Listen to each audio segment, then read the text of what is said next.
with aging populations in healthcare, or advancing equity in STEM fields. Others seek to be role models and to bring their knowledge and skills gained from the CSU back to their communities. The Trustees Awards have recognized more than 500 students since they were established in 1984 by the William Randolph Hearst Foundation. Thanks to our generous donors, these prestigious awards distributed $194,000 in scholarships this year. Congratulations to our 2024 recipients.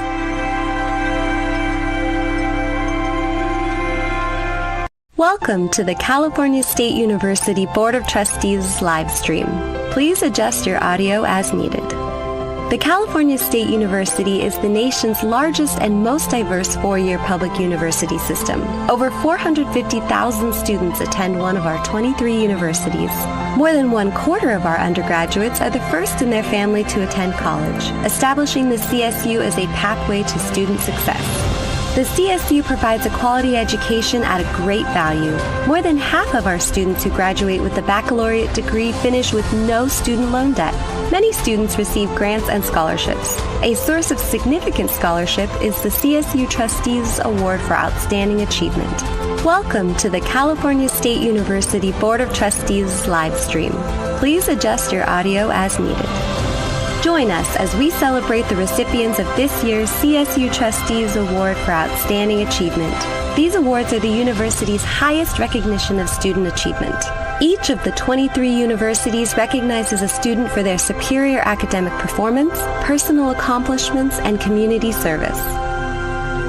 The honorees have demonstrated financial need and have overcome challenges and hardships. The donor-funded scholarships, ranging from $7,000 to $18,000, enable them to pursue studies and avenues leading to success. Welcome to the California State University Board of Trustees live stream. Please adjust your audio as needed. Reflecting the diversity of the CSU, the recipients include first-generation students, an athlete, a Marine, and immigrants. Just as broad as the backgrounds of the awardees are their fields of study. They range from agricultural business to nursing, from social work to mathematics.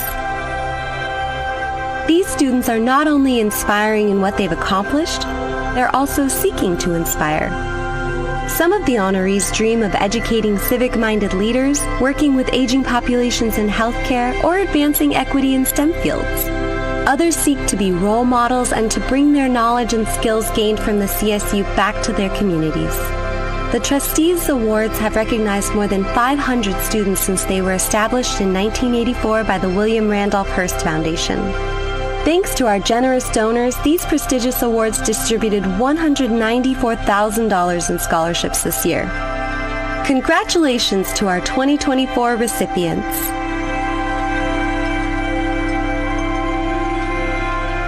Welcome to the California State University Board of Trustees live stream. Please adjust your audio as needed. The California State University is the nation's largest and most diverse four-year public university system. Over 450,000 students attend one of our 23 universities. More than 1/4 of our undergraduates are the first in their family to attend college, establishing the CSU as a pathway to student success. The CSU provides a quality education at a great value. More than half of our students who graduate with a baccalaureate degree finish with no student loan debt. Many students receive grants and scholarships. A source of significant scholarship is the CSU Trustees Award for Outstanding Achievement. Welcome to the California State University Board of Trustees live stream. Please adjust your audio as needed. Join us as we celebrate the recipients of this year's CSU Trustees Award for Outstanding Achievement. These awards are the university's highest recognition of student achievement. Each of the 23 universities recognizes a student for their superior academic performance, personal accomplishments, and community service. The honorees have demonstrated financial need and have overcome challenges and hardships.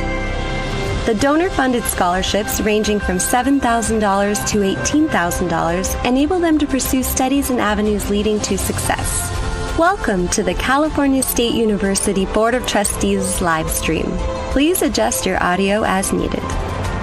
Reflecting the diversity of the CSU, the recipients include first-generation students, an athlete, a Marine, and immigrants. Just as broad as the backgrounds of the awardees are their fields of study. They range from agricultural business to nursing, from social work to mathematics. These students are not only inspiring in what they've accomplished, they're also seeking to inspire. Some of the honorees dream of educating civic-minded leaders, working with aging populations in healthcare, or advancing equity in STEM fields. Others seek to be role models and to bring their knowledge and skills gained from the CSU back to their communities. The Trustees Awards have recognized more than 500 students since they were established in 1984 by the William Randolph Hearst Foundation. Thanks to our generous donors, these prestigious awards distributed $194,000 in scholarships this year. Congratulations to our 2024 recipients.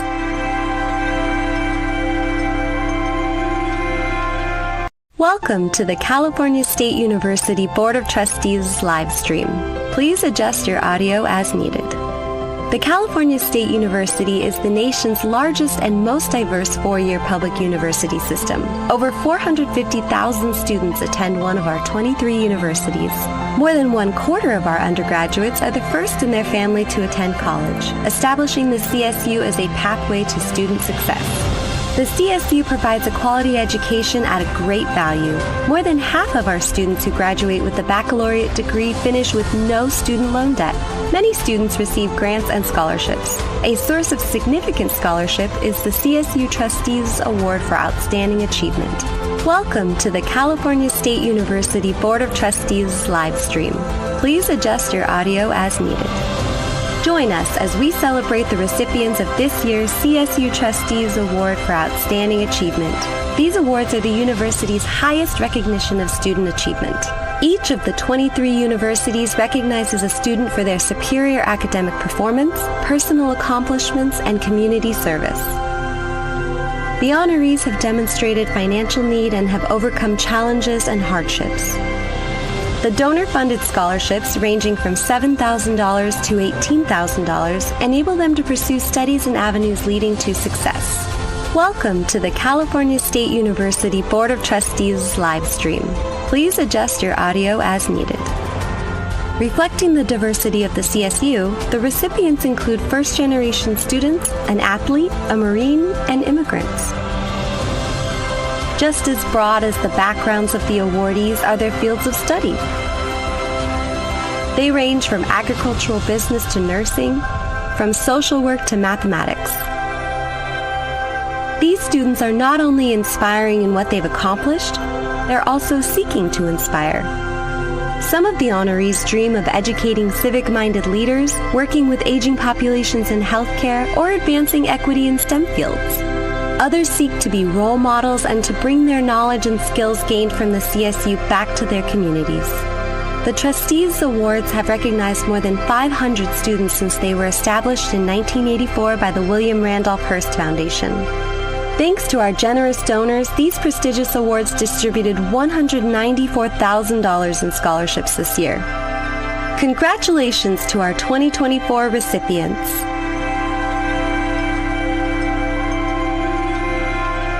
Welcome to the California State University Board of Trustees live stream. Please adjust your audio as needed. The California State University is the nation's largest and most diverse four-year public university system. Over 450,000 students attend one of our 23 universities. More than 1/4 of our undergraduates are the first in their family to attend college, establishing the CSU as a pathway to student success. The CSU provides a quality education at a great value. More than half of our students who graduate with a baccalaureate degree finish with no student loan debt. Many students receive grants and scholarships. A source of significant scholarship is the CSU Trustees Award for Outstanding Achievement. Welcome to the California State University Board of Trustees live stream. Please adjust your audio as needed. Join us as we celebrate the recipients of this year's CSU Trustees Award for Outstanding Achievement. These awards are the university's highest recognition of student achievement. Each of the 23 universities recognizes a student for their superior academic performance, personal accomplishments, and community service. The honorees have demonstrated financial need and have overcome challenges and hardships.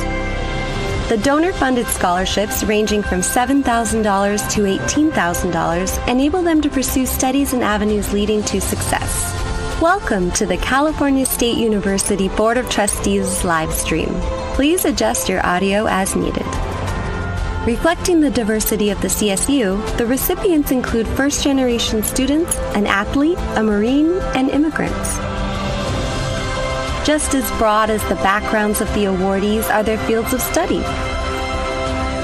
They range from agricultural business to nursing, from social work to mathematics. These students are not only inspiring in what they've accomplished, they're also seeking to inspire.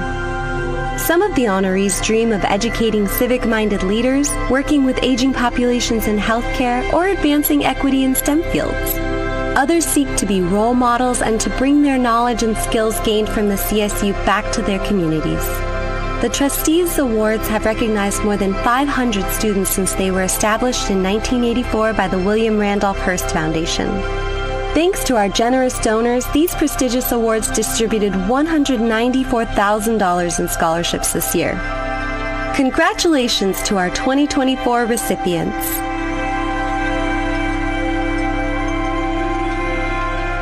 Welcome to the California State University Board of Trustees live stream. Please adjust your audio as needed. The California State University is the nation's largest and most diverse four-year public university system. Over 450,000 students attend one of our 23 universities. More than 1/4 of our undergraduates are the first in their family to attend college, establishing the CSU as a pathway to student success. The CSU provides a quality education at a great value. More than half of our students who graduate with a baccalaureate degree finish with no student loan debt. Many students receive grants and scholarships. A source of significant scholarship is the CSU Trustees Award for Outstanding Achievement. Welcome to the California State University Board of Trustees live stream. Please adjust your audio as needed. Join us as we celebrate the recipients of this year's CSU Trustees Award for Outstanding Achievement. These awards are the university's highest recognition of student achievement. Each of the 23 universities recognizes a student for their superior academic performance, personal accomplishments, and community service. The honorees have demonstrated financial need and have overcome challenges and hardships. The donor-funded scholarships, ranging from $7,000 to $18,000, enable them to pursue studies and avenues leading to success. Welcome to the California State University Board of Trustees live stream. Please adjust your audio as needed. Reflecting the diversity of the CSU, the recipients include first-generation students, an athlete, a Marine, and immigrants. Just as broad as the backgrounds of the awardees are their fields of study. They range from agricultural business to nursing, from social work to mathematics. These students are not only inspiring in what they've accomplished, they're also seeking to inspire. Some of the honorees dream of educating civic-minded leaders, working with aging populations in healthcare, or advancing equity in STEM fields. Others seek to be role models and to bring their knowledge and skills gained from the CSU back to their communities. The Trustees Awards have recognized more than 500 students since they were established in 1984 by the William Randolph Hearst Foundation. Thanks to our generous donors, these prestigious awards distributed $194,000 in scholarships this year. Congratulations to our 2024 recipients.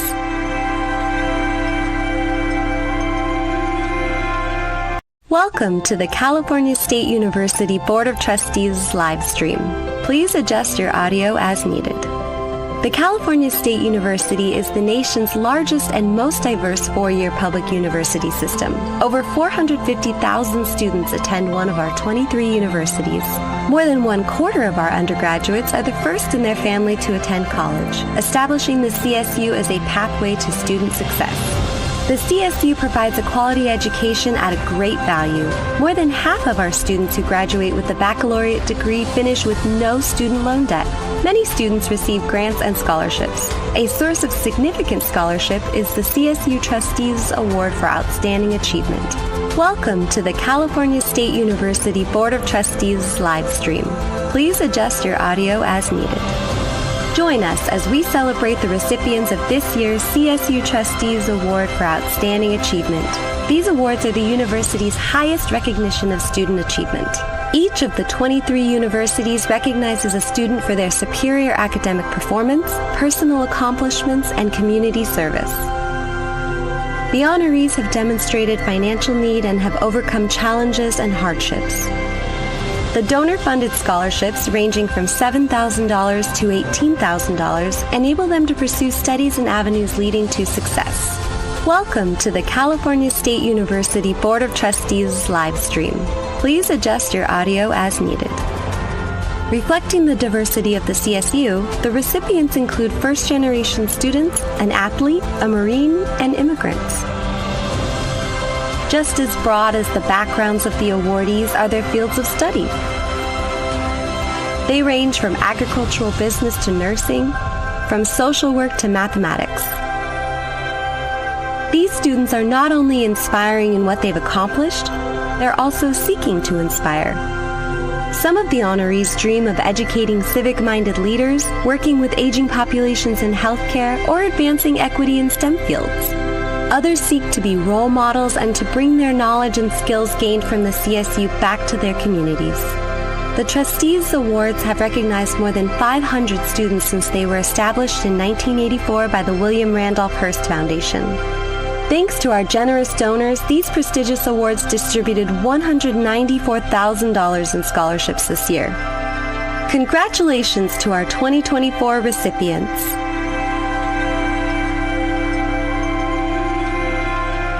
Welcome to the California State University Board of Trustees live stream. Please adjust your audio as needed. The California State University is the nation's largest and most diverse four-year public university system. Over 450,000 students attend one of our 23 universities. More than 1/4 of our undergraduates are the first in their family to attend college, establishing the CSU as a pathway to student success.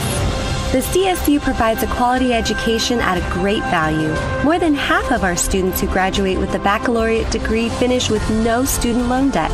Many students receive grants and scholarships. A source of significant scholarship is the CSU Trustees Award for Outstanding Achievement. Welcome to the California State University Board of Trustees live stream. Please adjust your audio as needed. Join us as we celebrate the recipients of this year's CSU Trustees Award for Outstanding Achievement. These awards are the university's highest recognition of student achievement. Each of the 23 universities recognizes a student for their superior academic performance, personal accomplishments, and community service. The honorees have demonstrated financial need and have overcome challenges and hardships. The donor-funded scholarships, ranging from $7,000 to $18,000, enable them to pursue studies and avenues leading to success. Welcome to the California State University Board of Trustees live stream. Please adjust your audio as needed. Reflecting the diversity of the CSU, the recipients include first-generation students, an athlete, a Marine, and immigrants.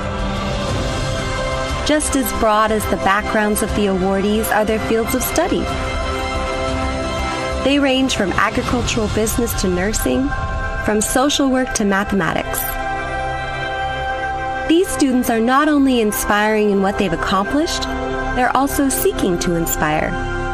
Some of the honorees dream of educating civic-minded leaders, working with aging populations in healthcare, or advancing equity in STEM fields.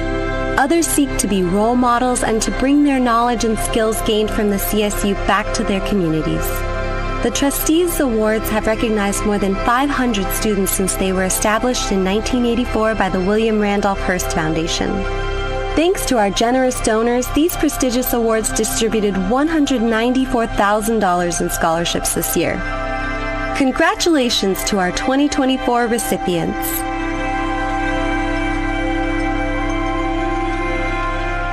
Welcome to the California State University Board of Trustees live stream.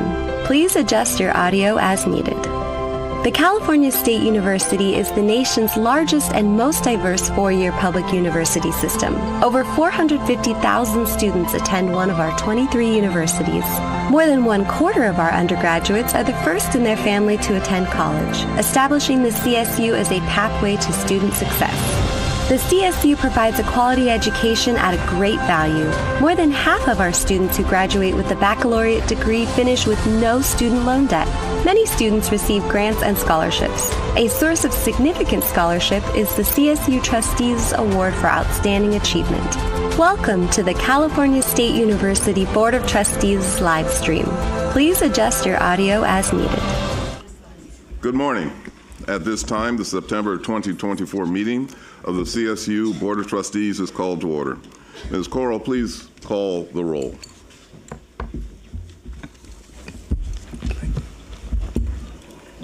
Trustee Adamson. Present. Vice Chair Rambula. Here. Trustee Brar. Here.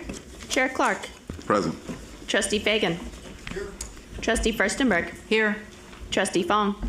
Here. Chancellor Garcia. Here. Trustee Ghilarducci. Here. Trustee Gilbert-Lori. Here. Trustee Guajardo. Here. Trustee Kimball. Here. Lieutenant Governor Kounalakis. Trustee Lopez. Here. Trustee McGrory. Here. Trustee Molina Mancio. Here. Trustee Najabat. Here. Governor Newsom. Trustee Ortiz-Morfett. Trustee Rodriguez. Here. Speaker Rivas. Trustee Steinhauser. Here. Superintendent Thurmond. Trustee Vargas. Here. Trustee Melikar. Here. Chair Clark, we have a quorum. Thank you, Ms. Corral. It is now time for public comment. In our continuing effort to provide accessibility and flexibility for the community, we will begin by taking all public comment for committees and plenary at the beginning of our open session. The board welcomes public comment and appreciates all speakers who have taken the time to attend this meeting, both in person and virtually. And as with our last few meetings, university presidents are seated around the dais so they can better see and hear our public speakers as they address some of the CSU's most important matters. When public comment has concluded, the presidents will return to their usual seats. I would like to make a few brief remarks before we proceed to public comment today. At the CSU, we value freedom of speech and view the right to free expression as an integral component of the open discourse that's essential to the hallmark of higher education. It's within this context that we seek to honor and create space for diverse viewpoints where all members of our community can share their perspectives.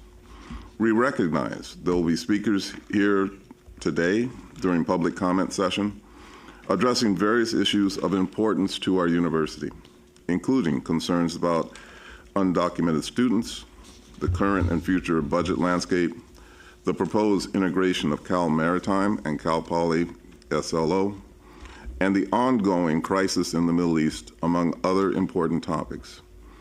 I sincerely say that we look forward to hearing from you on all of these and other issues you wish to speak. We understand that some comments may elicit opposing perspectives. However, we ask that all who attend our board members conduct themselves in a respectful manner that allows everyone equal opportunity to share their comments. In the spirit of fairness to all those who wish to speak and to allow the committees and the board to hear from as many speakers as possible within the time available, please note that ceding, pooling, or yielding remaining time to other speakers will not be permitted. I also ask that all speakers keep their remarks concise. Each speaker will have 1 minute, just 1 minute, for their comments. Additionally, the board will not permit disruptive behavior that may impede other speakers from their opportunity to provide their comments or that prevents the orderly conduct of this meeting. Please bear in mind that all the proceedings of the board, including public comment, are live streamed and archived, and thus it's important we all remain mindful of our conduct. Our goal during this and every board meeting is to have a peaceful and respectful session that allows for the board to hear from as many stakeholders as possible. As a reminder, in addition to participating in the public comment sessions, any member of the community may also submit written remarks to be shared with the full board via email to trusteesoffice@calstate.edu. Additionally, CSU community stakeholders may also share their feedback with their respective statewide bodies, the Cal State Student Association, Statewide Academic Senate, and Alumni Council, who will provide standing reports at each meeting. I thank you all for your attention. I now turn it over to Ms. Reeves to please call the speakers who requested to provide public comment. Ms. Reeves. Thank you, Chair Clark. Good morning, everyone. If you are in person to provide public comment, please step to the microphones on either side of the auditorium. If you are on Zoom, once you hear your name, please accept the unmute request to begin your comments. Our first speakers will be Jessica Skinner, Dagoberta Huerta, and Alyssa Davis.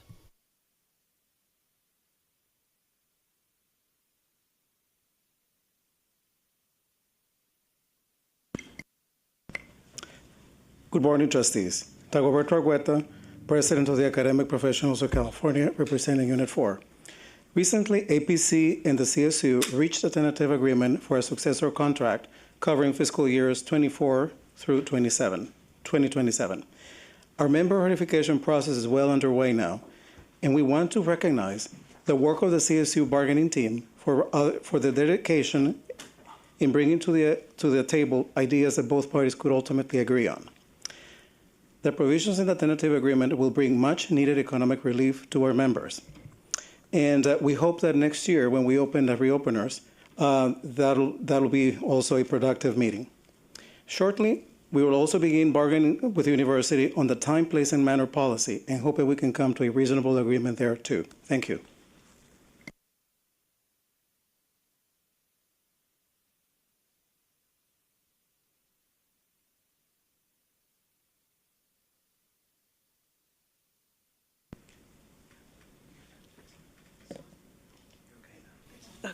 You're ready to go. Go ahead and speak. Hi, my name is Olivia Munoz. I'm speaking for the Cal Poly SLO and Cal Maritime integration. I'm a Cal Maritime alumnus. I'm also a San Fernando Valley resident, and I was a transfer student from Cal Poly Pomona, and my siblings went to Cal Poly SLO. So I have a very unique perspective on the two colleges and how they integrate. Cal Maritime is uniquely positioned, having the expertise, facilities, and location to be the Center of Marine Facilities and Ocean Sciences for the CSU system, because we have boats at our school. We are a traditionally boat school, maritime school. All Cal Maritime programs prepare our students for careers, not just the license tracks programs. Each has a heavy emphasis on professional development and blend of theoretical and practical knowledge where students are the practitioners in their areas of study. The oceanography program at Cal Maritime is unique because of its location. Oh, sorry. I guess I'm over. Can I continue since I, thank you. So I'm a oceanography graduate from Cal Maritime. And I'm asking that you guys keep the oceanography program there. I understand that Cal Poly SLO also has a marine sciences program, but the difference is that with oceanography at Cal Maritime, we are actually on the San Francisco Bay, which is the largest estuary in the United States. We're also located close to Sacramento, and a lot of our students are able to do internships and whatnot through there. So that's why we can be a leading member of the maritime industry. The oceanography program is not a license track program, but it does allow us to walk out where the graduates are ready to just jump into roles. I am a successful oceanography student. I was also a successful oceanography career. And I've only been out for 2 years. I'm already working on 30 by 30 and MPA areas. So I'm a success story, and I would like this to continue on into the future, as well as keep student services on campus. For instance, CAPS, the tutoring center, the inclusion center, all these things are a cultural thing that brings Cal Maritime closer to what Cal Poly SLO used to be when it first started. That small community building that makes it a strong network. I think your time's expired, ma'am. Thank you. Thank you.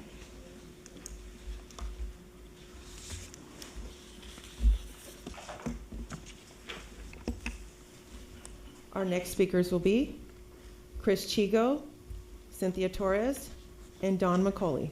Chris, please accept the unmute request and begin your comments. Good morning, trustees. I'm Chris Chiego. I'm a professor in the International Strategy and Security Department at Cal Maritime, and I'm speaking on my own behalf. I want to really emphasize the national security importance of the proposed Cal Poly, Cal Maritime integration. The world's facing new strategic threats, from climate change to great power conflict. Students at Cal Maritime are already preparing to address those challenges. In our classes, they game out responses to cyber attacks, simulate National Security Council deliberations, and role-play diplomatic negotiations.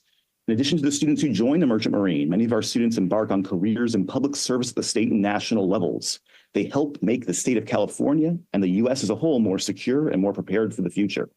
What Cal Maritime really needs is stability and support to help share these opportunities with more students. Stability especially to make sure that we have a stable foundation for the future.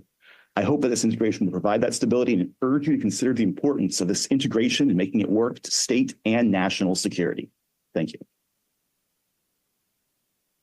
Thank you. Cynthia, please accept the unmute request and begin your comments. Good morning, everyone. Thank you so much for having me here. My name is Cynthia Torres, and I am a double alum of the CSU system. I've dedicated 23 years in the CSU system as a staff in various positions. I've been working with undocumented students since 2010. Before there were Dream Centers, I have worked with foster youth, residency, immigration services. Having a successful career is highly dependent on having informed, knowledgeable, and dedicated staff, especially at the CO's office. We were very fortunate to have Dr. Ana Aguayo Bryant, who had been serving in this position of Assistant Director of Student Programming for 12 years. Unfortunately, she was dismissed on August 30th, and we are now in an election year. We are facing a lot of issues. There's a lack of communication. We know that there's a person there temporarily, but my concern is for all these marginalized groups, who's going to be able to serve them and be our connection to the CO's office as good as Ana. Thank you. Don, please accept the unmute request and begin your comments. Good morning, Chancellor Garcia, trustees, presidents, and guests. My name is Dawn McCulley. I am the chair for Bargaining Unit 7 for the California State University Employees Union and a staff member at CSU Stanislaus. We must demand better from our university administration, especially during these challenging times of layoffs. You need to be aware of the troubling reality that has affected dedicated employees at CSU Monterey Bay and Cal Maritime Academy, the way layoffs have been handled at these institutions, and the broader implications for our community. Recently, we witnessed a distressing situation where employees received layoff notices before the state budget was finalized. Imagine receiving the news that you were being let go, only having 30 minutes to pack up your belongings, and being escorted off campus like a criminal. Permanent employees, some of nearly 20 years of service, who contributed significantly to our academic community, building relationships and fostering a culture of learning. Yet in a moment, they were treated as disposable rather than valued members of our institution. Such handling of layoffs sends a damaging message not only to those directly affected, but to the entire campus community. It breeds an atmosphere of fear and distrust, eroding morale and undermining the collaborative spirit that is essential in our educational environment. Ma'am, Moreover, it tarnishes the reputation of the universities, making it harder to attract top talent in the future. In these challenging times, let's commit to treating colleagues with the respect they deserve. We owe it to those who have dedicated their careers to our institutions to handle layoffs with empathy and care. By doing so, we not only honor our contributions, but also protect the reputation and integrity of our universities. Thank you. So we want people to have the opportunity to speak, but I'll say again, people have 1 minute to speak. And we're going to enforce that. Please proceed, Ms. Reeves. Thank you, Chair Clark. Our next speakers will be Don Moreno, Tessie Reese, Jessica Westbay, and Tayo Inu. Dawn, please accept the unmute request and begin your comments. Good morning, Madam Chancellor, Board of Trustees, and guests. My name is Don Moreno. I'm representing CSU EU. I'm an employee at Cal Cities Bay as a custodian for 30 years. Until the COVID pandemic hit in 2019, the CSU had avoided being a statistic in the national decline in the higher ed enrollment. The CSU continues to provide the best value for the working class and the first generation students. A CSU degree does not burden graduates with crazy debts, but what is our plan to fight the current trend that is going downward? Where are the discussions about ways to improve enrollment? Our union stepped up to defend the CSU when the community college system tried to expand its four-year degree programs with registered nurses. We need system-wide outreach and the marketing of the CSU brand. The Chancellor's office should be engaging with the unions. The days of waiting for the students to arrive are over. Thank you so much and continue to have a blessed day. Goodbye. Thank you. Tessie, please accept the unmute request and begin your comments. Good morning. My name is Tessie Reese. I'm an LVN2. My campus is San Diego State University. I've been there since 1997. Just wanted to bring a thing. The CSU was recently notified by the CSU for a proposed well-being attendant, which is a chaperone policy for sensitive exams. We have had 2 meetings with the CSU. A few highlighted concerns we have is that this policy has been expanded to include our athletics department, our athletic trainers, physical therapists, and on. While having a chaperone for sensitive exams makes sense, the CSU is not committed to providing additional staffing, leaving our athletic trainers at risk.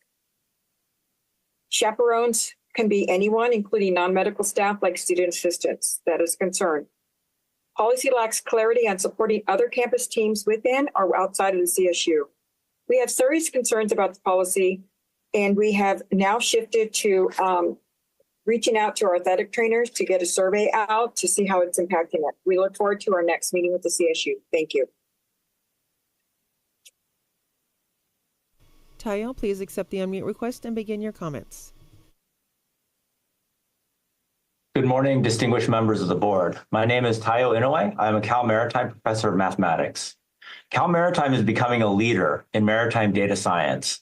Our new data science minor equips students with cutting-edge skills in statistics, machine learning, and artificial intelligence. We've secured nearly $500,000 in grants to develop faculty expertise and foster interdisciplinary collaboration in data science. This investment will modernize our curriculum, creating new pathways for students, especially those underrepresented in STEM fields. In considering integration of Cal Maritime with Cal Poly, please note how our data science initiatives complement their polytechnic approach. This proposal could drive innovation in complex global challenges such as autonomous shipping, maritime cybersecurity, and ocean sustainability. Data science can be the compass pointing toward a bright and secure future for the maritime industry, with a Cal Maritime Cal Poly partnership leading the way. Thank you. Thank you. Jessica, please accept the unmute request and begin your comments. Good morning, Jessica Westbay, Vice President for Representation, CSU EU. Over the years, our union has a proven record of working collaboratively with the Chancellor's office to advocate for full funding from the state. That is because our members support the mission of the university, which is to open the doors of higher education to all of California's families, no matter their finances. In 2024, hundreds of union staff and student workers lobbied state legislators and the governor in Sacramento and on campuses. We worked hand in hand with the Chancellor to meet with legislative leaders and Governor Newsom's staff. Our combined efforts secured a state budget that maintained compact funding and avoided any deferrals. State budget revenues are trending ahead of projections. My question for this board and the Chancellor is, what are you doing to prepare to apply maximum advocacy for full funding for the CSU? What are you doing to prevent potential harmful cuts that jeopardize programs and services vital to students and their academic success? Thank you. Thank you. Our next speakers will be Ian Wallace, Jennifer Mott, Alam Mutasib, and Catherine Edgerton Tarpley. Ian, please accept the unmute request and begin your comments. Good morning, trustees, Presidents Dumont, Armstrong, and others. Thank you for the opportunity to comment on the integration of Cal Maritime and Cal Poly. My name is Dr. Ian Wallace, Director of CAPS, Counseling and Psychological Services at Cal Maritime, and I'm here to share what makes CAPS distinctive and essential. Since 2013, CAPS evolved from a one-person center to a small, diverse team that last year saw 30% of all cadets in counseling, which far exceeds most schools. And cadets rate our counselors 10 to 15 percentage points above national averages for quality, respect for culture, and respect for privacy. We, including Maria Mekchin and Miriam Anthony, are also leaders, presenting at the National Academies of Sciences, CSU Be Well, U.S. Coast Guard meetings, and together receiving thousands of dollars in grants. Maintaining high-quality, culturally competent, and accessible mental health services for future mariners is essential to the academic persistence of cadets and national security. As a residential campus where students face many barriers to community care, Maritime needs in-person mental health services, including on the training ship. If integrated, CAPS is prepared to deliver high-quality services and outreach to all Cal Poly students, staff, and faculty. As director, I look forward to maintaining our small but mighty department, continuing to advance the health, safety, and academic success of students serving California residents and beyond. Thank you. Thank you. Jennifer, please accept the unmute request and begin your comments. Hello, my name is Jennifer Mott, and I'm Assistant Professor in Mechanical Engineering at Cal Poly San Luis Obispo and a member of the CFA. Thank you for this time. My comments are regarding the Cal Poly Cal Maritime restructuring. There are possibilities to expand programs and give students and faculty new opportunities for projects and collaboration. However, we've been given no information on whether there will be program consolidation, which is especially concerning for engineering departments who will be the most affected. Critical concerns include a lack of transparency and faculty input on possible program consolidation, since the curriculum is the purview of the faculty and owned by us. Maintaining the uniqueness and program outcomes of each campus, such as the focus on mechanical engineering program at Cal Poly, having broad applications and multiple industry-driven concentrations. Issues of consolidating and managing a single program that has two distinct facilities 300 miles apart. Ensuring the high quality of graduating engineers that our industry partners and sponsors expect from both campuses without compromising either program's outcomes. Some questions I have are, what is the plan for program consolidation, i.e. at what level of detail will programs be consolidated? If there is no plan, when will there be a plan? When will the plan be shared? Thank you. Alam, please accept the unmute request and begin your comments. Good morning. Ahlam Muhtasab, Professor of Media Studies at Cal State San Bernardino and the co-chair of the PAM Caucus. PAM is the Palestine, Arab, and Muslim Caucus of the CFA.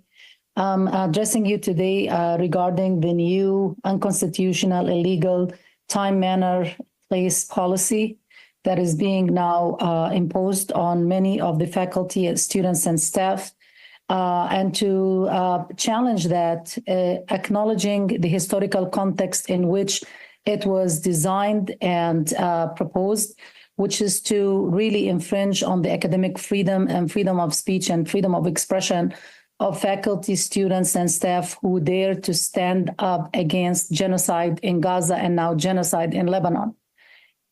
We are all complicit in this. Our money actually support the genocide ongoing there.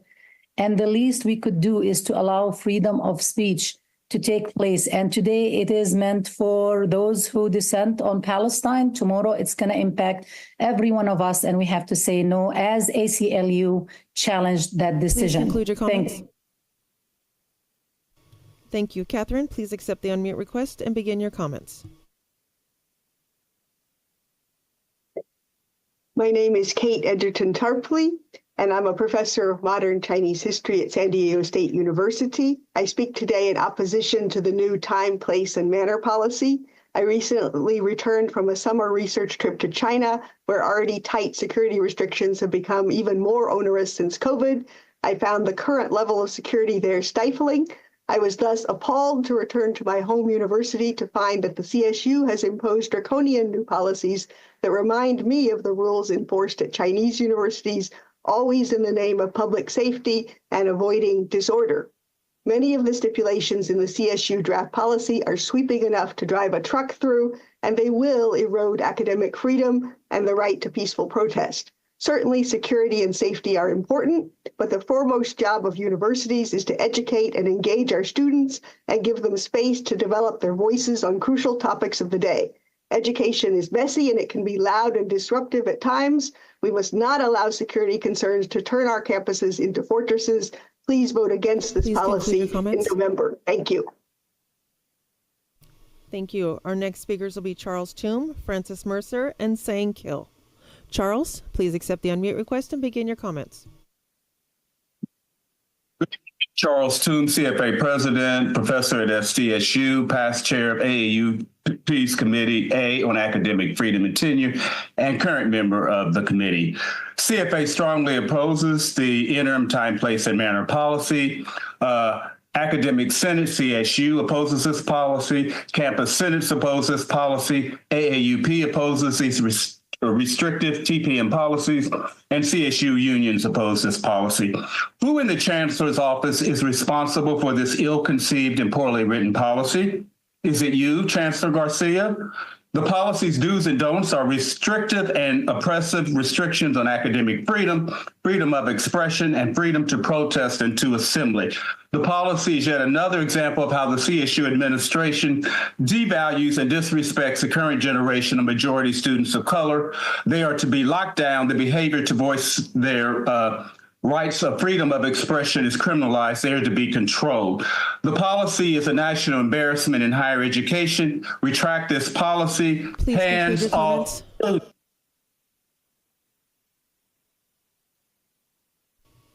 Francis, please accept the unmute request and begin your comments. I'm Francie Mercer, Associate Professor of Biology at Pomona. I teach immunology and infectious disease classes. I'm alarmed that the Chancellor has unilaterally lifted vaccine requirements for our students, including against measles. I am currently pregnant, and due to a genetic condition, I'm not able to mount immunity against the virus.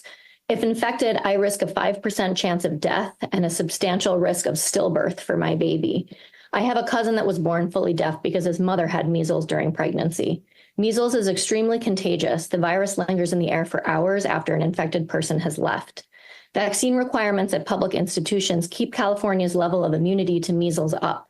If we stop them, our percentages of vaccination will dip and cause outbreaks. My union sued over this dangerous new policy and a judge ruled in our favor, but the Chancellor is now pushing back and challenging the ruling. I can't even believe I have to say this, but please help me to protect myself and my baby, and please help keep California safe for our children by demanding that the Chancellor reinstate basic vaccine requirements against deadly and disfiguring diseases. Thank you. Sang, please accept the unmute request and begin your comments.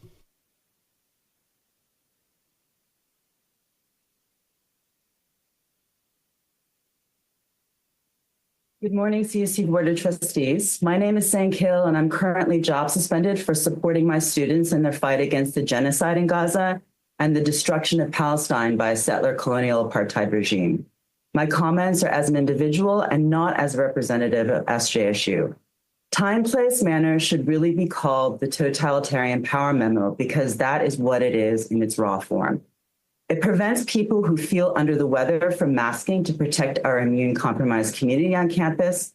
It allows the Islamophobic targeting of our Muslim and Arab communities who might use religious face coverings, and it impinges upon our union right and concerted activities.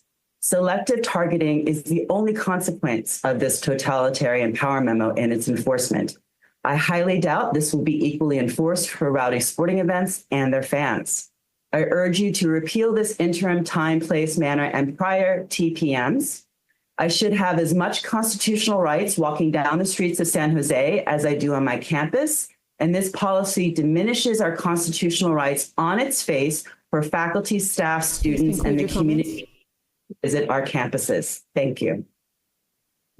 Our next speakers will be Elizabeth McNee, Deborah Sherburne, Danelle Bishop, and Faye Wachs. Elizabeth, please accept the unmute request and begin your comments. Good morning, trustees and distinguished guests. My name is Dr. Elizabeth McNee, and I'm chair of the Department of Marine Transportation at Cal Maritime. I'm an alumna of both Cal Maritime and Sonoma State University. Cal Maritime's programs open doors to high-paying careers in the maritime industry and beyond, often for students who are in the first in their families to attend college.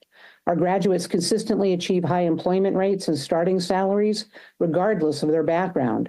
It is not uncommon for our civilian mariners to earn six figures in their first year post-graduation, and some earn additional signing bonuses. As we consider integration with Cal Poly, we see an opportunity to expand these efforts, potentially creating even more pathways for underrepresented students to access rewarding careers. Our commitment to social mobility isn't just about individual student success. It's about creating a more diverse and equitable maritime industry. And in this regard, Cal Maritime is leading the way. I urge you to approve the proposed integration at the November meeting. Thank you. Thank you. Deborah, please accept the unmute request and begin your comments. Good morning. President Jeffrey Armstrong and Provost Cynthia Jackson Elsmore are leading Cal Poly San Luis Obispo into a leadership and fiscal crisis. Half our dean positions are vacant and 5 vice president positions are currently open. Many of these leaders have been driven away by non-inclusive behavior of our president and provost. Spending is not aligned with CSU values, as evidenced by the multi-day retreats the president and the provost had at the Ritz-Carlton Bacara, while many of our students and staff have to use the food pantry. They are showing that they have lost touch with the reality of campus life.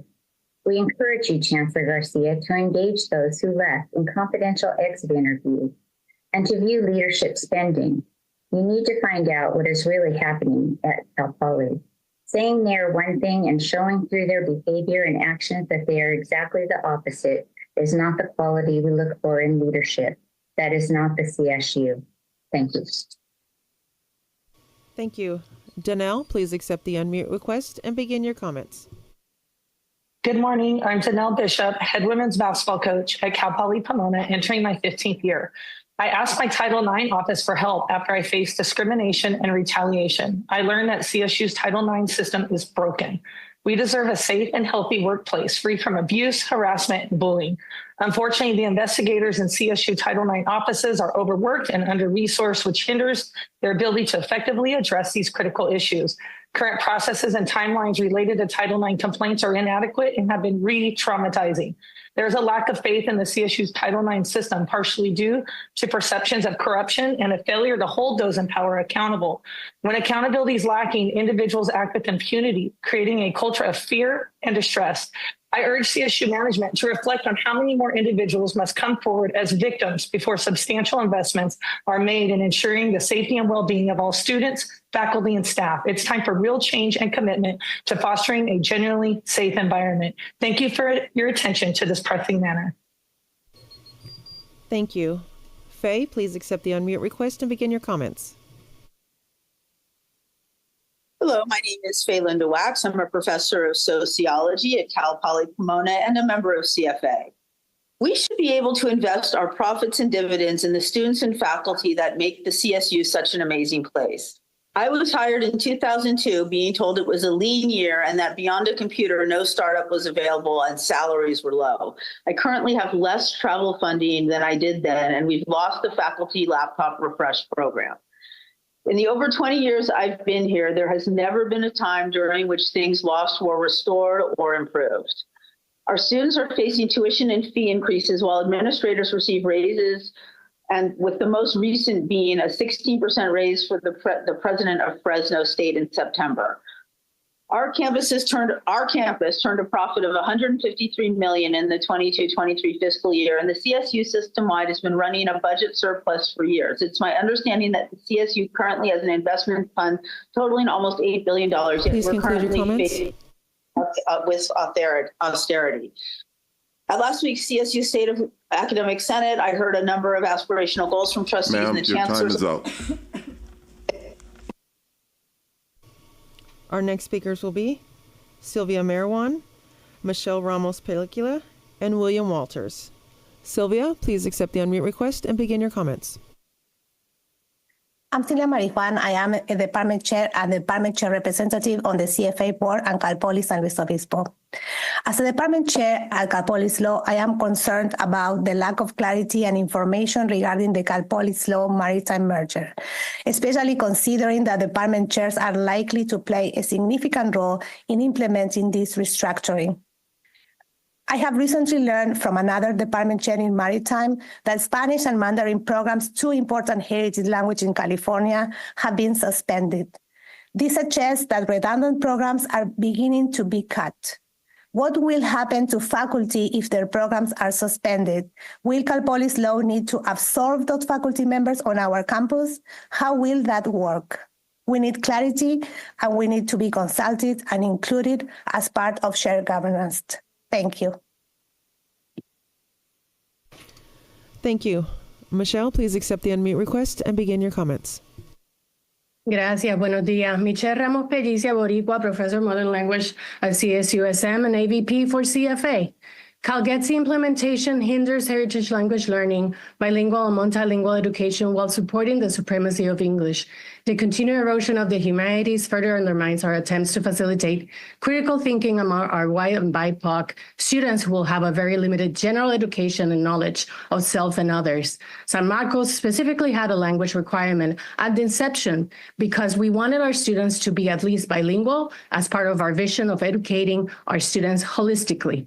The erosion of the humanities, thanks to CalGETC, speaks to the many reasons for the inception of the interim time, place, and manner policy. Without access to a more humanistic understanding of our society and the world, we are unable to understand the impacts of such a policy on people from backgrounds different than our own. The CalGETC debacle will undeniably place a strain on the humanities and water down the education our students deserve. But this doesn't need to happen. Let us work together to promote respects and encourages the multilingual education that enriches our students' character and growth.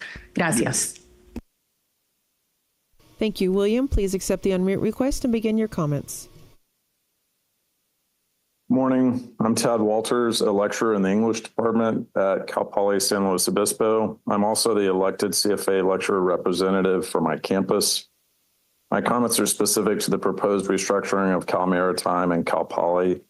First, the notification timing of the proposed integration coming as it did during the last week of the academic year at Cal Poly and well after the end of the academic year at Maritime left faculty and staff wary and with many unanswered questions.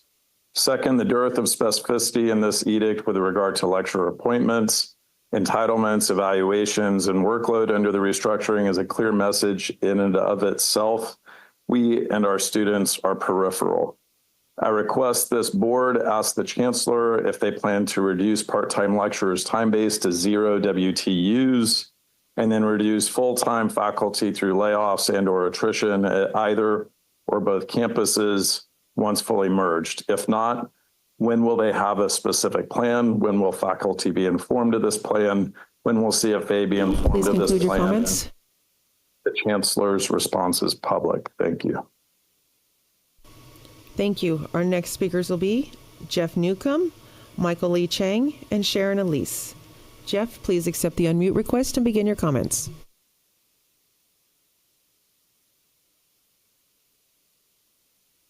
Thank you. I'm Jeff Newcomb, lecturer faculty for 22 years at Cal State East Bay College of Business and Economics and president of our local chapter of the California Faculty Association. The interim time, place, and manner policy is at its core anti-free speech. It's a flawed makeover, a misguided solution in search of a problem for which on our East Bay campus there is no evidence. The policy is missing the fingerprints, too, of authentic shared governance. This policy needs a rethink. Requiring, for example, advance permission in writing for posters, signs, banners, and chalking, the policy dampens exercise of free speech. It inhibits student and faculty rights to fairly protest, as with, for example, a lawful labor action such as we had last winter. We've organized a virtual town hall listening session this Thursday to discuss among our students and faculty the issues and probable outcomes of this new anti-free speech policy. Finally, as this interim policy is not an answer to sagging enrollments, projected deficits, or potential layoffs, why this distraction now? Thank you. Thank you. Michael, please accept the unmute request and begin your comments. Good morning, Chair Clark Jr., trustees, and members of the CSSA. My name is Michael Lee Chang, and I'm a student at Sacramento State with Students for Quality Education, or SQE. At the last meeting, I shared concerns that Sacramento State spends just 50 cents per student on sexual violence prevention. As a survivor joined by fellow students, I'm here to demand transparency. While $15.9 million has been allocated system-wide for Title IX issues at the start of this year, we still don't know how these funds are being distributed, the criteria for those unequal distributions, or how the money is being spent. Moreover, Sacramento State recently imposed a $1,000 annual fee increase without allowing students to vote. a ride we've had multiple times in the past on our campus. That's a 50% increase. California State Audit Report 2019-114 specifically criticized the CSU for not allowing students to have a binding vote on fee increases. With a 34% tuition increase on top of this, these financial burdens threaten to decrease enrollment and undermine critical services like Title IX programs. I feel like you're just throwing numbers at a dartboard. We demand transparency. Please conclude your comments. Regarding essential student services in the face of these rising costs. Thank you. Sharon, please accept the unmute request and begin your comments. Sharon Elise, Professor of Sociology, CSU San Marcos, Associate Vice President for Racial and Social Justice South for CFA. The changes proposed in the time, place, and manner policy restrict rights enshrined centuries ago in the Constitution and reaffirmed decades ago in the Berkeley free speech movement. Now faculty and students are threatened with disciplinary action if they raise their voices in protest. Yet it was this very thing, raising our voices, sometimes with amplification, to protest wrongs in the world that brought positive change for marginalized and oppressed people. We rejected unjust laws and systems with our nonviolent civil disobedience. As students, we built shanty towns and protested apartheid to topple that system, and those protests were welcomed on our campuses. This is how we make change, and change is necessary as we continue our fight for social justice. We will not be silenced. Thank you. Our next speakers will be Alyssa Davis, Luis Ortiz, and Tyrone Jeffries.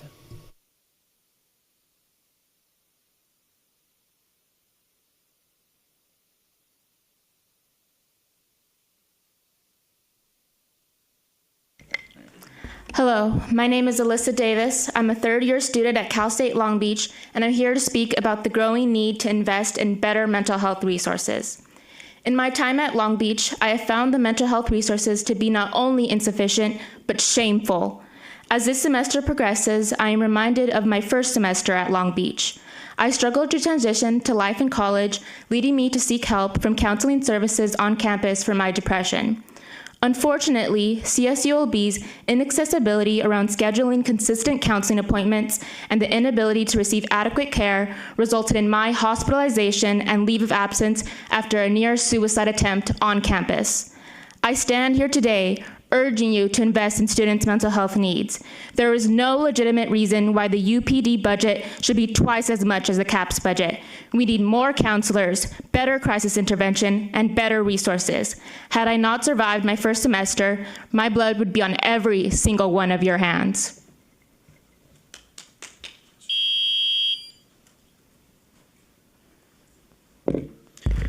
Hi, my name is Luis Ortiz. I attend Cal State Long Beach. I'm here to talk about the time, place, and manner policy and the crackdown on free speech we've seen on CSU campuses statewide. Not only is this policy extremely vague, but it leaves room for racial bias. We've had fellow co-organizers be charged with TPM violations for not even being on campus. But because of the crime, their administration is incompetent, and they confuse him for another brown man. When these terrible planned policies, you leave room for innocent young adults to be targeted because their administration is incompetent. And speaking about bias, there have been several protests and demonstrations on the Cal State Long Beach campus, but we're not hit with these TPM violations until we speak about the babies being killed in Palestine. Free speech is only allowed if President Connolly allows it. Free speech is only allowed if Chancellor Garcia likes it. We come here every month to speak about how the CSU could become a better system, but we are consistently ignored. You expect us to be quiet when the CSU is being run to the ground by your leadership. Thank you.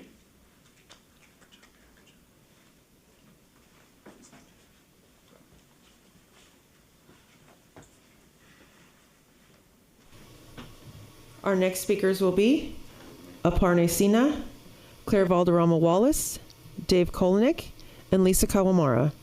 Aparna, please accept the unmute request and begin your comments. Good morning. I'm an associate professor at CSU Maritime and the CFA chapter president. This integration is the first of its kind in the CSU system and presents a unique opportunity for both campuses. But let's be clear, It could be a disastrous decision if we don't approach this correctly. Your process will determine the outcome. Currently, there are 22 working groups involved on this integration of SLO and maritime, mostly composed of administrators and staff, with only one working group including faculty. This integration will impact the lives of thousands of students and faculty, yet those who are most affected are barely represented. Without the input of faculty experts, this could become a very costly endeavor financially and otherwise. Don't just say you value shared governance, show it. It will be essential for the success of this integration. Esteemed members of BOT, Board of Trustees, I urge you to make sure this process includes the voices of those who will live with the result. Thank you. Thank you. Claire, please accept the unmute request and begin your comments. I am an associate professor in the Department of Nursing at Cal State East Bay. It doesn't escape me that just days ago marked the 52nd anniversary of when Marcos declared martial law in the Philippines. This interim time, place, and manner policy reads straight out of State Repression 101, no matter how many times the word safety is utilized in the text, just as your counterparts, UC Regents, have escalated their commitment to militarism against students. When students are engaged in the active process of learning, which is the mission of our institutions of education, which are public institutions, they choose to hold our institutions accountable, and they speak against genocide in Palestine, against anti-worker and anti-student policies on our campuses. They should not be at risk of losing financial aid, being suspended, or being criminalized. As a nurse, as a CSU faculty member, and as a parent of children who might consider CSUs in the future, your policies and actions, I find them to be contrary to a healthy society. Students and faculty and our accomplices will not be silenced. Thank you. Dave, please accept the unmute request and begin your comments. Thank you very much. My name is Dave Kolnick. I'm a professor and department chair at CSU Stanislaus. I'm also the CFA chapter president and AVP of Chapter Presidents North. Finally, I'm chair of the Faculty Budget Advisory Committee. Right now at Stanislaus and throughout the system, we're living through a manufactured austerity. The state provided the resources for us to meet our mission. However, management is currently ignoring those legislative directives with dire effects. We're losing students. They're failing to graduate in a timely manner because classes aren't there. The advising isn't there. This needs to stop. We need to invest the money in the system to meet our educational mission that was provided by the state legislature. And if we need to use our reserves, so be it. Thank you very much. Thank you. Lisa, please accept the unmute request and begin your comments.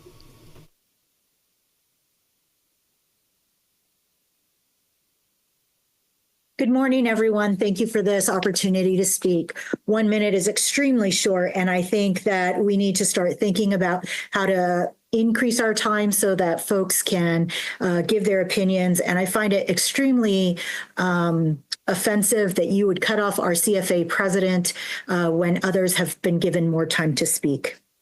My name is Lisa Kawamura, and I am my 27th year as a temporary lecturer in communication studies. I am also the chapter president at Cal Poly SLO, as well as the chair of the contract bargaining and CDBS group at CFA. This reintegration, also known as proposed integration, is really what it is. It is a reintegration, and you need to give us answers to what it is that you are actually doing in this process. CFA has not been represented, and neither has our workload concerns about this integration. Please conclude your comments. I hope that you will consider this and tell us what you have done in restructuring process. Thank you. Our next speakers will be Mary Magnubot, Rachel Abeta, Selena Lindahl, and Doreen Gaffney. Mary, please accept the unmute request and begin your comments. My name is Mary Mangubat, a student at Cal Poly Humboldt, and I'm with Students for Quality Education. The statewide revision for the TPM policy has been a big discussion on our campuses for good reason. To make these policy revisions at the height of student advocacy is further proving the point that you continue to dismiss and actively cause harm to the students within our CSU system. Beyond just the fact that you didn't properly consult with your CSU bargaining units or student population about these changes, it's a slap in the face to know that the CSU Chancellor has decided to allocate $75K to each campus to enforce these policies. Did the budget crisis just disappear in the span of a few months?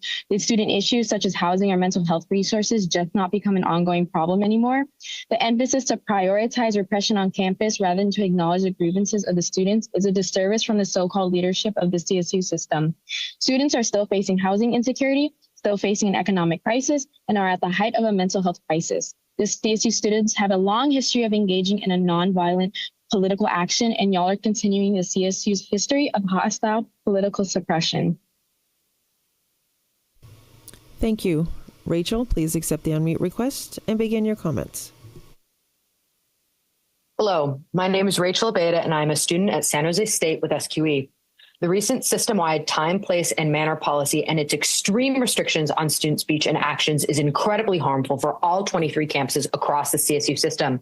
On my campus alone, due to this new policy, classes that promote leadership building, critical thinking, and civic engagement are unable to give students a hands-on experience due to these restrictions. It has also impacted community building efforts between students and their abilities to run their student organizations and promote a healthy campus community. Along with this, the restrictions of face coverings at these gatherings pose a health threat to immunocompromised students due to COVID-19 still being a prevalent threat in all of our everyday lives. This new TPM policy harms all students, faculty, staff, and the overall CSU community due to its heavy restrictions on acts of building community.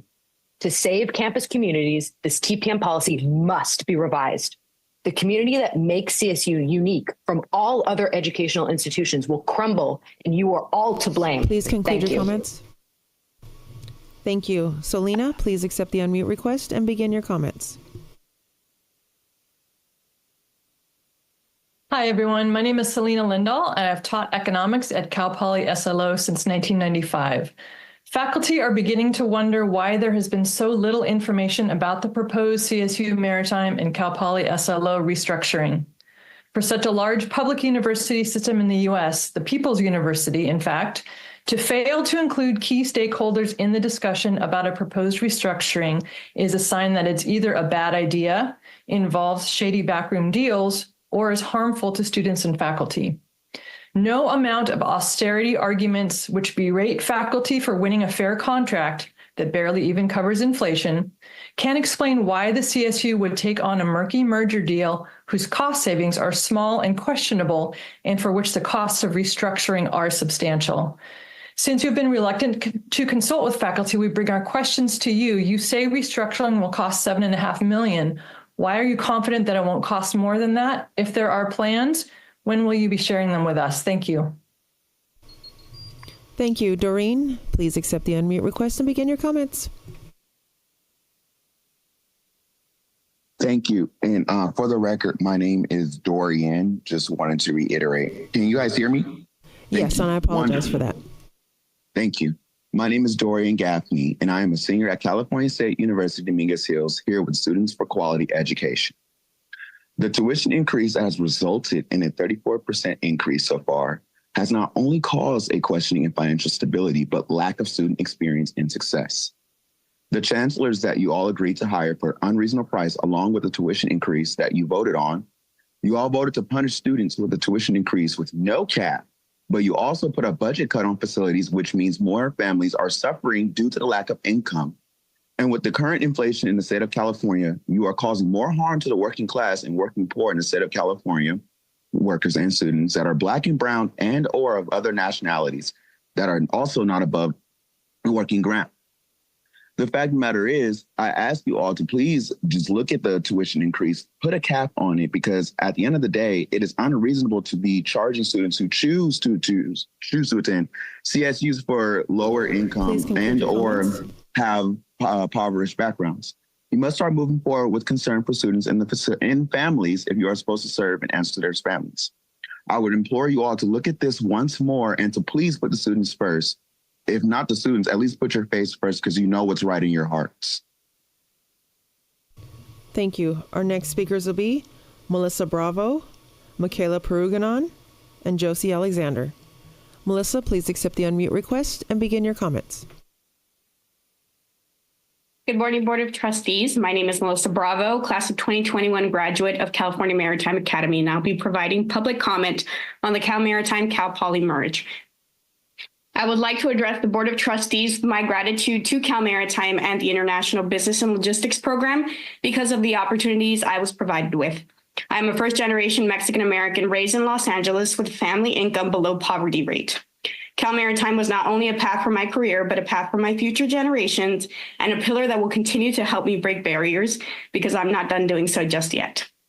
I'm one of the 20% of Latinas with a bachelor's degree. I am one of the 0.5% of applicants at Tesla Motors that was hired, and I earn yearly more than double the average rate of Americans my age. Every single career opportunity that I've had has been fruit of the IBL program, including 2 maritime internships and 2 professional positions that include my current role at Tesla. I want to express my utmost support to keep this program alive, to continue planting seeds. Please conclude your comments. Thank you for your time. Thank you. Michaela, please accept the unmute request and begin your comments. As a student at Cal Poly SLO with Students for Quality Education, I am concerned about the secretly made decision to integrate with CSU Maritime. This top-down decision-making approach is unacceptable. You are making financial decisions that have already compromised students' financial stability and the livelihoods of your staff and faculty.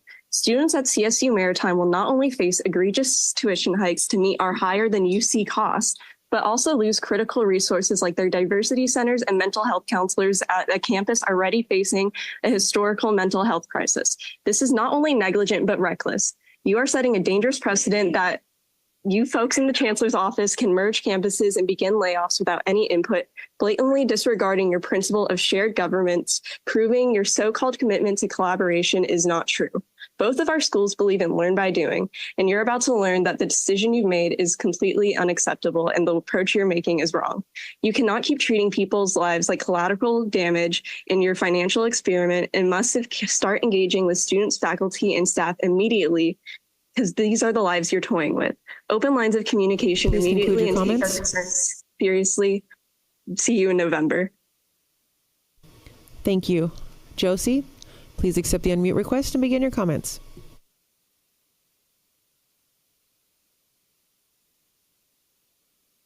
Hello, everyone. Good morning. Good morning. My name is Josue Chavez. I'm a student at Sonoma State University and also an organizer with SQE. When I was in 10th grade, I served on the Oakland Unified School District's Board of Education, representing 29,000 students as one of the student representatives for the 2018-2019 school year.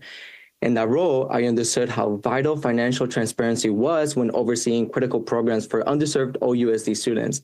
As a student now, I do not see financial transparency in this current CSU system. Also, regarding the new time, place, manner policy that is being weaponized against students, it is clearly headed towards a dangerous and marginalizing campus climate that the CSU should be embarrassed about. The policy was weaponized against me in the first week of school, for a student potluck that I was not physically present for.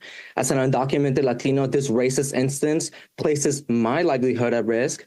Last time I checked, the CSU is serving close to 50% of Latina students.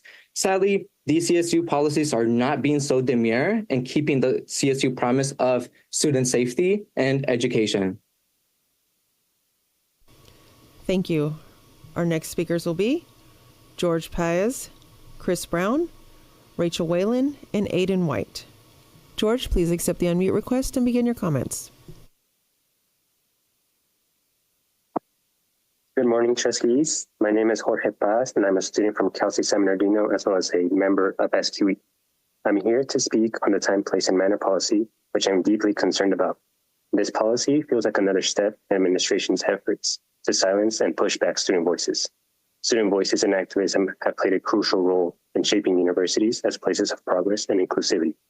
And each new policy that restricts our ability to organize and express ourselves destroys that foundation.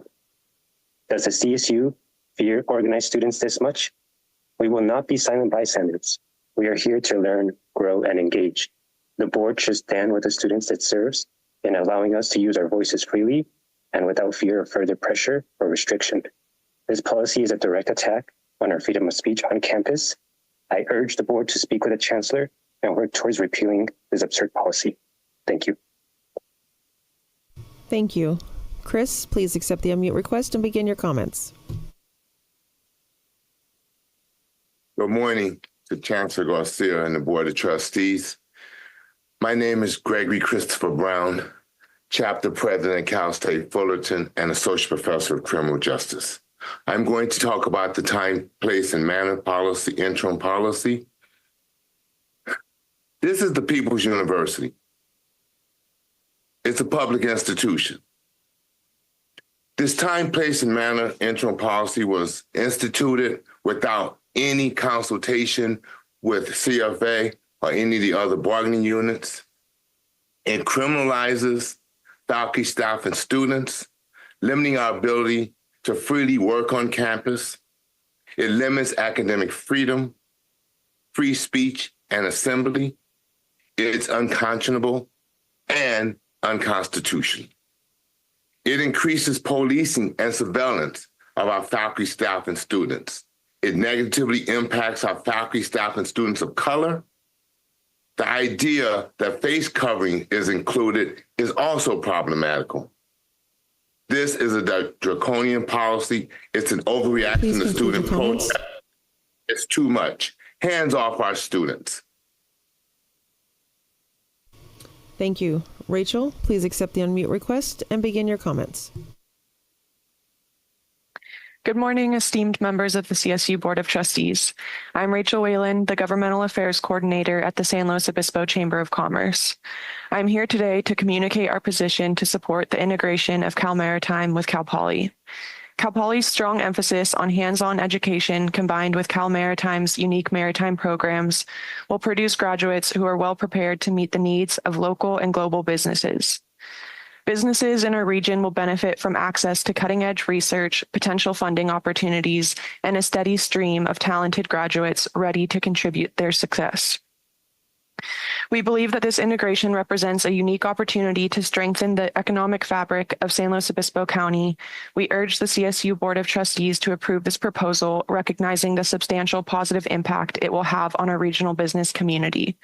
Thank you for your consideration and dedication to advancing the future of higher education and regional economic development in California.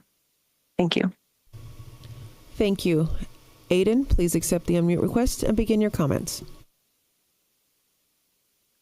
Good morning, everyone. My name is Aiden White. I'm a student at Chico State and an elected representative of the student body. The new time, place, and manner policy frames political action on campus as anti-order and anti-education. The language in and around the policy has consistently implied that students need protection from the free speech of others and that activism on campus is at odds. Sorry, I got a dog here. Is at odds with CSU's educational mission. The policy's express purpose is to quash dissent and dodge liability, and yet it's being framed as a policy that protects order and the First Amendment. When order means preserving an oppressive status quo, this is when the First Amendment needs to be invoked and protected. This policy throttles disruption, but the First Amendment is inherently disruptive. Disruption is not something we need policies protecting students from. We need policies that protect students' rights to freely express themselves. If the CSU's educational mission is undermined by the desperate attempts of systemically oppressed communities to create change, then this mission should be reimagined. Thank you. Thank you. Our next speakers will be Faith Chinnapong, Kevin Ware, and Heather Hutchinson. Faith, please accept the unmute request and begin your comments. Good morning. My name is Faith Chinnapong, and I am a graduate student at San Diego State University with Students for Quality Education.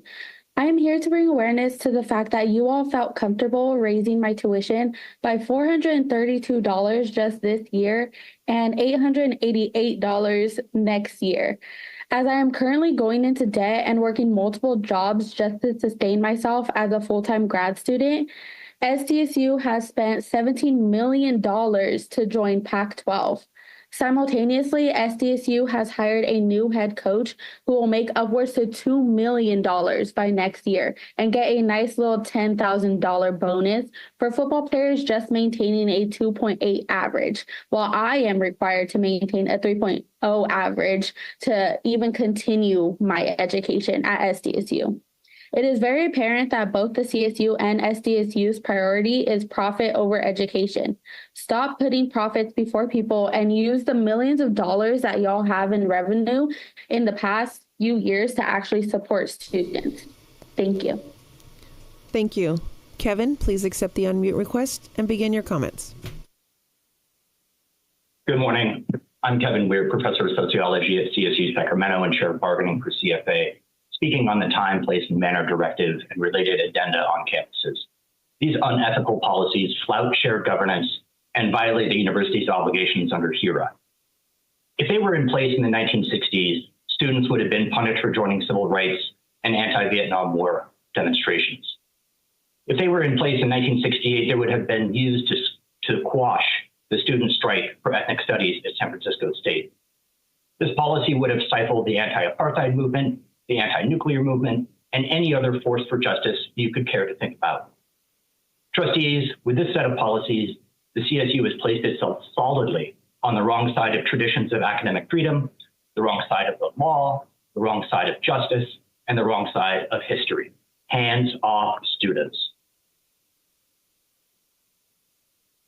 Thank you. Heather, please accept the unmute request and begin your comments. Good morning. I am Heather Hutchinson, nurse practitioner at Cal Maritime. Our clinic has a unique responsibility compared to other CSU health centers. Each year, we care for 90 to 95% of our students. One reason for this high utilization is to comply with Coast Guard requirements. We must review and maintain health information for each student and complete hundreds of Coast Guard physicals for merchant mariner credentialing. We medically clear employees for C-term, staff and prepare ship to provide medical care for 300 plus crew and cadets. We are in a resource limited community and many of our students lack access to local care. We provide essential primary and urgent care, essential family planning services, support our athletes, provide compassionate and timely and inclusive care. This is in accordance with the executive order on health services to enhance academic performance and retention. Integration must strengthen our essential on-campus medical and mental health services and ensure that we are meeting all Coast Guard requirements to support our licensing programs. Thank you. Thank you. Up next, we have Lizette Melendez, Jessica Skinner, and Tyrone Jeffries.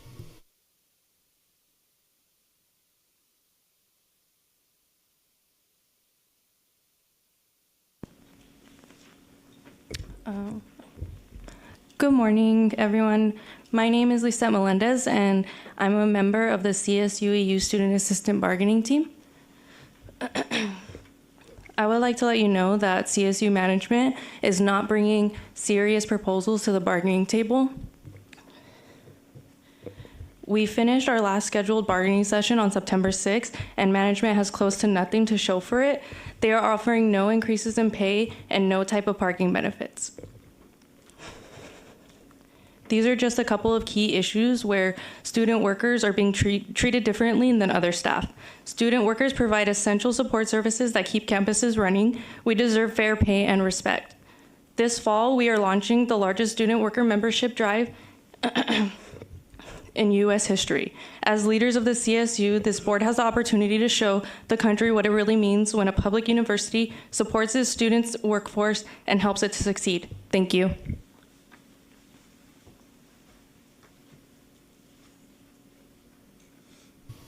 Thank you. Our next speakers will be Rebecca Campbell, Jasmine Kimbrough, and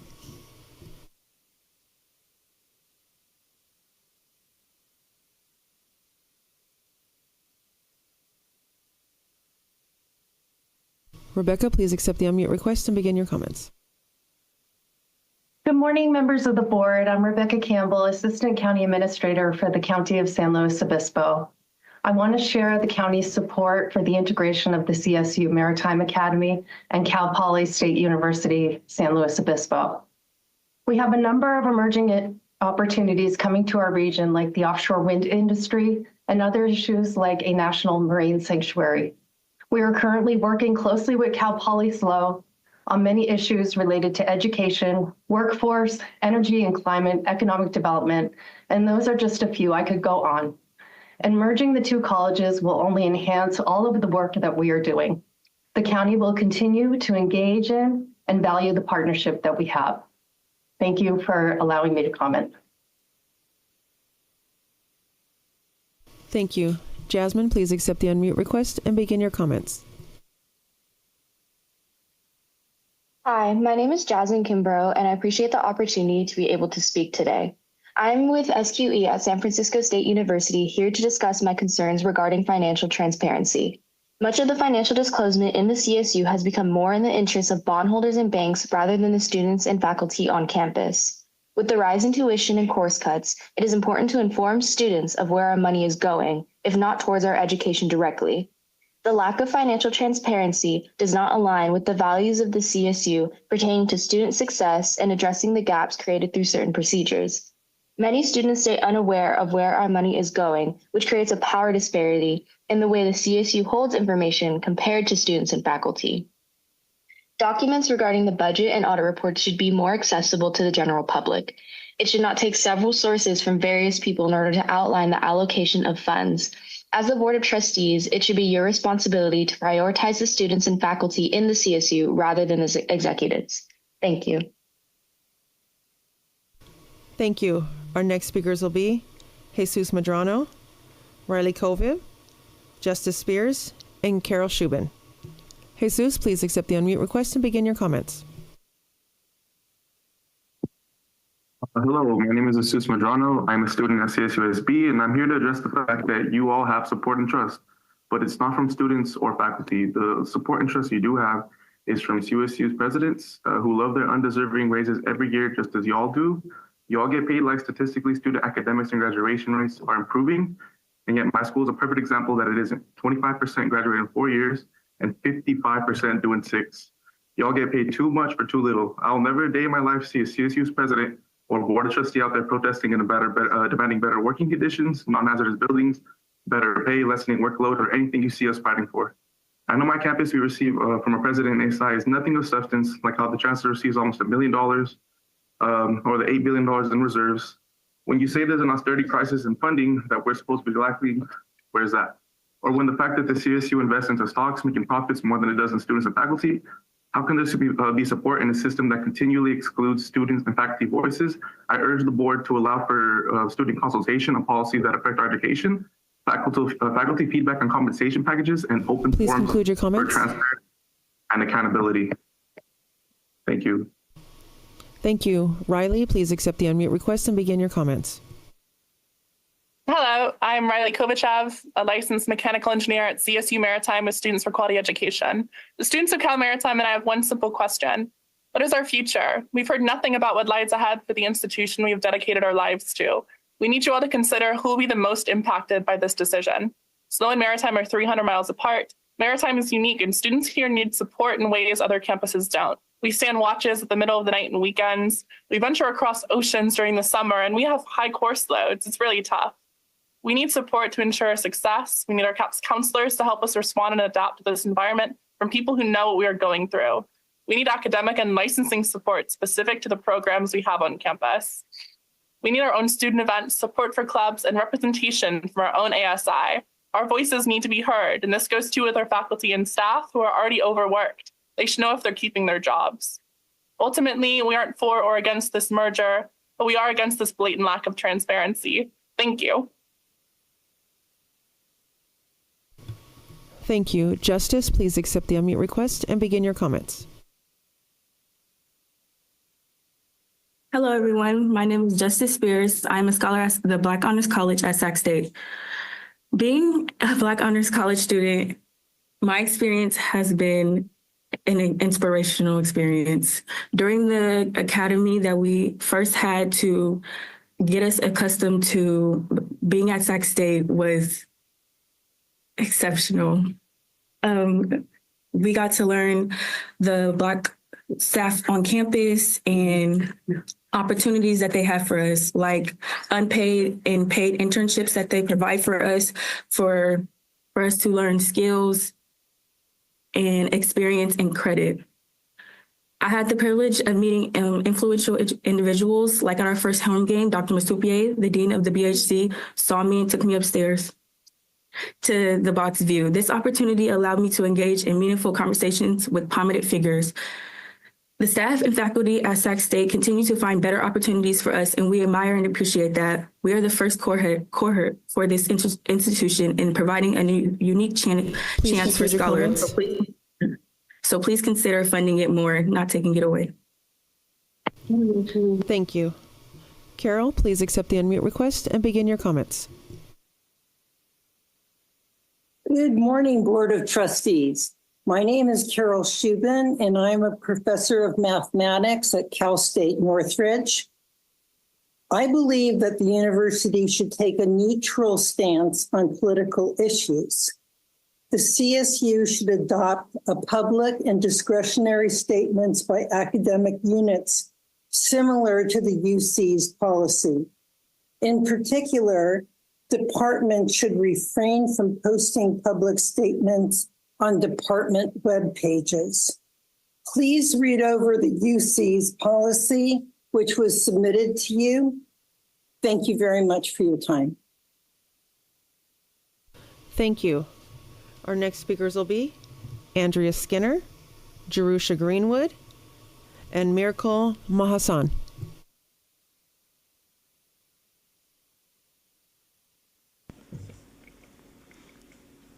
Please begin your comments. Good morning. I'm Andrea Skinner, CSUAU Unit 9 Bargaining Team Chair.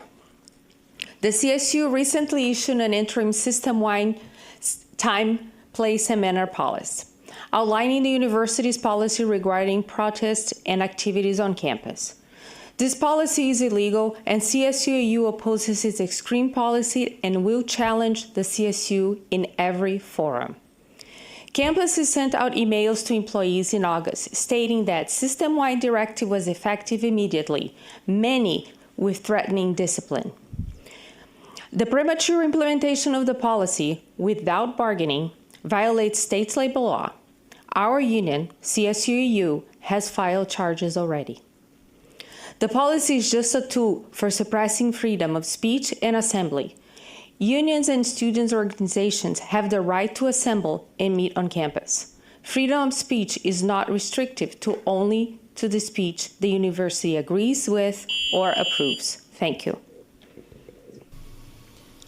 Thank you. Jerusha, please accept the unmute request and begin your comments. Thank you for the opportunity to speak this morning. My name is Jerusha Greenwood, and I am the Academic Senate Chair for Cal Poly San Luis Obispo. On August 26th, the Executive Committee of the Academic Senate adopted Resolution 981-24 on the proposed integration of CSU Maritime Academy and Cal Poly San Luis Obispo. In that resolution, the Cal Poly Executive Committee resolved the following: that the Academic Senate of Cal Poly encourages the California State, it encourages the CSU and the Board of Trustees and the administrations of both Cal Poly and Maritime to engage in transparent and frequent consultation with the Senates, faculty, staff, and student governments at each campus, and that they recognize the respective expertise of each campus's Senates, faculty, staff, and student governments regarding curriculum, academic calendar planning, resource allocation and planning, policy implementation, facilities use and management, and student governance. And we encourage the Cal Poly administration to form a committee to contribute to the integration staffed by representatives from key stakeholder groups on each campus, including faculty, staff, and students, in order to develop an implementation plan that prioritizes the retention of staff and faculty, tenured, tenure track, and both full and part-time lecturers on each campus if integration is approved. Thank you. Thank you. Miracle, please accept the unmute request and begin your comments. Hello, my name is Miracle. I'm a first-year student at Sac State, and I'm part of the first Black Honors College cohort.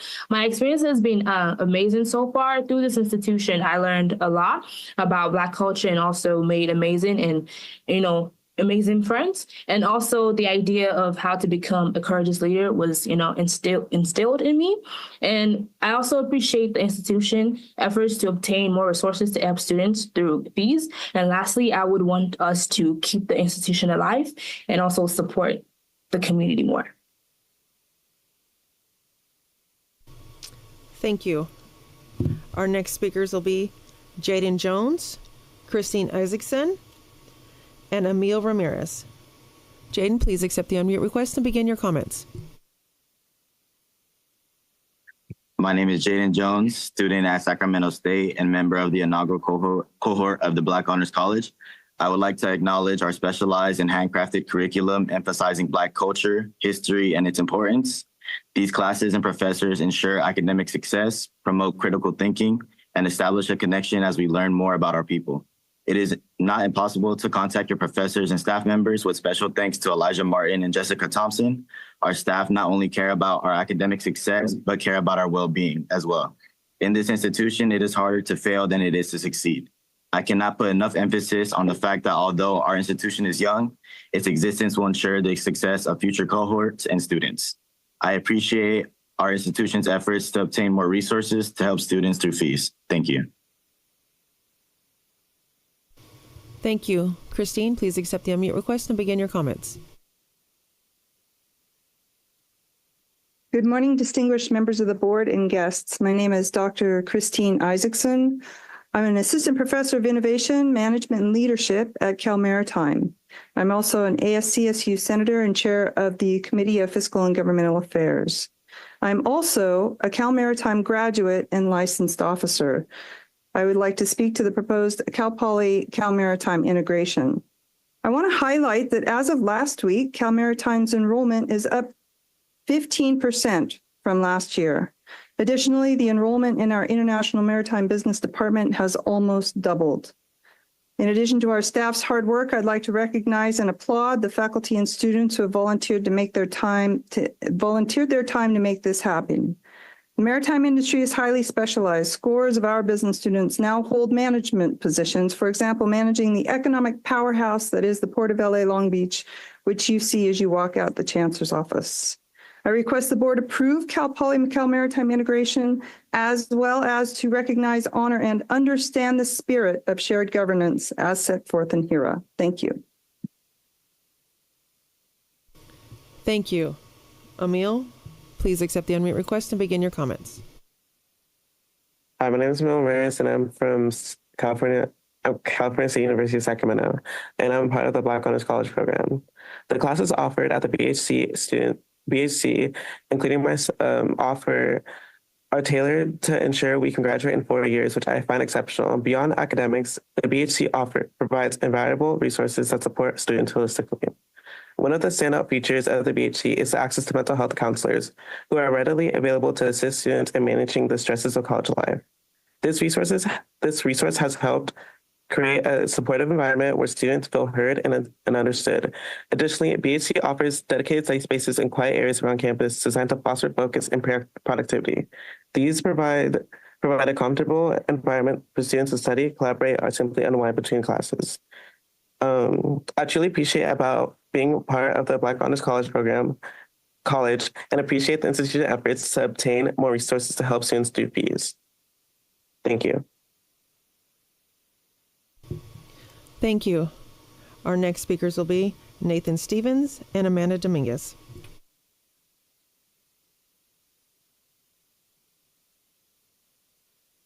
Hello, I am a professor in the anthropology department at Sacramento State, and I want to comment on the planned CSU policy related to CalNAGPRA and AB 389. Just to be clear, this is not about human skeletal remains. I don't study them and I don't plan to. This is about more mundane objects such as food refuse, soil samples, and stone tools.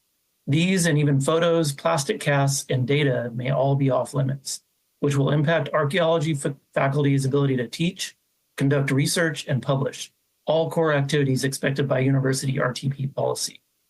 I am concerned that a new system-wide policy regulating the behavior of faculty is being drafted with no input from faculty who will be affected by it. I urge you to consider the effect of this policy on CSU faculty and on the students who depend on us to learn how to protect and manage California's archaeological record. Thank you. Thank you.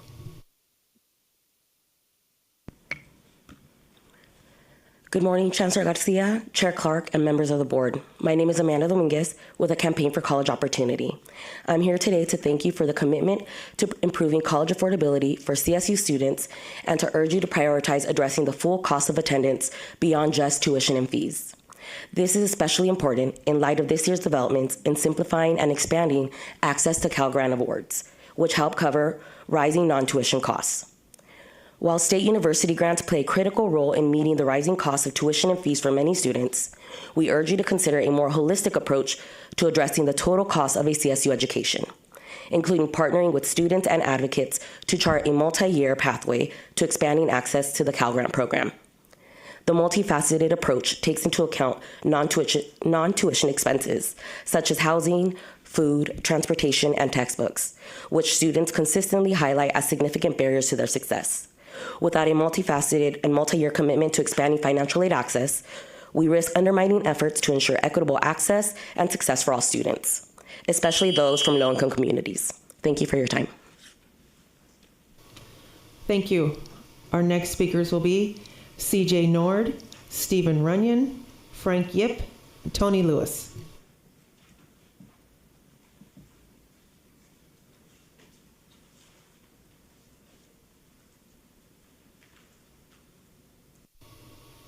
Up next, we have Thomas Oppenheimer, Amy Scoff, John Cavillo, and Joshua Guardo.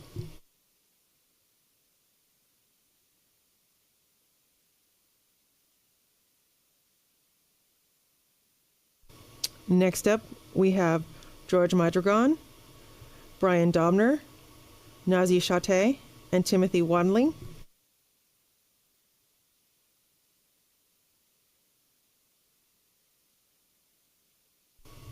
Next speakers will be Banshee Shafin, Savannah Batty,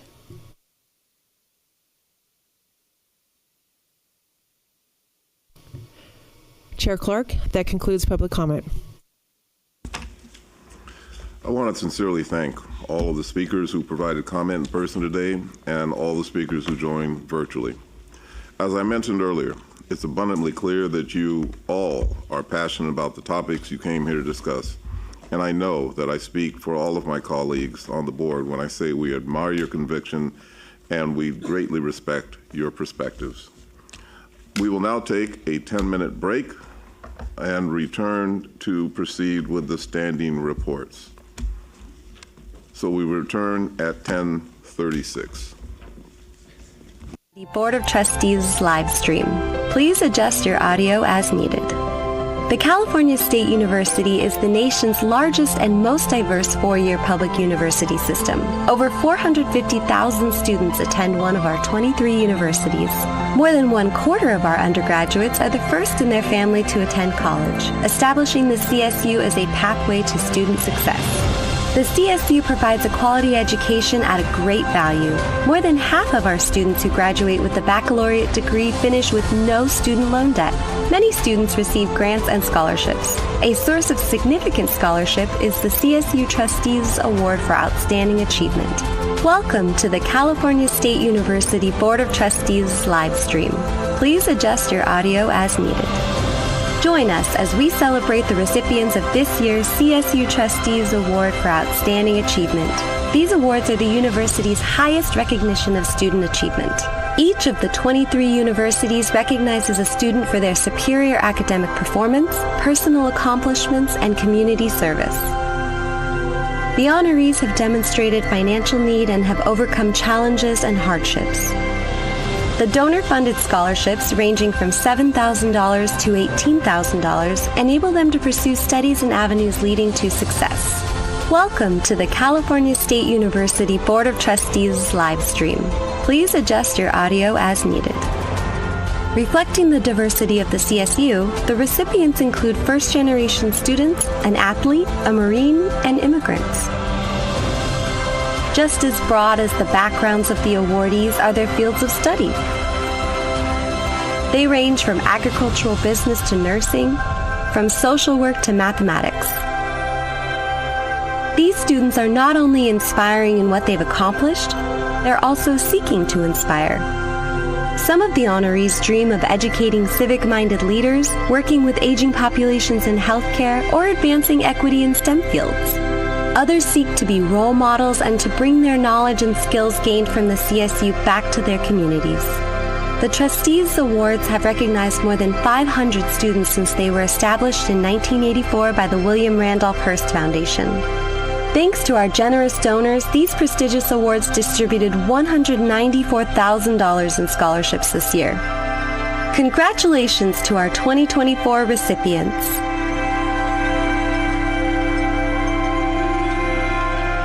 Welcome to the California State University Board of Trustees live stream. Please adjust your audio as needed. The California State University is the nation's largest and most diverse four-year public university system. Over 450,000 students attend one of our 23 universities.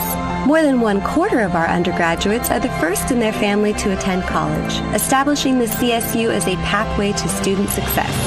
The CSU provides a quality education at a great value. More than half of our students who graduate with a baccalaureate degree finish with no student loan debt. Many students receive grants and scholarships. A source of significant scholarship is the CSU Trustees Award for Outstanding Achievement. Welcome to the California State University Board of Trustees live stream. Please adjust your audio as needed. Join us as we celebrate the recipients of this year's CSU Trustees Award for Outstanding Achievement. These awards are the university's highest recognition of student achievement. Each of the 23 universities recognizes a student for their superior academic performance, personal accomplishments, and community service. The honorees have demonstrated financial need and have overcome challenges and hardships. The donor-funded scholarships, ranging from $7,000 to $18,000, enable them to pursue studies and avenues leading to success.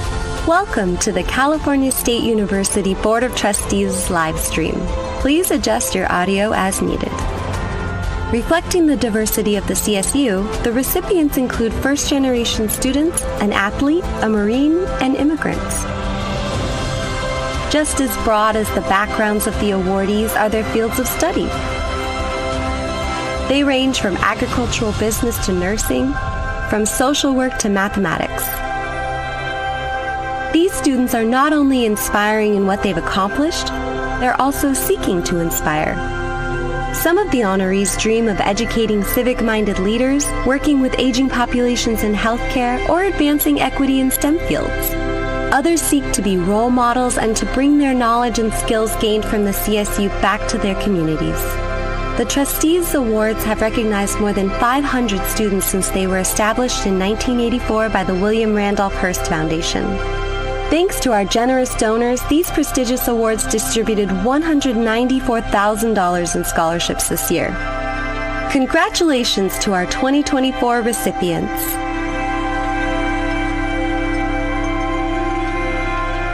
Welcome to the California State University Board of Trustees live stream. Please adjust your audio as needed. The California State University is the nation's largest and most diverse four-year public university system. Over 450,000 students attend one of our 23 universities. More than 1/4 of our undergraduates are the first in their family to attend college, establishing the CSU as a pathway to student success. The CSU provides a quality education at a great value. More than half of our students who graduate with a baccalaureate degree finish with no student loan debt. Many students receive grants and scholarships. A source of significant scholarship is the CSU Trustees Award for Outstanding Achievement. Welcome to the California State University Board of Trustees live stream. Please adjust your audio as needed. Join us as we celebrate the recipients of this year's CSU Trustees Award for Outstanding Achievement. These awards are the university's highest recognition of student achievement. Each of the 23 universities recognizes a student for their superior academic performance, personal accomplishments, and community service. The honorees have demonstrated financial need and have overcome challenges and hardships. The donor-funded scholarships, ranging from $7,000 to $18,000, enable them to pursue studies and avenues leading to success. Welcome to the California State University Board of Trustees live stream. Please adjust your audio as needed. Reflecting the diversity of the CSU, the recipients include first-generation students, an athlete, a Marine, and immigrants. Just as broad as the backgrounds of the awardees are their fields of study. They range from agricultural business to nursing, from social work to mathematics. These students are not only inspiring in what they've accomplished, they're also seeking to inspire. Some of the honorees dream of educating civic-minded leaders, working with aging populations in healthcare, or advancing equity in STEM fields. Others seek to be role models and to bring their knowledge and skills gained from the CSU back to their communities. The Trustees Awards have recognized more than 500 students since they were established in 1984 by the William Randolph Hearst Foundation. Thanks to our generous donors, these prestigious awards distributed $194,000 in scholarships this year. Congratulations to our 2024 recipients.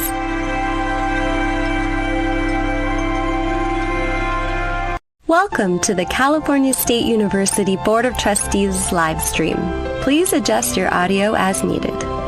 The California State University is the nation's largest and most diverse four-year public university system. Over 450,000 students attend one of our 23 universities. More than 1/4 of our undergraduates are the first in their family to attend college, establishing the CSU as a pathway to student success. The CSU provides a quality education at a great value. More than half of our students who graduate with a baccalaureate degree finish with no student loan debt. Many students receive grants and scholarships. A source of significant scholarship is the CSU Trustees Award for Outstanding Achievement. Welcome to the California State University Board of Trustees live stream. Please adjust your audio as needed. Join us as we celebrate the recipients of this year's CSU Trustees Award for Outstanding Achievement. These awards are the university's highest recognition of student achievement. Each of the 23 universities recognizes a student for their superior academic performance, personal accomplishments, and community service. The honorees have demonstrated financial need and have overcome challenges and hardships. The donor-funded scholarships, ranging from $7,000 to $18,000, enable them to pursue studies and avenues leading to success. Welcome to the California State University Board of Trustees live stream. Please adjust your audio as needed. Reflecting the diversity of the CSU, the recipients include first-generation students, an athlete, a Marine, and immigrants. Just as broad as the backgrounds of the awardees are their fields of study. They range from agricultural business to nursing, from social work to mathematics.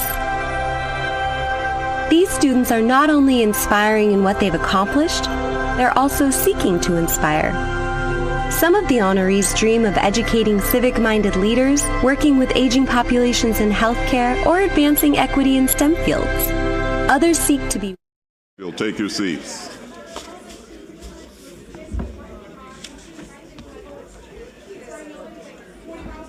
So I'm going to start the chair's report now. I think I need a bigger hammer. I'll get a sledgehammer. Good morning. I'd like to begin my report by welcoming some new faces. Folks who are attending their first time for the first in-person board meeting in their new roles. First, Trustee Sam Nejabat. We're excited to benefit from your expertise, and I look forward to hearing a few introductory remarks from you during tomorrow's plenary. Welcome. I'd also like to welcome Cal State Fullerton President Ronald Rashawn.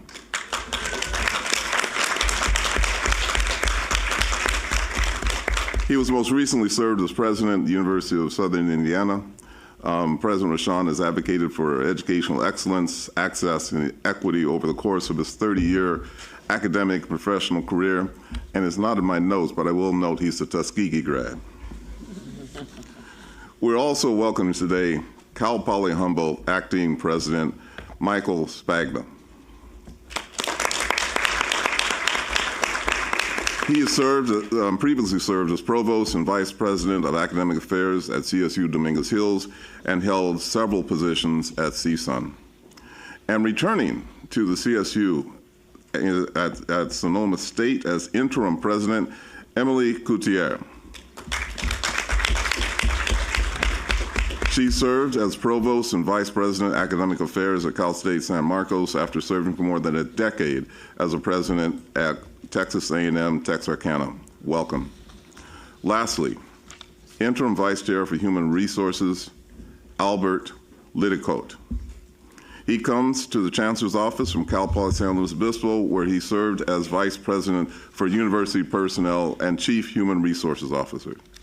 We are thrilled to welcome each of you and are confident your collective expertise will make a significant impact on the CSU for many years to come.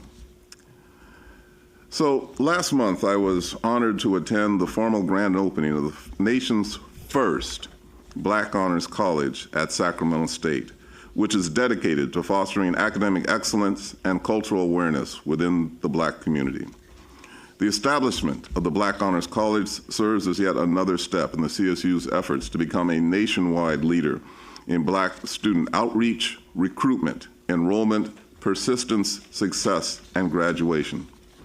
And I'd like to share a quick story that I told during the event's panel discussion that conveys my feelings about this historic endeavor. I want you to use your imagination. And imagine there are two people at a starting line preparing a race. You tell the first runner, I'm going to place this gold ring just in front of you, just out your reach. And if you're fast enough, someday you'll reach it. And then you tell the other person who's about to race, who looks more like me. Now we're going to put a line behind you, and that line represents fear. Fear of not being smart enough. Fear that if you fail, people will judge you, but not just you, all people like you. Fear of letting down your ancestors. Fear of letting down your parents. Now, when the starting gun is fired, one racer takes off and he's chasing that gold ring. And the other one takes off because he's trying to avoid that line of fear and failure. Now, they're probably going to run at similar speeds, but I guarantee you they're going to have completely different experiences by the time they get to that finish line. My hope is that the CSU's Black Honors College will serve as a safe and supportive space for our students so they can chase and ultimately collect those gold rings. So another tangible way we support our talented and diverse students is through the CSU's Trustees Award for Outstanding Achievement, which will be presented tomorrow, and is always a true highlight of the academic year. This annual scholarship program honors students for their academic accomplishments and community service. The video will highlight this year's Razie Scholar will serve as the first entry in a new ongoing video series at each board meeting, during which we will shine a light on the exemplary Cal State student in either a faculty or a staff member. The inspiring story of the Razie Scholar, indeed of the scholars being recognized, and of the community, faculty, staff, family, and friends who uplift and support our students perfectly captures the enduring mission of the CSU and the transformational impact of higher education. As we continue to powerfully tell the CSU story, I'm happy to announce the third annual CSU Photo of the Year contest. This fun and friendly competition provides an opportunity for all 23 of our universities to highlight eye-catching images from the past academic year. Universities were asked to submit their favorite photo and share how it represents the indomitable CSU spirit. Submissions were featured in the story in calstate.edu, and readers voted for their favorite shots. Here are the top 3 submissions. In third place, Cal State East Bay. This photo was taken by campus photographer, videographer Garvin So. At Cal State East Bay, improv dancing is an inclusive art form Here, the dance faculty member, Eric Coopers, creates a space for shared experiences, healing, and celebration, where students, faculty, and staff can all participate. In second place, Chico State. This photo was taken by Jason Haley, who was a university photographer. Rebecca Graham, the master's students in exercise physiology at Chico State, uses a pipette to transport a measured volume of a liquid in kinesiology biochemistry lab. This unique angle shows the focus and dedication of the researchers, highlights Chico State's exemplary programs, academic excellence, and contributions to science. And now, drum roll, please.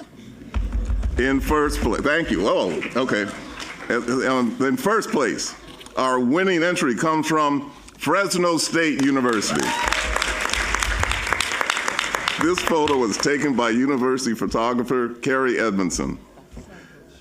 Taken during Fresno State's home opener football game, this photo illustrates the power of the university's Red Wave fan base, filling the stadium to cheer on their Bulldogs while also capturing a beautiful sunset representative of the vibrant Central Valley. Congratulations to Carrie and Fresno State on your winning entry, and thank you all who submitted photos and took time to vote. Now, before I close my remarks, I'm pleased to announce we've launched a new publicly accessible Board of Trustees meeting handouts online library.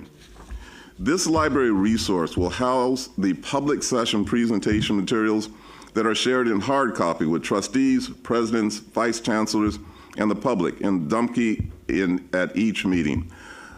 Up until now, these materials that included copies of PowerPoint presentations have been accessible only via the video links that are posted after the meetings. We often receive inquiries and requests from various internal and external stakeholders, including the media, for copies of these materials for current and past meetings. Now, stakeholders will be able to access and easily search for these items by title, keyword, month, year, and committee. Currently, 2024 meeting materials are available with the library's executive archive of past meetings expected to be built out by the end of the year. This is part of a multi-phase project intended to enhance the accessibility, transparency, and searchability of various board-related materials, including agenda items, resolutions, videos, archives, and such. And that's going to be by a more user-friendly, intuitive, and searchable format. It's also reflective of the broader goals of the Office of the Board of Trustees to develop and implement enhanced web-based solutions for an improved service delivery experience for all stakeholders. I thank AVC and Chief of Staff Michelle Kiss and her team for this excellent work, and I look forward to providing further updates regarding our continuing effort to build a model of efficiency, transparency, and accessibility. I've saved this next item because I want to underscore its vital importance.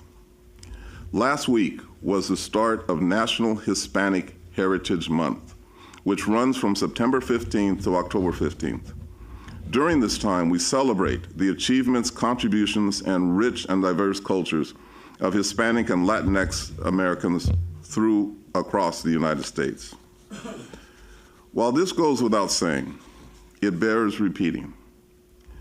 Diversity, inclusion, and educational equity are the foundational pillars that uphold the CSU's mission. At all of our 23 universities and at the Chancellor's office, every effort is made to make sure that all members of our campus communities are met with a welcoming and supportive environment. At the CSU, nearly 50% of students are Latinx.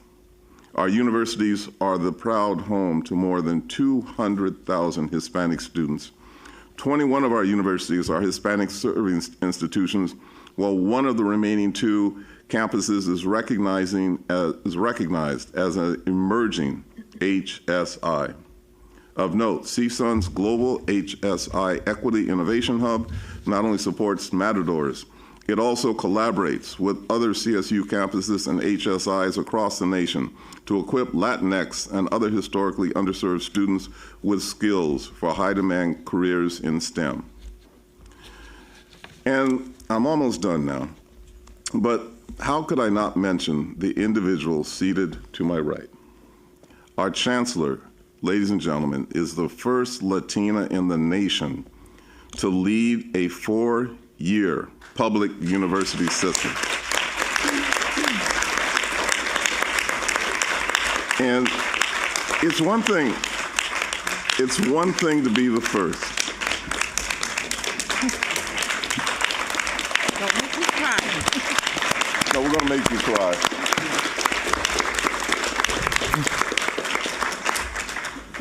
All right, you guys maybe lose my place. It's one thing to be the first, but it's another thing to be the first and to crush it. And that's exactly what she's done. Not even a year in her tenure, our Chancellor has amassed an impressive list of accolades.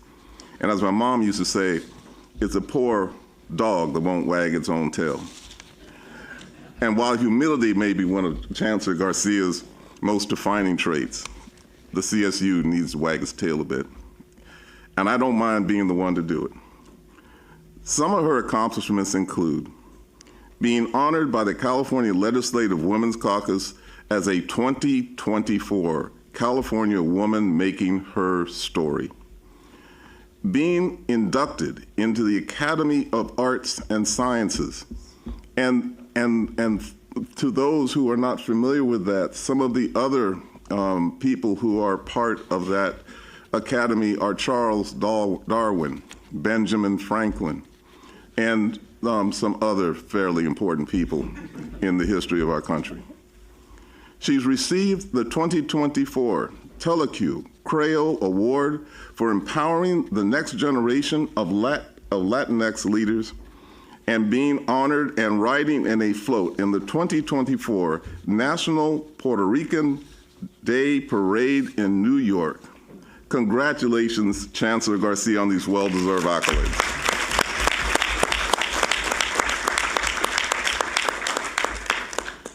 If the old adage you're keeping the company you keep is an accurate reflection of who you are, the CSU is in very good hands. In the interest of time, I will conclude my report here. I've asked Chancellor Garcia to address a number of critically important topics to the CSU, so her report may run a little longer than usual. I will now turn it over to the Chair of the Academic Senate first. You a little bit later, Chancellor. Chair Boyd. Thank you, Chair Clark. Buenos dias, ohayo gozaimasu. Good morning, everyone.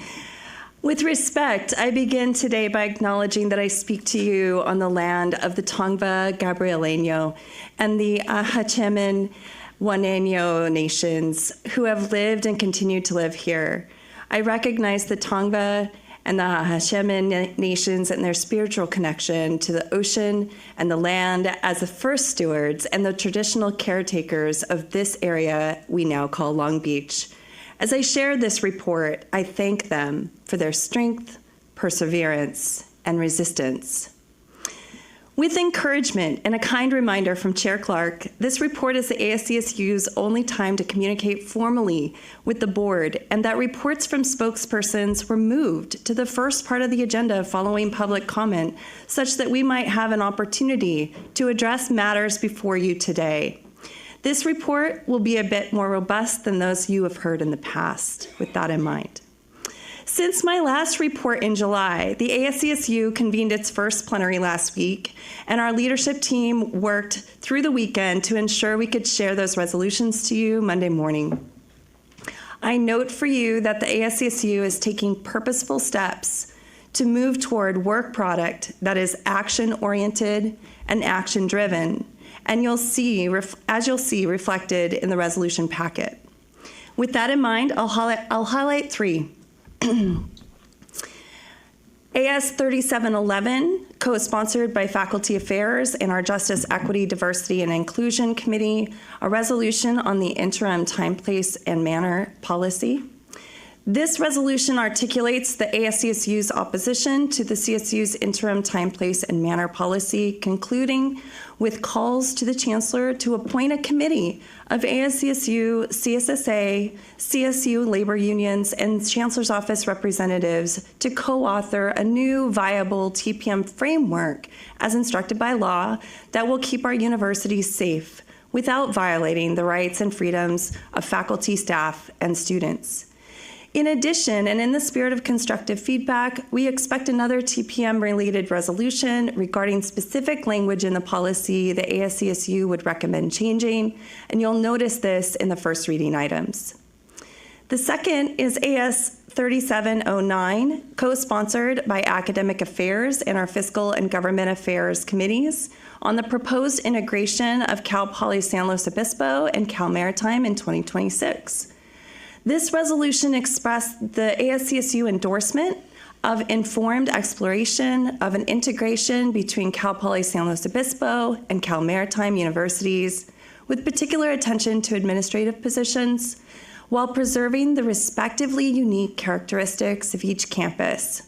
In any integration, the shared governance process and the purview of faculty over curriculum and programs should be respected, and faculty, including lecturer faculty and staff positions, should be protected. The third is AS 3715 from the Executive Committee. This is the schedule and procedure for ratification of the AS 3660, amending the Constitution of the Academic Senate of the California State University to add 3 designated lecturer faculty positions. Although this resolution sets out a timeline and other details for this process of ratifying the amendments to the ASCSU Constitution approved last March, specifically in AS 3660, I highlight it because should it be ratified by a majority of campus votes, the proposed changes to the ASCSU Constitution will come to the Board of Trustees for approval. It has recently become clearer that some of the board only know ASCSU through its formal resolutions. Thus, for this and future reports, I will share some of the priorities I've developed from my chairship and of the executive team, along with the actions relevant to these priorities.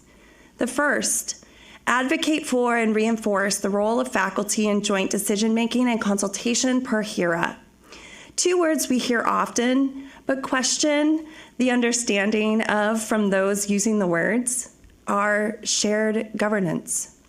Under HERA, Section 3561B, and the ASCSU Constitution that is, in fact, approved by this board, we as faculty representatives have a recognized and long-standing role in the governance of our institutions.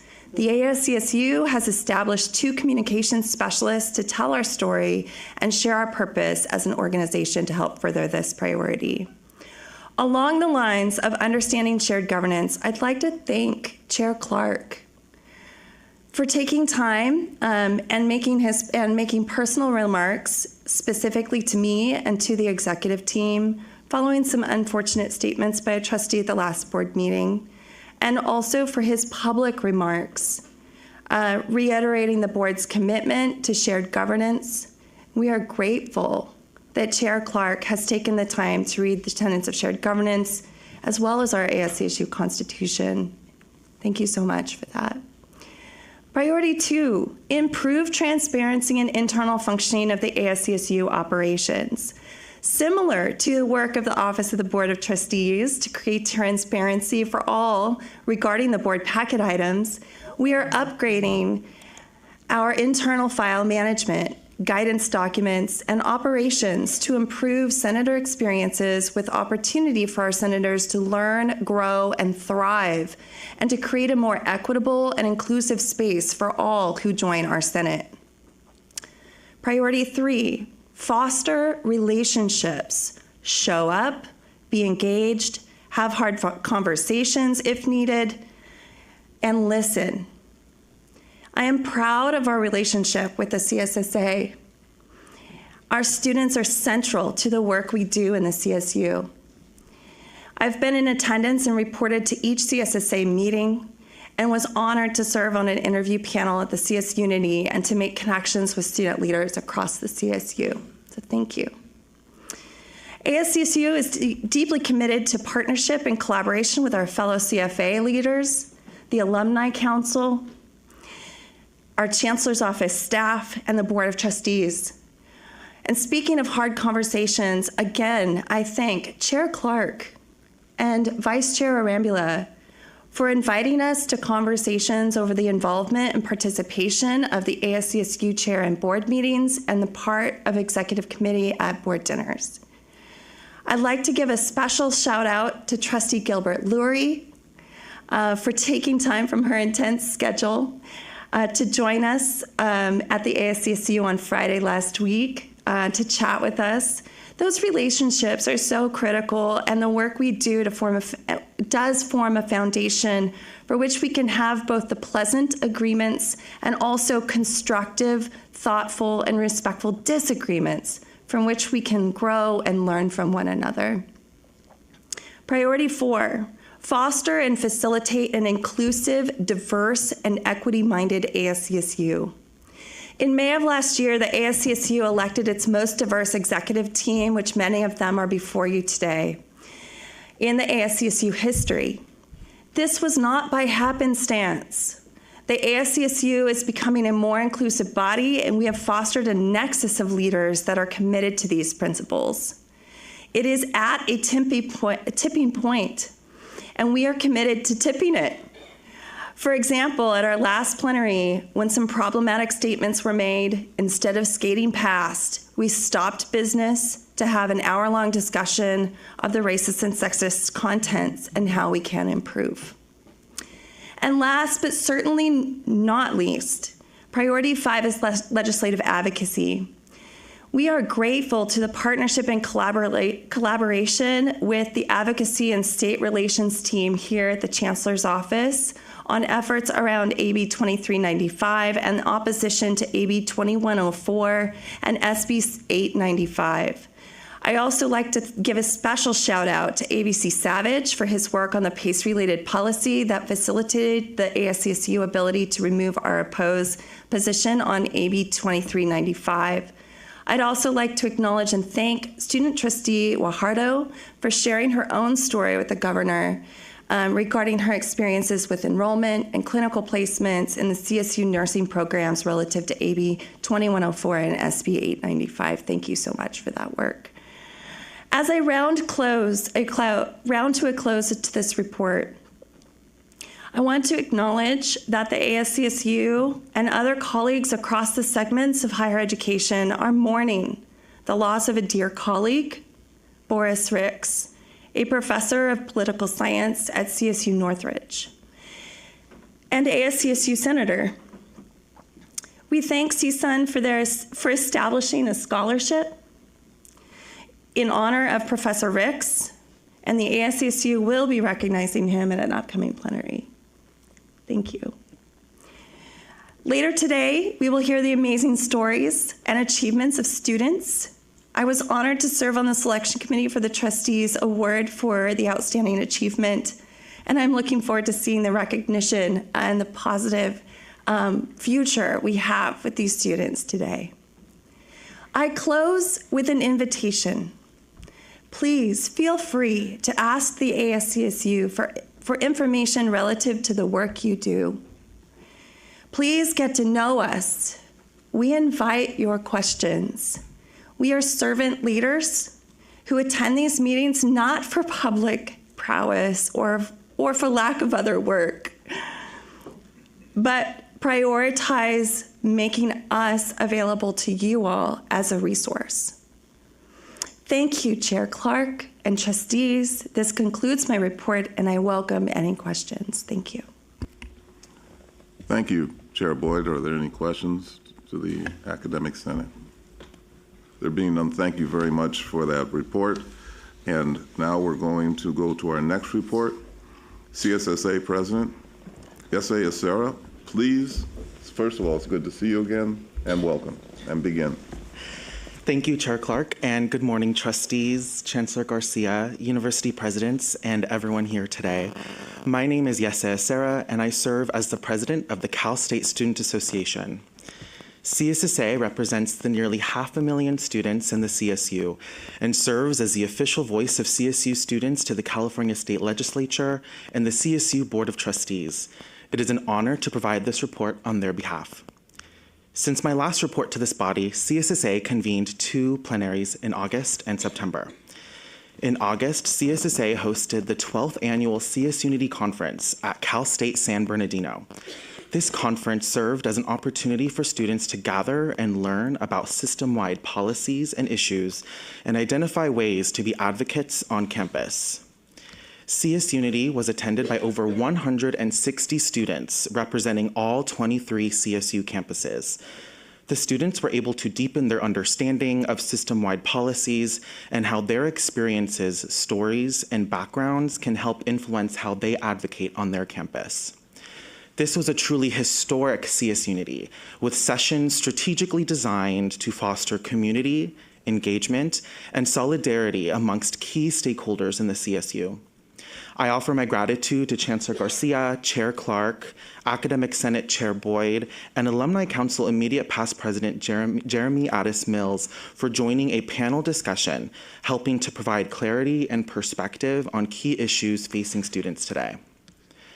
We carried those conversations into our virtual plenary, which was wrapped up this weekend. We discussed alumni and student programs, updating our 2024 to 2025 policy agenda, and we held a robust conversation about time, place, and manner following a presentation by Assistant Vice Chancellor Murillo. I first want to express my gratitude to Deputy Vice Chancellor Perez, Assistant Vice Chancellor Murillo, and Director Tran Martin for providing the opportunity for CSSA to authentically express our concerns with portions of the policy as well as its interim rollout. While CSSA does not yet have an official stance on the interim time, place, and manner policy, we are actively working with our student leaders from across the system to gather feedback and closely monitor university response teams. Although TPM policies have existed on our campuses for decades, we believe the creation and implementation of a centralized system-wide TPM policy must safeguard student rights to protected free speech. Students must be able to feel that they can express themselves freely and not be unjustly met with punitive responses when doing so.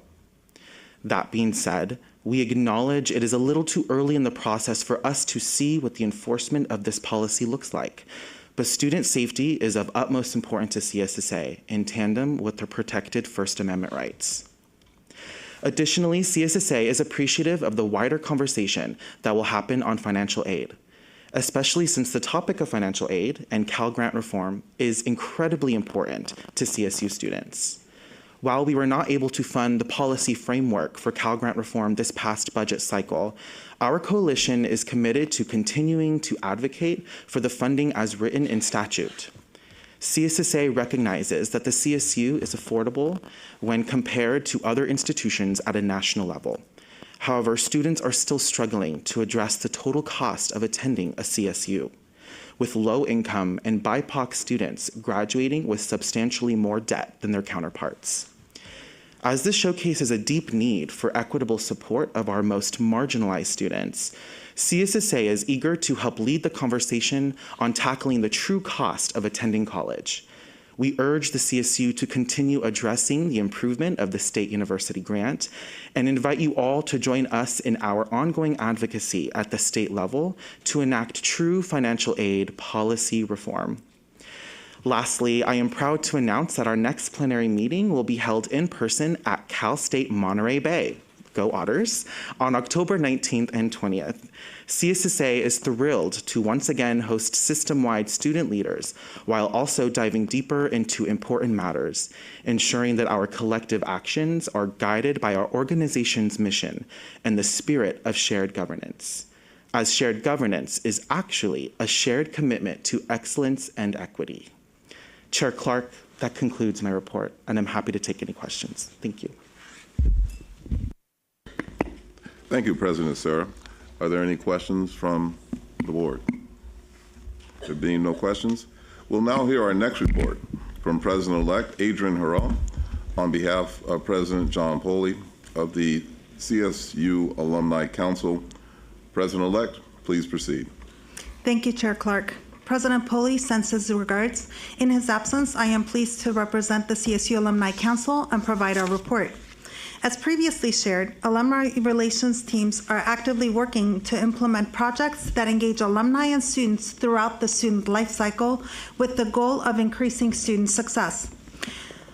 Although all elements of the student life cycle were addressed in the 26 projects funded, the top 3 priorities for campuses were enrollment, retention, and career exploration and readiness. Today, I want to highlight a project from Cal Poly Pomona, which focuses on career exploration and readiness. 2 weeks ago, the CPP Career Center and Alumni Affairs Office co-hosted the inaugural Career Readiness Conference. This one-day event brought together alumni, industry experts, and professionals to equip students with tools they need for career success, including networking, resume review, free professional headshots, and educational sessions. The educational sessions were segmented by tracks and focused on different parts of student career journeys, from the early stages of forming a career development plan to building on the resources and network already established and actively seeking employment. The event was met with an overwhelming positive response from students and alumni. Students shared how much better prepared they felt for the annual CPP Career Fair, which took place the following week, and almost all of the 60 alumni participants signed up to volunteer as virtual resume reviewers with the Career Center. This event is just one of the many great examples of how campus partners are working together to engage alumni and create beneficial and meaningful opportunities for students. We are thankful for the support from the Academic Student Affairs, who made these Alumni-Student Connections projects possible. We're excited about the project successes we've already hearing and planning to continue using this platform to share highlights until the progress report is available early next year. In other Alumni Council news, we hosted our fall meeting at San Francisco State last month. We appreciate the hospitality shown by all members of the SFSU community and enjoyed our 2 days on campus learning and meeting with colleagues.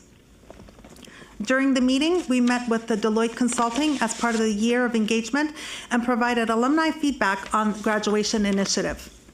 The Alumni Council is also grateful to be included in the CSU Strategic Plan Steering Committee and look forward to positively contributing to these discussions. Alumni are committed to supporting the California State University's impactful leadership throughout the state, the nation, and the world. Thank you, Chair Clark. This concludes my report.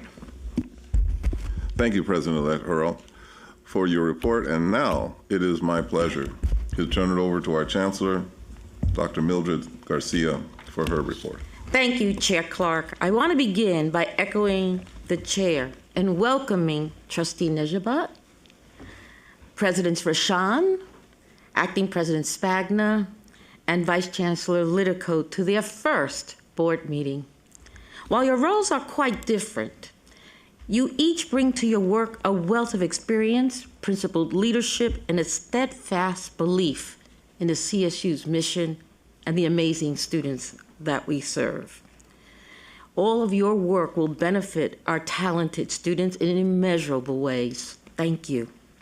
And Chair Clark, regarding your kind words, I can simply say, mil gracias.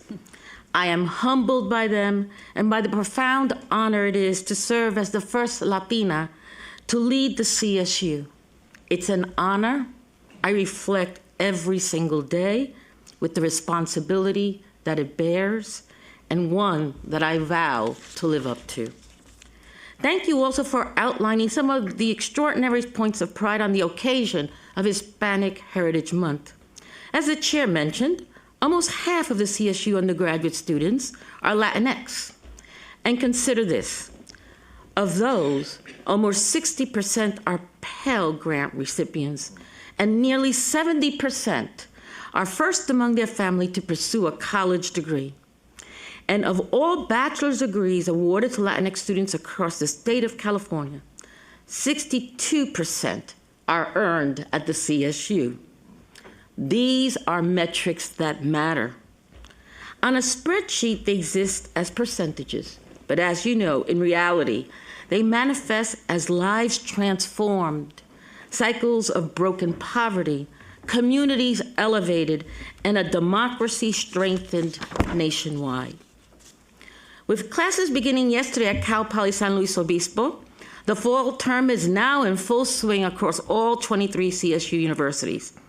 So let me wish the entire CSU family a happy new academic year.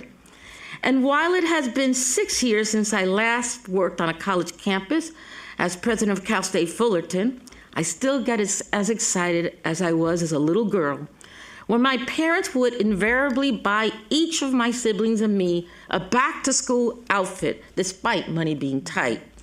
It was a family tradition, and it always set us off to school with a sense of excitement at what the year would bring.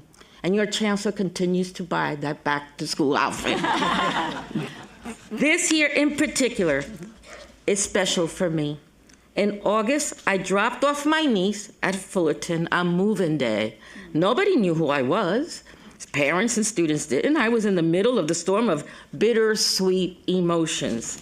I observed the cheerful and helpful staff, the new students, some brimming with excitement, others looking a little trepidatious, and of course, all the hugs and tear-faced faces of my family and those loved ones stalling, looking for any reason to stay just a little longer before saying goodbye to their family members.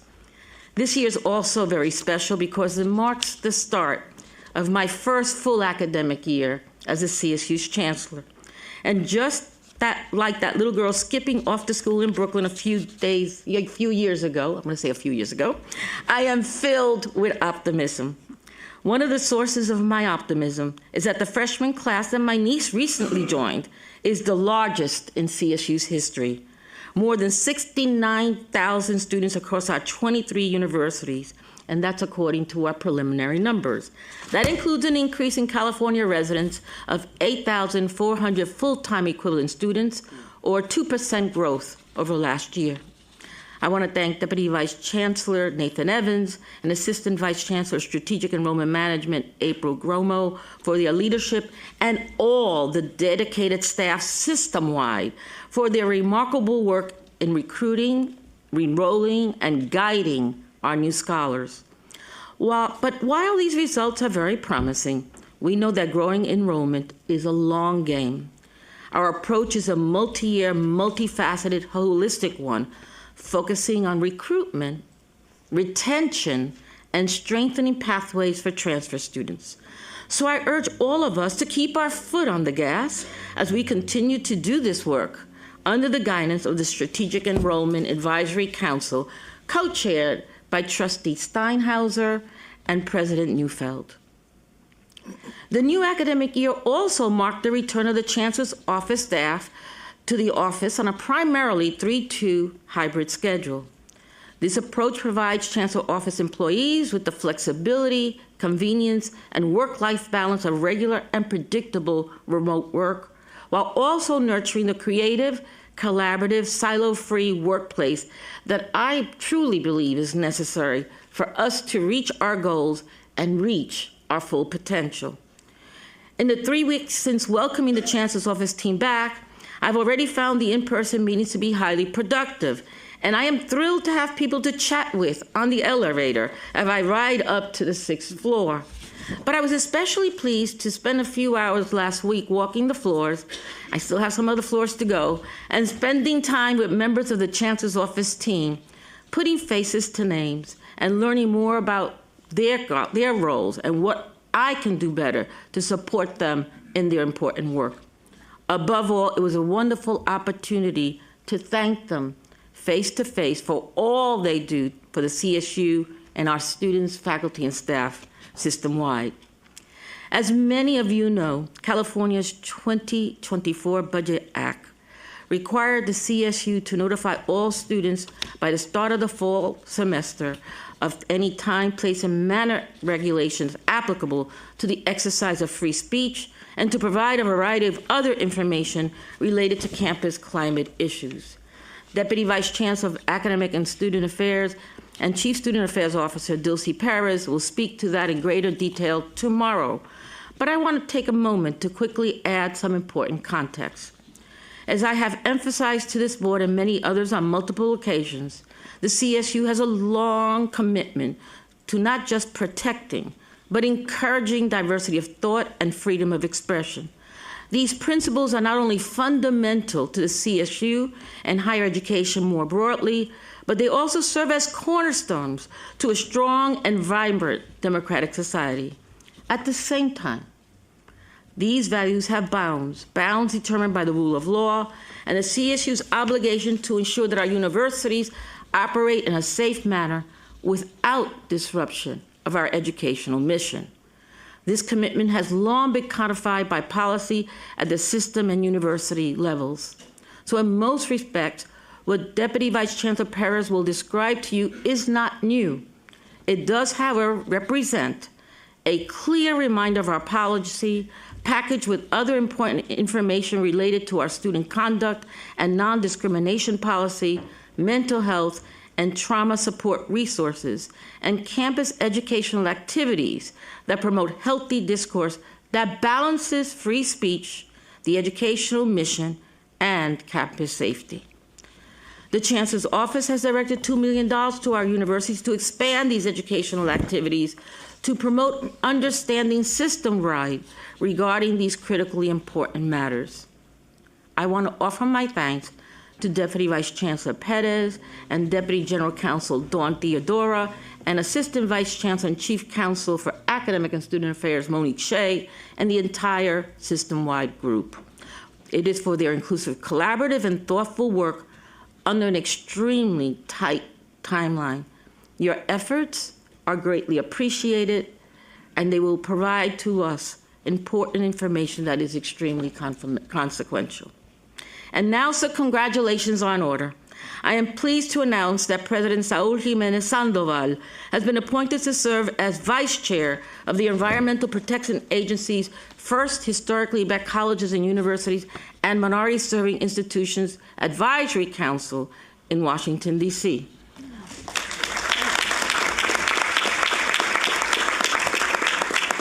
The council will help the Environmental Protection Agency diversify the next generation of environmental leaders and advance equitable economic and educational opportunities for all Americans while protecting human health and the environment.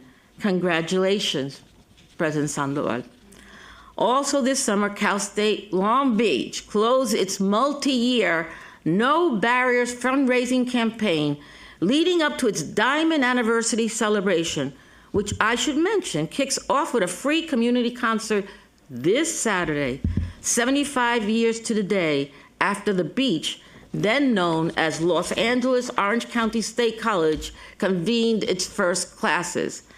No Barriers generated philanthropic investments in the amount of, listen, President Connolly, I'm pausing for dramatic effect here, more than $313 million.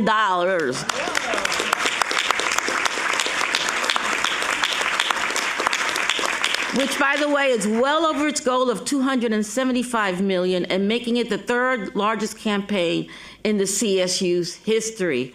President Connolly, congratulations to you and the countless others responsible for No Barriers' extraordinary success that will impact Cal State Long Beach students, the region, and the state for many years to come. Go Beach. Well done.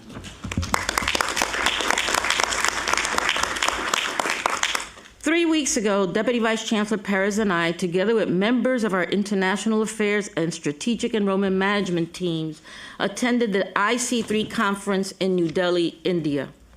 It was an extraordinary event on a massive scale with more than 2,000 delegates from secondary and higher education representing 55 countries, all gathered to explore strategies for enhancing students' college readiness and their career success. I had the honor of delivering a keynote address before nearly 1,000 conference attendees and a graduating cohort of high school counselors telling the CSU's powerful story and sharing some of our innovative student success strategies. The CSU sponsored a booth to give our campuses an opportunity to recruit students and provide information to the thousands of high school principals, teachers, and counselors in attendance. In addition, I met with the chairman of India's Central Board for Secondary Education, which is comprised of nearly 30,000 schools, serving more than 22 million high school students. We discussed a program being piloted by 6 CSU universities that will award exam credits to Indian students, not unlike the advanced placement program we are all familiar with. I also had the privilege and honor of meeting with former LA Mayor and current U.S. Ambassador to India, Eric Garcetti, to discuss the CSU's mission-driven and student-centric work and the importance of international education for all of our students, as well as to explore strategies for the two nations to partner to advance higher education opportunities for all. Together, the Credit by Examination pilot program and our strengthened relationships with Indian educational officials at the highest levels show great promise to drive student success in both countries, strategically bolstering our enrollment across the CSU, and perhaps more important, to advance our priority of teaching all of our students, the world's future leaders, to become active and engaged participants in our increasingly interconnected, interdependent global economy and society. Since we last met in July, I have testified twice before the Joint Legislative Audit Committee. On August 8th, Chico State President Steve Perez and I participated in an oversight hearing regarding the CSU's work to meet our moral and legal obligations to return the Native American ancestors and cultural items that have been on our campuses for far too long. At the outset, I want to thank President Perez, who did a truly outstanding job articulating the university's perspective on these matters and describing the progress made and challenges encountered by Chico State in its system-leading work in that area. Assistant Vice Chancellor of Advocacy and State Relations, Nathan Dietrich, will provide a more comprehensive update, so I will be brief. The committee commented favorably on our allocation of $4.25 million for NACPRA efforts across the system, our commitment to tribal consultation in developing our system-wide policy, and on our progress in recruiting university NACPRA coordinators, with 19 of the 21 required coordinators now hired. The committee expressed some concerns regarding our efforts to fill campus oversight committee positions and on the potential future impact that field schools could have on our work. And there was an important overriding concern that I will address in a moment. A week later, I participated in an oversight hearing related to the 2023 State Audit Report regarding our Title IX and other civil rights programs and services. The hearing was before not only the Joint Legislative Audit Committee, but also the Assembly Higher Education Committee and the Senate Education Committee.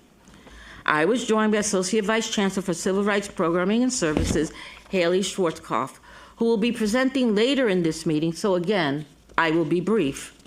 The committees generally acknowledge that we have made significant progress.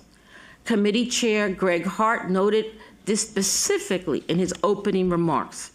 Committee members also commented favorably on the CSU's collaboration and partnership regarding a package of 12 Title IX related bills. I was very impressed with the level of detail reflected in the questioning, with many of the questioning focusing on internal processing, hiring challenges, climate of concern, and data collection.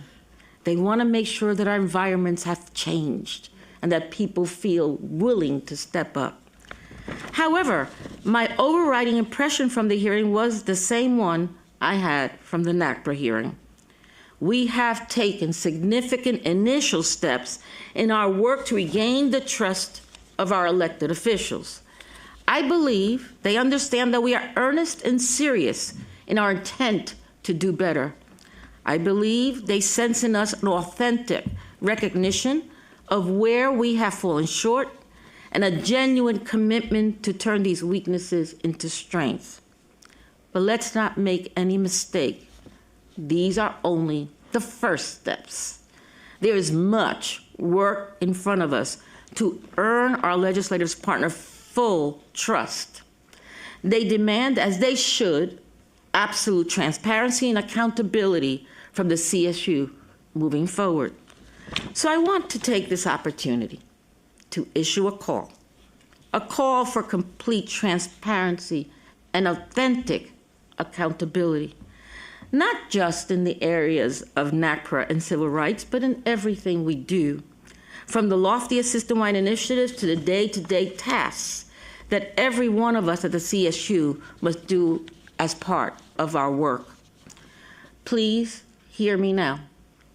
Transparency and accountability must be seen and internalized and honored as CSU core values, every bit as much as the others we hold so dear, whether inclusive excellence or access and affordability or educational equity in all of its dimensions. This must become part of our DNA, of who we are as a national model for educating America's new majority. But please don't confuse the demand for transparency and accountability with a demand for perfection. We will make mistakes. Contingencies will arise. Timelines may have to be adjusted. We may fall short of our aspirations. Transparency and accountability means taking ownership of our responsibilities, taking personal and responsibility for our own role in broader initiatives. It calls for a clear, proactive, and thorough communication. To use one of my favorite expressions, it means no surprises. And to borrow an expression we've heard from Chair Clark on multiple occasions, it means showing our work in words we all understand. So I welcome and urge our elected officials to hold the CSU to account. And I ask the board to demand the same from me, as I will do with our presidents and our presidents to their cabinets and so on. Let's live out our model of being open, transparent, and accountable. It is part of our core value. As we approach October 1st and what will be the first anniversary of the beginning of my tenure as a CSU Chancellor, I am proud of what we have accomplished together to advance our initial priorities, taking meaningful steps to regain the trust of our stakeholders, particularly in the areas of Title IX and NACPRA compliance, expanding and strengthening our strategic communications capacity, in strategic enrollment management and growth, taking meaningful steps to more fairly compensate our world-class faculty and staff, reimagining student success post-GI 2025, and advancing the recommendations of the Black Student Success Report, strengthening our diverse and student-focused executive leadership team, working together in systemness, and in ensuring that we continue to deliver on our educational mission through this time of financial constraint among so many of our accomplishments together,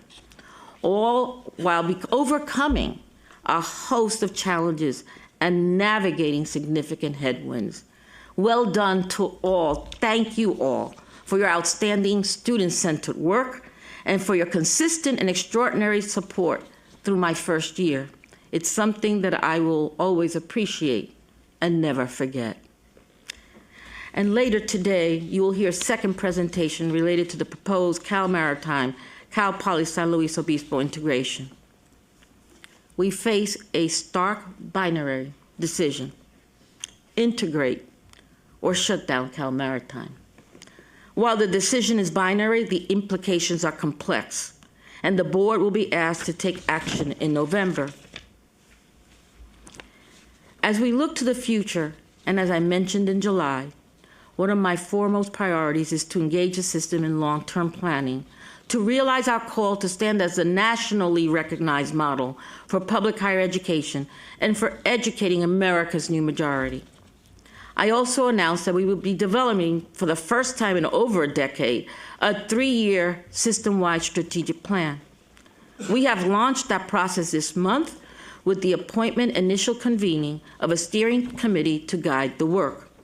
The committee will serve as a critical advisory role to me while collaborating with Chancellor's office staff and renowned higher education consultant SOVA, who we have engaged as an expert and neutral third party to conduct stakeholder engagement across the system.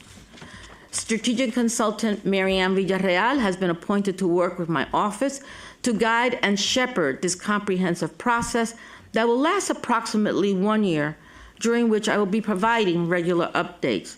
But for now, I've invited Allison Catlick, SOVA's founder and senior partner, to join us virtually and share more about what we can expect. Allison? Thank you, Chancellor Garcia. I'm going to share my screen now and confirm that you are able to see the appropriate screen. Are you able to see the appropriate screen? Yes. Thank you. Thank you, Chancellor Garcia and esteemed board members, for having us here today. We are honored and excited to be working with the California State University system. We believe strongly in your mission, and we know that you are a singular engine of opportunity for California and our country. Engaging in this long-term planning process is one of Chancellor Garcia's 5 priorities for this academic year, which reflects not only the importance of this work, but also drives the engagement of the timeline that we'll talk through shortly. Along with reimagining equity-focused student success, continuing to rebuild trust and tell the CSU story, managing fiscal challenges, and creating a sustainable culture of continuous improvement, engaging in long-term planning is a vital piece of the puzzle. The goal of the strategic planning process is the development of a 3-year plan that can serve as a roadmap for the CSU to live into its potential and its calling to be the national model for educating America's new majority. This means becoming the national leader demonstrating the value of higher education, serving as the preeminent engine for the future of work, being a creator of mobility, a supplier of talent, a source of lifelong learning and advancement, an outcomes-driven and data-informed enterprise, and a mission-driven employer. With that in mind, the Chancellor's office has carefully appointed system-wide and university leadership, as well as representatives of all major CSU constituencies, including students, faculty, staff, and alumni, and the CSU Board of Trustees to be members of the steering committee. We thank these members in advance for their time and contributions. Their work has kicked off, as Chancellor Garcia noted, and we are already impressed with the quality of engagement. I'd also like to introduce SOVA. We are a mission-driven strategy consultancy focused on helping making good on this country's social contract that education is a path to opportunity and upward mobility for all. We have worked with higher education systems and institutions, associations, and philanthropies across the country in more than 40 states to achieve large-scale change through careful attention to actionable strategy and practical implementation. We focus on the places where change falls apart in practice, and all of our strategy work is oriented by a commitment to meeting people where they are and helping them accelerate from there. So we're all about supporting high-quality innovation that is evidence-based, sustainable, and scalable. We know how to make process and facilitation work for people because we attend both to the technical and adaptive or human dimensions of change. We're rigorous in our focus on effective process design, and we are clear-eyed in our attention to resource allocation and business modeling. We are tested and proven in our ability to create the conditions for authentic stakeholder engagement, and we know how to structure work to achieve high-functioning collaboration between groups to achieve results for today's students. Our core team for this project includes myself, my co-founder Paul Markham, SOVA partner Marty Alvarado, and project director Lauren Dibble. All of us are here today with you. And all of us bring deep and wide experience working with higher education systems and institutions, and with facilitating the creation and implementation of multi-year strategic plans. Since this is the first system-level strategic plan that the CSU has developed in more than a decade, we want to give you a sense of what you can expect from the process, how we'll be engaging with you throughout, and how we're approaching the work of ensuring this is a thorough, inclusive, and effective process. As I noted earlier, this planning process is a key goal for this academic year, so we're planning to present the final strategic plan to the board and system in September 2025, roughly 1 year from today. This slide provides an overview of the key phases of the process. We're currently in the project kickoff phase, reviewing past materials and developing our core fact base. This fall, we'll be focused on gathering insights from key stakeholder groups through a robust and carefully executed process that we'll dig into a bit more in a moment here. Because this is an iterative process, in the new year, we'll synthesize the feedback we receive in the fall and then embark on another phase of stakeholder engagement aimed at honing in on the key elements of the plan. From there, we'll develop goals and metrics for the plan and consider implications for implementation and execution over the next 3 years. Implementation planning is the work of outlining in broad strokes what will be entailed in achieving the goals of the strategic plan. And implementation advising is another click deeper into articulating the organizational conditions for implementation. We will be engaged with you throughout, providing an update at every board meeting, and we will of course be meeting with the steering committee on a regular basis. I'm going to turn it now to my colleague, Marty Alvarado, for the next slide to share a bit more detail about the engagement process. Thank you, Allison. We also wanted to provide a visual representation of the dynamic stakeholder engagement process so that hopefully all stakeholder groups can see themselves and their constituents reflected in this process. On the far right, we have a simplified representation of the overarching stakeholder groups that will be engaged in a diverse set of opportunities for providing input and feedback. These engagement opportunities may include things such as individual surveys, virtual town hall sessions, presentation sessions at existing meetings or convenings, or targeted focus groups. As we move to the left of the visual, we have the steering committee, which held their first meeting just last week, as you've heard. So a big thank you to the steering committee members. I'd like to highlight for this effort 2 key roles of the steering committee. First, the committee will engage in the design and structure of the stakeholder engagement vehicles, really ensuring that we are maximizing the diversity of vehicles for engaging the field. And second, they'll support the review and synthesis of the feedback gathered through the stakeholder engagement vehicles. To the left of the steering committee, we have the board and the chancellor represented in this visual, and the committee, facilitated by our SOVA team, will support the integration of feedback and guidance provided by the chancellor, including feedback from this board. Lastly, we know that every stakeholder has a unique experience and perspective to share and a vested interest in the CSU system and its future.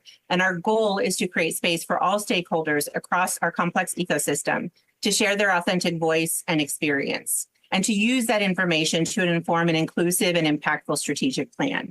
Throughout, our SOVA team will provide guidance and structured facilitation, ensuring that the work remains on track relative to the timeline, as well as the intent and purpose of the strategic plan. With that, I'll hand it back to you, Allison. Thank you, Marty. In the near future, we'll be developing a website so that constituents can follow along with the process and check in for timely updates. In a moment here, I'm going to stop sharing our screen, or maybe I'll leave it up if you'd prefer, and we'll open it up for questions and feedback.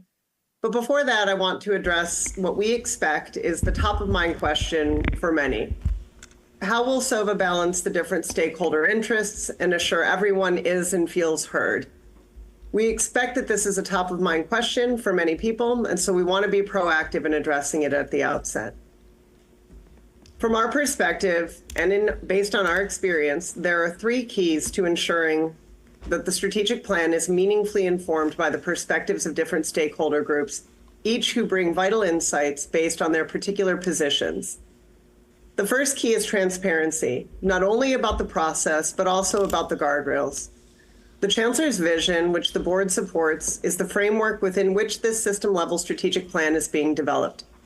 We are deeply familiar with the purpose, history, and diverse expressions of shared governance from work in dozens of contexts across the country. We know that terrain well from more than 2 decades of work supporting systems and institutions. We know California, and we're learning even more. We're diving into and making sure we understand California's education code and how engagement and consultation happen through shared governance and participatory governance in the state. So we know a lot, and we're learning more. We're great listeners. We're great learners. In all of our work in these kinds of settings, and we have been in a lot of these settings, we have found that absolute clarity and transparency about the process and the guardrails, including authorities and accountability, is essential for aligning expectations across diverse stakeholder groups. And we find that when expectations are aligned and the process is solid and meaningfully inclusive, diverse stakeholder groups feel heard and have confidence in the results, even where there remain tensions and disagreements. So the first key is transparency. The second key is inclusivity and accessibility. In a process like this, particularly for a system of this scope and scale, there must be a wide range of opportunities, settings, and modalities for input and engagement. We know from extensive experience that strategic plans are strongest and most actionable when they are informed by the widest range of key stakeholders possible. We will be using a mix of settings and modalities to ensure a truly inclusive process in which stakeholders are truly heard. Through individual surveys, virtual town hall sessions, presentation sessions at existing meetings or convenings, and targeted focus groups will ensure both inclusivity and accessibility. Additionally, and this is very important to reiterate, the steering committee was created specifically for the purpose of helping to ensure effective engagement of key stakeholders. It is the steering committee's responsibility to help ensure the input and engagement of their constituents. And I'll just say that based on our first meeting with the steering committee, we're confident that everyone is on the same page about this, and we're really excited about working with this group. So the first key is transparency. The second key is inclusivity and accessibility. And the third key, we think, is the most important key, is the centering of students. The CSU exists to serve students, and therefore the interests of students must be the guiding light for this work. We were encouraged in the first steering committee meeting to hear that there was universal agreement among the members that the interests of students must be the lens through which deliberation and decision-making occurs. Every stakeholder group brings their specific positionality to the work, but the purpose lies in the imperative to meet the needs of today's and tomorrow's learners. Returning to this base is one of the keys to ensuring that even where there are disagreements and tensions that cannot be easily resolved, there is widespread confidence in the results of this process. With that, I'll say thank you for making time for us here today, and I will stop sharing my screen if you would like and open it up for questions and advice. Any questions? Trustee Gilbert-Lori. Thank you. First, I just want to say how happy I am that we're engaging in this strategic planning process. It's really looking forward to helping however I can and following along. It's so critical. My one suggestion, comment is really appreciate that you start out with a big and a goal that I embrace entirely, which is being a national leader. I would just suggest we look at the wording of national leader for educating our country's new majority, because I would like us to be a national leader in educating our minorities too, and a national leader in educating all of our students. Thank you. Thank you. And please know our team is here taking careful notes as we listen. Thank you. Thank you for that question. Trustee Rodriguez. Thank you, Chair. I'd like a copy of the presentation. If we can get a copy for that, it'd be great. Thank you so much. Absolutely. And I also, I'm happy to see the internal and external stakeholders that we have listed on there. Some really key folks that are on there. I think there's one group missing from our external stakeholders, and that's the legislature. I think it would be important for us to connect with some key folks who have been supporters of ours, and their feedback would be essential during this process. So my recommendation is to include them. Thank you. Good suggestion. Trustee E. Melkar. Thank you so much, Chair Clark, and thank you so much for this presentation on the strategic planning process. I do have a question about slide 10 about the internal and external stakeholders. So in terms of the groups that are listed, I'm hopeful that when you include students that you truly are inclusive and that you qualify both and include both undergraduate and graduate students. And my second question is, was there a reason why faculty and staff was in one box and why they couldn't be separated out? And then my third question is, if we're looking at external stakeholders like Trustee Rodriguez, I would find it interesting to hear a little bit from the parents of our students. You know, they sometimes are the ones who are paying the tuition and have a great investment in how the CSU does. So it might be helpful to hear a little bit from them too. I'm just making these as suggestions. Thank you so much. Thank you. We appreciate that very much. Thank you for that. Vice Chair Arambula. Incredibly excited about this and excited about the number of ways in which we're trying to engage various stakeholders and that we as a board are going to keep coming back to this. I think a question I have is, what vehicle will we use to keep coming back to this? It doesn't seem to fall into any one committee. And so I'm wondering if it's actually this time period. Okay. I'll make a presentation to the board along with our consultants at the board meeting. Okay. And so I wonder then if, in the same way that we get materials ahead of time relative to each of these, if any materials that are coming out of steering committee also get put into our board agenda. So noted. Got it. Thank you. Trustee Adamson.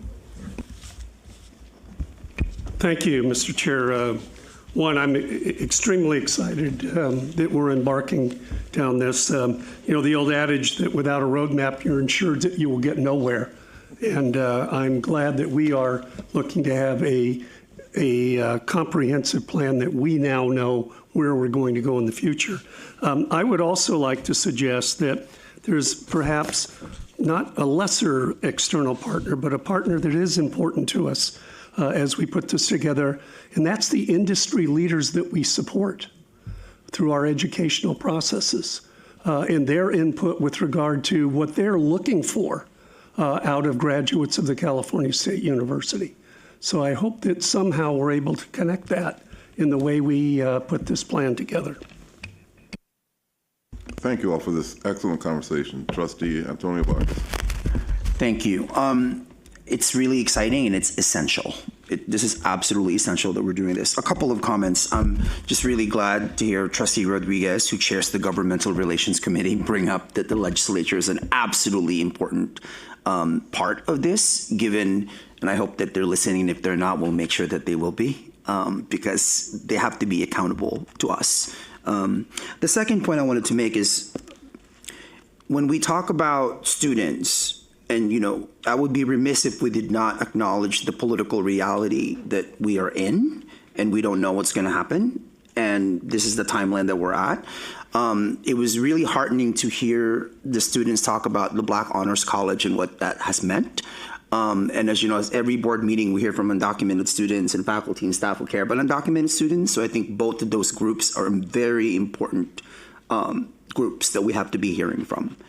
So I hope that we really keep that in mind when we look at how we survey these students. Excellent. Any other comments, questions, suggestions by trustees? Chancellor, I'll return to you for now. Chair Clark, that concludes my report. Well, thank you, Chancellor Garcia, for your report, and thanks also to our guests from SOVA for joining us today and sharing with the board the roadmap for this comprehensive endeavor to create a new strategic plan for the CSU. We have work ahead, but it's exciting work that will require the vision and thoughtful contributions of shareholders from across the CSU community. We look forward to working with all of you from our position as a policymaking and oversight responsible Board of Trustees. And now it is time for our break, our lunch break. and we're going to return precisely at 1 o'clock. You're welcome for the extra 8 minutes. Reflecting the diversity of the CSU, the recipients include first-generation students, an athlete, a Marine, and immigrants. Just as broad as the backgrounds of the awardees are their fields of study. They range from agricultural business to nursing, from social work to mathematics. These students are not only inspiring in what they've accomplished, they're also seeking to inspire. Some of the honorees dream of educating civic-minded leaders, working with aging populations in healthcare, or advancing equity in STEM fields. Others seek to be role models and to bring their knowledge and skills gained from the CSU back to their communities. The Trustees Awards have recognized more than 500 students since they were established in 1984 by the William Randolph Hearst Foundation. Thanks to our generous donors, these prestigious awards distributed $194,000 in scholarships this year. Congratulations to our 2024 recipients.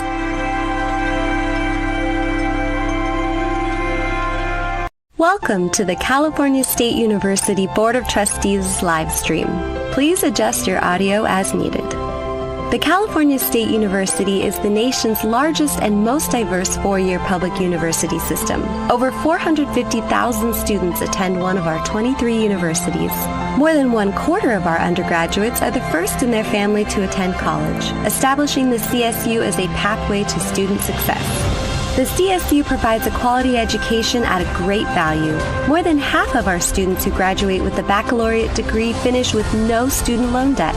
Many students receive grants and scholarships. A source of significant scholarship is the CSU Trustees Award for Outstanding Achievement. Welcome to the California State University Board of Trustees live stream. Please adjust your audio as needed. Join us as we celebrate the recipients of this year's CSU Trustees Award for Outstanding Achievement. These awards are the university's highest recognition of student achievement. Each of the 23 universities recognizes a student for their superior academic performance, personal accomplishments, and community service. The honorees have demonstrated financial need and have overcome challenges and hardships. The donor-funded scholarships, ranging from $7,000 to $18,000, enable them to pursue studies and avenues leading to success. Welcome to the California State University Board of Trustees live stream. Please adjust your audio as needed. Reflecting the diversity of the CSU, the recipients include first-generation students, an athlete, a Marine, and immigrants. Just as broad as the backgrounds of the awardees are their fields of study. They range from agricultural business to nursing, from social work to mathematics. These students are not only inspiring in what they've accomplished, they're also seeking to inspire. Some of the honorees dream of educating civic-minded leaders, working with aging populations in healthcare, or advancing equity in STEM fields. Others seek to be role models and to bring their knowledge and skills gained from the CSU back to their communities. The Trustees Awards have recognized more than 500 students since they were established in 1984 by the William Randolph Hearst Foundation. Thanks to our generous donors, these prestigious awards distributed $194,000 in scholarships this year. Congratulations to our 2024 recipients.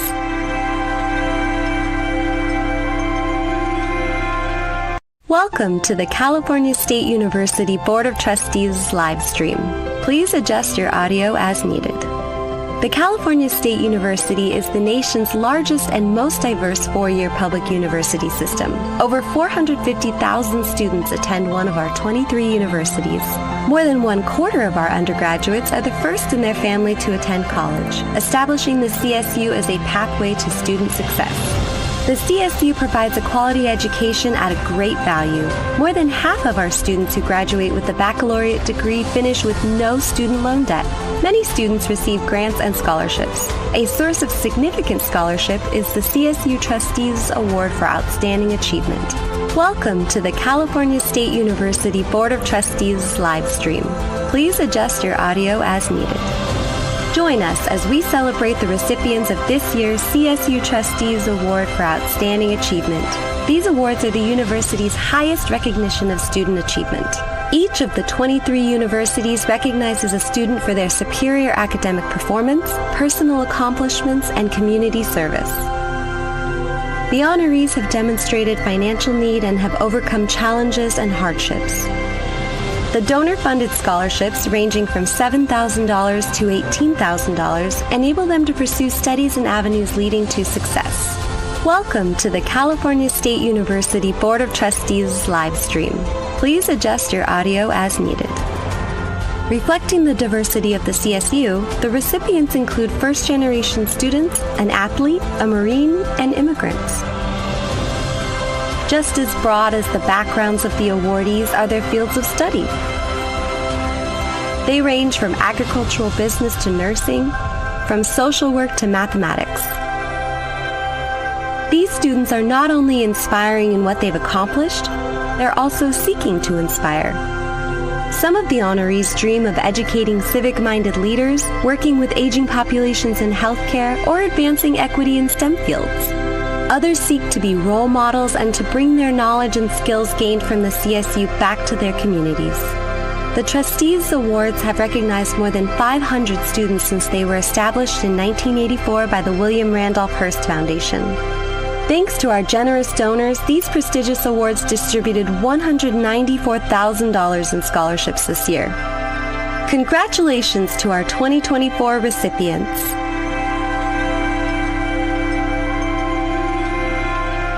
Welcome to the California State University Board of Trustees live stream. Please adjust your audio as needed. The California State University is the nation's largest and most diverse four-year public university system. Over 450,000 students attend one of our 23 universities. More than 1/4 of our undergraduates are the first in their family to attend college, establishing the CSU as a pathway to student success. The CSU provides a quality education at a great value. More than half of our students who graduate with a baccalaureate degree finish with no student loan debt. Many students receive grants and scholarships. A source of significant scholarship is the CSU Trustees Award for Outstanding Achievement. Welcome to the California State University Board of Trustees live stream. Please adjust your audio as needed. Join us as we celebrate the recipients of this year's CSU Trustees Award for Outstanding Achievement. These awards are the university's highest recognition of student achievement. Each of the 23 universities recognizes a student for their superior academic performance, personal accomplishments, and community service. The honorees have demonstrated financial need and have overcome challenges and hardships. The donor-funded scholarships, ranging from $7,000 to $18,000, enable them to pursue studies and avenues leading to success. Welcome to the California State University Board of Trustees live stream. Please adjust your audio as needed. Reflecting the diversity of the CSU, the recipients include first-generation students, an athlete, a Marine, and immigrants. Just as broad as the backgrounds of the awardees are their fields of study. They range from agricultural business to nursing, from social work to mathematics. These students are not only inspiring in what they've accomplished, they're also seeking to inspire.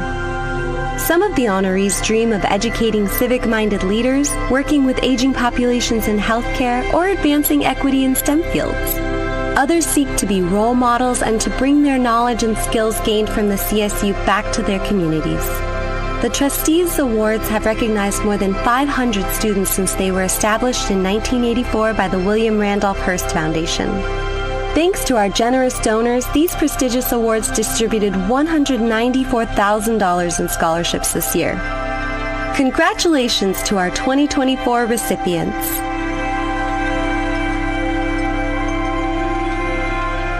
Welcome to the California State University Board of Trustees live stream. Please adjust your audio as needed. The California State University is the nation's largest and most diverse four-year public university system. Over 450,000 students attend one of our 23 universities. More than 1/4 of our undergraduates are the first in their family to attend college, establishing the CSU as a pathway to student success. The CSU provides a quality education at a great value. More than half of our students who graduate with a baccalaureate degree finish with no student loan debt. Many students receive grants and scholarships. A source of significant scholarship is the CSU Trustees Award for Outstanding Achievement. Welcome to the California State University Board of Trustees live stream. Please adjust your audio as needed. Join us as we celebrate the recipients of this year's CSU Trustees Award for Outstanding Achievement. These awards are the university's highest recognition of student achievement. Each of the 23 universities recognizes a student for their superior academic performance, personal accomplishments, and community service. The honorees have demonstrated financial need and have overcome challenges and hardships. The donor-funded scholarships, ranging from $7,000 to $18,000, enable them to pursue studies and avenues leading to success. Welcome to the California State University Board of Trustees live stream. Please adjust your audio as needed. Reflecting the diversity of the CSU, the recipients include first-generation students, an athlete, a Marine, and immigrants. Just as broad as the backgrounds of the awardees are their fields of study. They range from agricultural business to nursing, from social work to mathematics. These students are not only inspiring in what they've accomplished, they're also seeking to inspire. Some of the honorees dream of educating civic-minded leaders, working with aging populations in healthcare, or advancing equity in STEM fields. Others seek to be role models and to bring their knowledge and skills gained from the CSU back to their communities. The Trustees Awards have recognized more than 500 students since they were established in 1984 by the William Randolph Hearst Foundation. Thanks to our generous donors, these prestigious awards distributed $194,000 in scholarships this year. Congratulations to our 2024 recipients.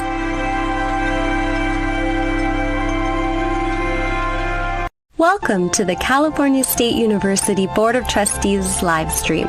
Please adjust your audio as needed. The California State University is the nation's largest and most diverse four-year public university system. Over 450,000 students attend one of our 23 universities. More than 1/4 of our undergraduates are the first in their family to attend college, establishing the CSU as a pathway to student success. The CSU provides a quality education at a great value. More than half of our students who graduate with a baccalaureate degree finish with no student loan debt.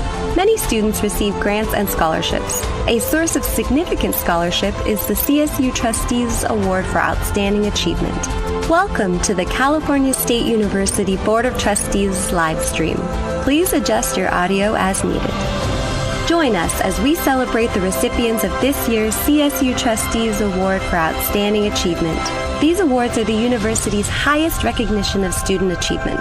Each of the 23 universities recognizes a student for their superior academic performance, personal accomplishments, and community service. The honorees have demonstrated financial need and have overcome challenges and hardships. The donor-funded scholarships, ranging from $7,000 to $18,000, enable them to pursue studies and avenues leading to success. Welcome to the California State University Board of Trustees live stream. Please adjust your audio as needed. Reflecting the diversity of the CSU, the recipients include first-generation students, an athlete, a Marine, and immigrants. Just as broad as the backgrounds of the awardees are their fields of study. They range from agricultural business to nursing, from social work to mathematics. These students are not only inspiring in what they've accomplished, they're also seeking to inspire. Some of the honorees dream of educating civic-minded leaders, working with aging populations in healthcare, or advancing equity in STEM fields. Others seek to be role models and to bring their knowledge and skills gained from the CSU back to their communities. The Trustees Awards have recognized more than 500 students since they were established in 1984 by the William Randolph Hearst Foundation. Thanks to our generous donors, these prestigious awards distributed $194,000 in scholarships this year. Congratulations to our 2024 recipients.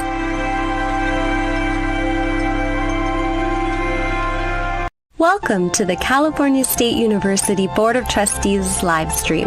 Please adjust your audio as needed.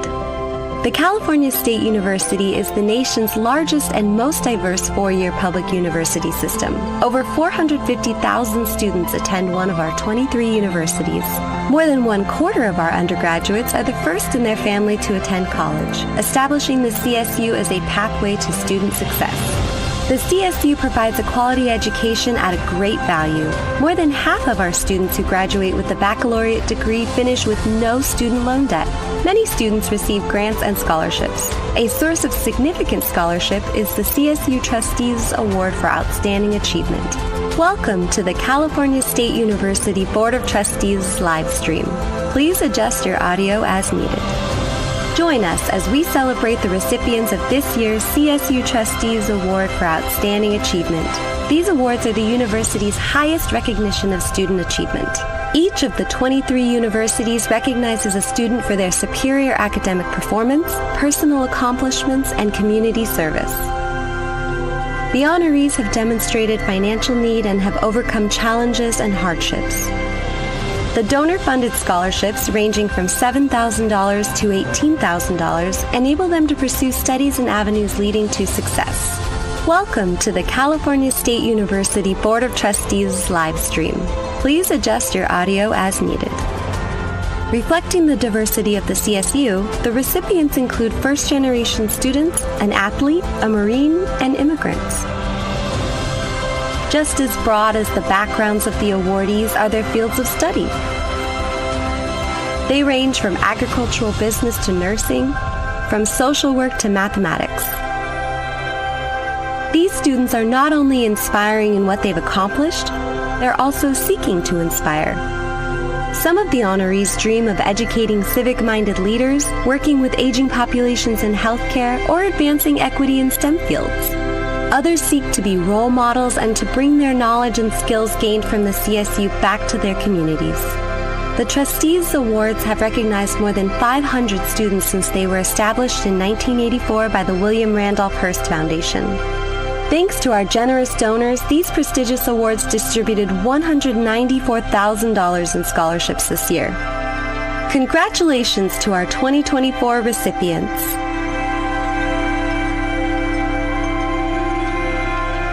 Welcome to the California State University Board of Trustees live stream. Please adjust your audio as needed. The California State University is the nation's largest and most diverse four-year public university system. Over 450,000 students attend one of our 23 universities. More than 1/4 of our undergraduates are the first in their family to attend college, establishing the CSU as a pathway to student success. The CSU provides a quality education at a great value. More than half of our students who graduate with a baccalaureate degree finish with no student loan debt. Many students receive grants and scholarships. A source of significant scholarship is the CSU Trustees Award for Outstanding Achievement.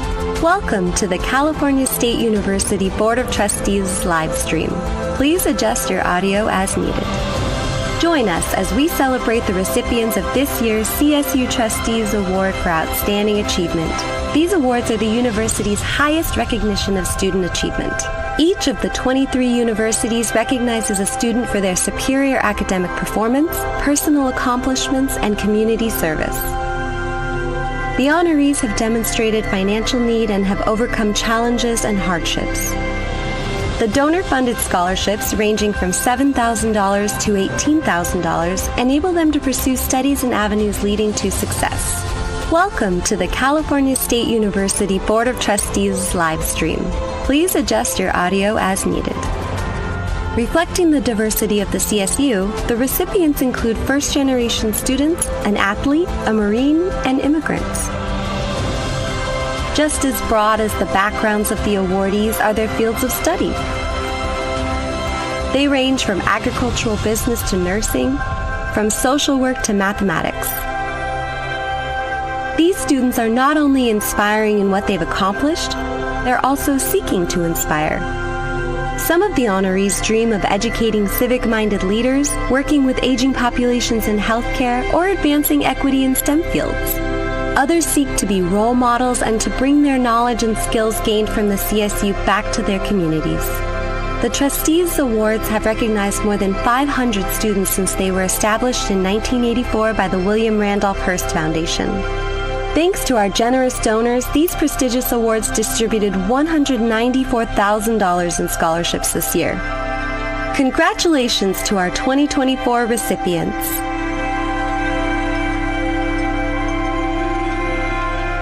Welcome to the California State University Board of Trustees live stream. Please adjust your audio as needed. The California State University is the nation's largest and most diverse four-year public university system. Over 450,000 students attend one of our 23 universities. More than 1/4 of our undergraduates are the first in their family to attend college, establishing the CSU as a pathway to student success. The CSU provides a quality education at a great value. More than half of our students who graduate with a baccalaureate degree finish with no student loan debt. Many students receive grants and scholarships. A source of significant scholarship is the CSU Trustees Award for Outstanding Achievement. Welcome to the California State University Board of Trustees live stream. Please adjust your audio as needed. Join us as we celebrate the recipients of this year's CSU Trustees Award for Outstanding Achievement. These awards are the university's highest recognition of student achievement. Each of the 23 universities recognizes a student for their superior academic performance, personal accomplishments, and community service. The honorees have demonstrated financial need and have overcome challenges and hardships. The donor-funded scholarships, ranging from $7,000 to $18,000, enable them to pursue studies and avenues leading to success. Welcome to the California State University Board of Trustees live stream. Please adjust your audio as needed. Reflecting the diversity of the CSU, the recipients include first-generation students, an athlete, a Marine, and immigrants. Just as broad as the backgrounds of the awardees are their fields of study. They range from agricultural business to nursing, from social work to mathematics. These students are not only inspiring in what they've accomplished, they're also seeking to inspire. Some of the honorees dream of educating civic-minded leaders, working with aging populations in healthcare, or advancing equity in STEM fields. Others seek to be role models and to bring their knowledge and skills gained from the CSU back to their communities. The Trustees Awards have recognized more than 500 students since they were established in 1984 by the William Randolph Hearst Foundation. Thanks to our generous donors, these prestigious awards distributed $194,000 in scholarships this year. Congratulations to our 2024 recipients.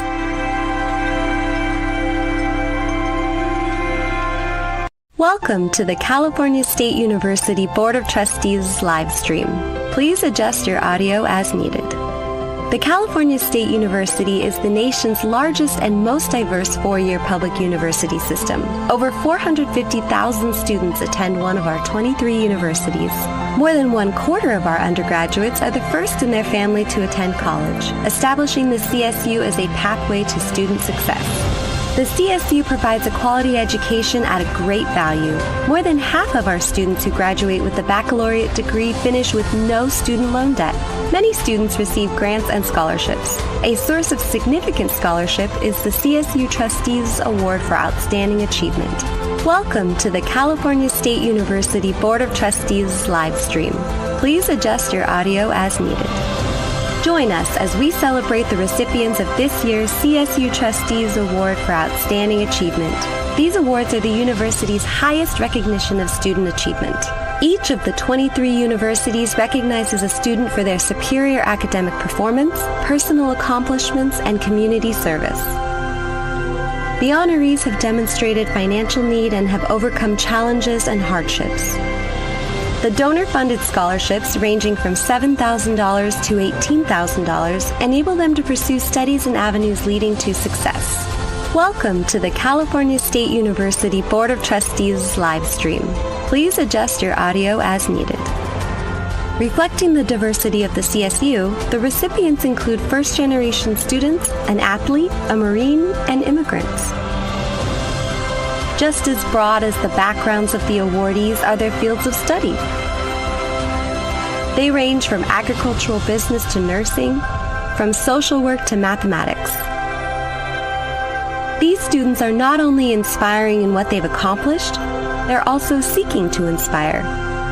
Some of the honorees dream of educating civic-minded leaders, working with aging populations in healthcare, or advancing equity in STEM fields. Others seek to be role models and to bring their knowledge and skills gained from the CSU back to their communities. The Trustees Awards have recognized more than 500 students since they were established in 1984 by the William Randolph Hearst Foundation. Thanks to our generous donors, these prestigious awards distributed $194,000 in scholarships this year. Congratulations to our 2024 recipients.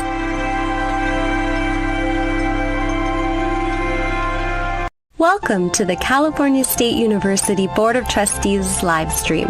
Please adjust your audio as needed. The California State University is the nation's largest and most diverse four-year public university system. Over 450,000 students attend one of our 23 universities. More than 1/4 of our undergraduates are the first in their family to attend college, establishing the CSU as a pathway to student success. The CSU provides a quality education at a great value. More than half of our students who graduate with a baccalaureate degree finish with no student loan debt. Many students receive grants and scholarships. A source of significant scholarship is the CSU Trustees Award for Outstanding Achievement. Welcome to the California State University Board of Trustees live stream. Please adjust your audio as needed. Join us as we celebrate the recipients of this year's CSU Trustees Award for Outstanding Achievement. These awards are the university's highest recognition of student achievement. Each of the 23 universities recognizes a student for their superior academic performance, personal accomplishments, and community service. The honorees have demonstrated financial need and have overcome challenges and hardships. The donor-funded scholarships, ranging from $7,000 to $18,000, enable them to pursue studies and avenues leading to success. Welcome to the California State University Board of Trustees live stream. Please adjust your audio as needed. Reflecting the diversity of the CSU, the recipients include first-generation students, an athlete, a Marine, and immigrants. Just as broad as the backgrounds of the awardees are their fields of study. They range from agricultural business to nursing, from social work to mathematics. These students are not only inspiring in what they've accomplished, they're also seeking to inspire. Some of the honorees dream of educating civic-minded leaders, working with aging populations in healthcare, or advancing equity in STEM fields. Others seek to be role models and to bring their knowledge and skills gained from the CSU back to their communities. The Trustees Awards have recognized more than 500 students since they were established in 1984 by the William Randolph Hearst Foundation. Thanks to our generous donors, these prestigious awards distributed $194,000 in scholarships this year. Congratulations to our 2024 recipients.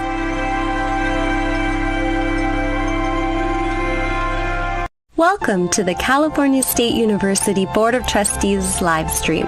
Please adjust your audio as needed. The California State University is the nation's largest and most diverse four-year public university system. Over 450,000 students attend one of our 23 universities. More than 1/4 of our undergraduates are the first in their family to attend college, establishing the CSU as a pathway to student success. The CSU provides a quality education at a great value. More than half of our students who graduate with a baccalaureate degree finish with no student loan debt. Many students receive grants and scholarships. A source of significant scholarship is the CSU Trustees Award for Outstanding Achievement. Welcome to the California State University Board of Trustees live stream. Please adjust your audio as needed. Join us as we celebrate the recipients of this year's CSU Trustees Award for Outstanding Achievement. These awards are the university's highest recognition of student achievement. Each of the 23 universities recognizes a student for their superior academic performance, personal accomplishments, and community service. The honorees have demonstrated financial need and have overcome challenges and hardships. The donor-funded scholarships, ranging from $7,000 to $18,000, enable them to pursue studies and avenues leading to success. Welcome to the California State University Board of Trustees live stream. Please adjust your audio as needed. Reflecting the diversity of the CSU, the recipients include first-generation students, an athlete, a Marine, and immigrants. Just as broad as the backgrounds of the awardees are their fields of study. They range from agricultural business to nursing, from social work to mathematics. These students are not only inspiring in what they've accomplished, they're also seeking to inspire. Some of the honorees dream of educating civic-minded leaders, working with aging populations in healthcare, or advancing equity in STEM fields. Others seek to be role models and to bring their knowledge and skills gained from the CSU back to their communities. The Trustees Awards have recognized more than 500 students since they were established in 1984 by the William Randolph Hearst Foundation. Thanks to our generous donors, these prestigious awards distributed $194,000 in scholarships this year. Congratulations to our 2024 recipients.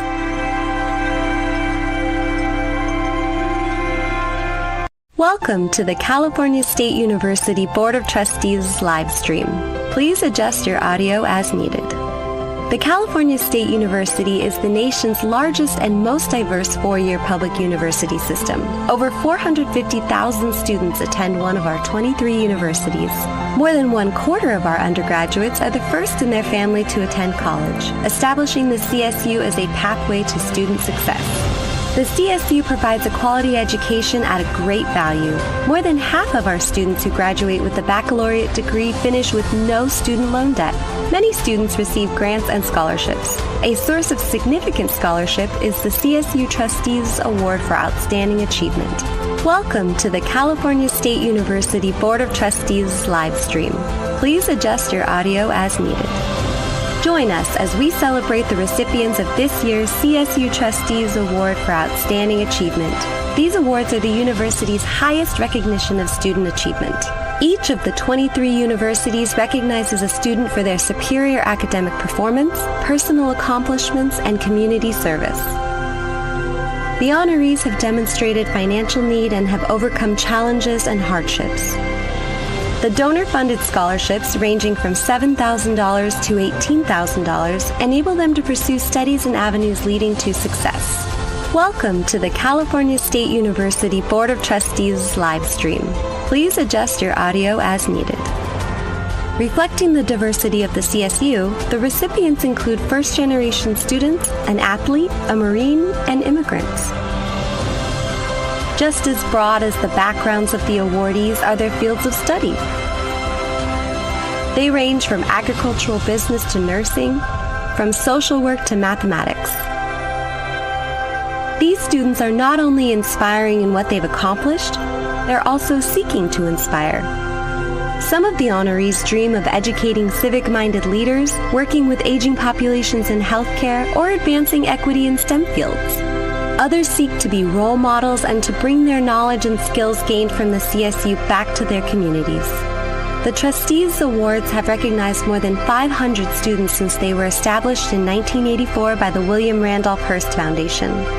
Thanks to our generous donors, these prestigious awards distributed $194,000 in scholarships this year. Congratulations to our 2024 recipients.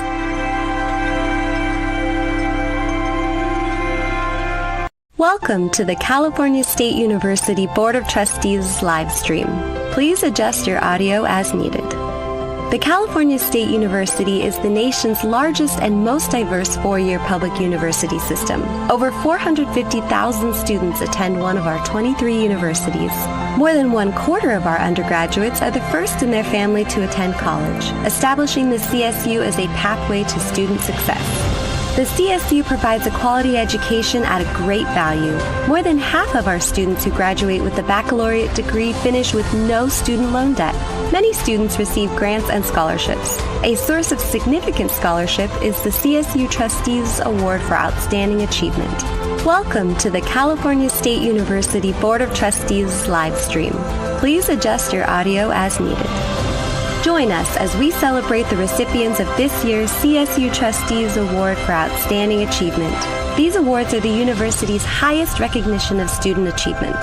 Each of the 23 universities recognizes a student for their superior academic performance, personal accomplishments, and community service. The honorees have demonstrated financial need and have overcome challenges and hardships. The donor-funded scholarships, ranging from $7,000 to $18,000, enable them to pursue studies and avenues leading to success. Welcome to the California State University Board of Trustees live stream. Please adjust your audio as needed. Reflecting the diversity of the CSU, the recipients include first-generation students, an athlete, a Marine, and immigrants. Just as broad as the backgrounds of the awardees are their fields of study. They range from agricultural business to nursing, from social work to mathematics. These students are not only inspiring in what they've accomplished, they're also seeking to inspire. Some of the honorees dream of educating civic-minded leaders, working with aging populations in healthcare, or advancing equity in STEM fields. Others seek to be role models and to bring their knowledge and skills gained from the CSU back to their communities. The Trustees Awards have recognized more than 500 students since they were established in 1984 by the William Randolph Hearst Foundation. Thanks to our generous donors, these prestigious awards distributed $194,000 in scholarships this year. Congratulations to our 2024 recipients.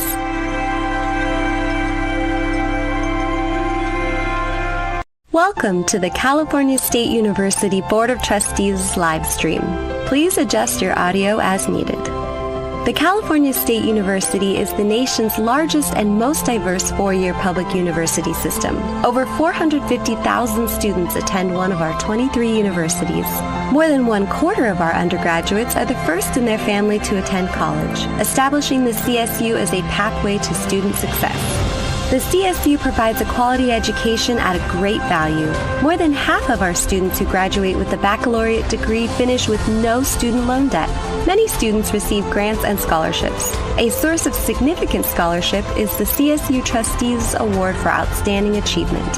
Welcome to the California State University Board of Trustees live stream. Please adjust your audio as needed. Join us as we celebrate the recipients of this year's CSU Trustees Award for Outstanding Achievement. These awards are the university's highest recognition of student achievement. Each of the 23 universities recognizes a student for their superior academic performance, personal accomplishments, and community service. The honorees have demonstrated financial need and have overcome challenges and hardships. The donor-funded scholarships, ranging from $7,000 to $18,000, enable them to pursue studies and avenues leading to success.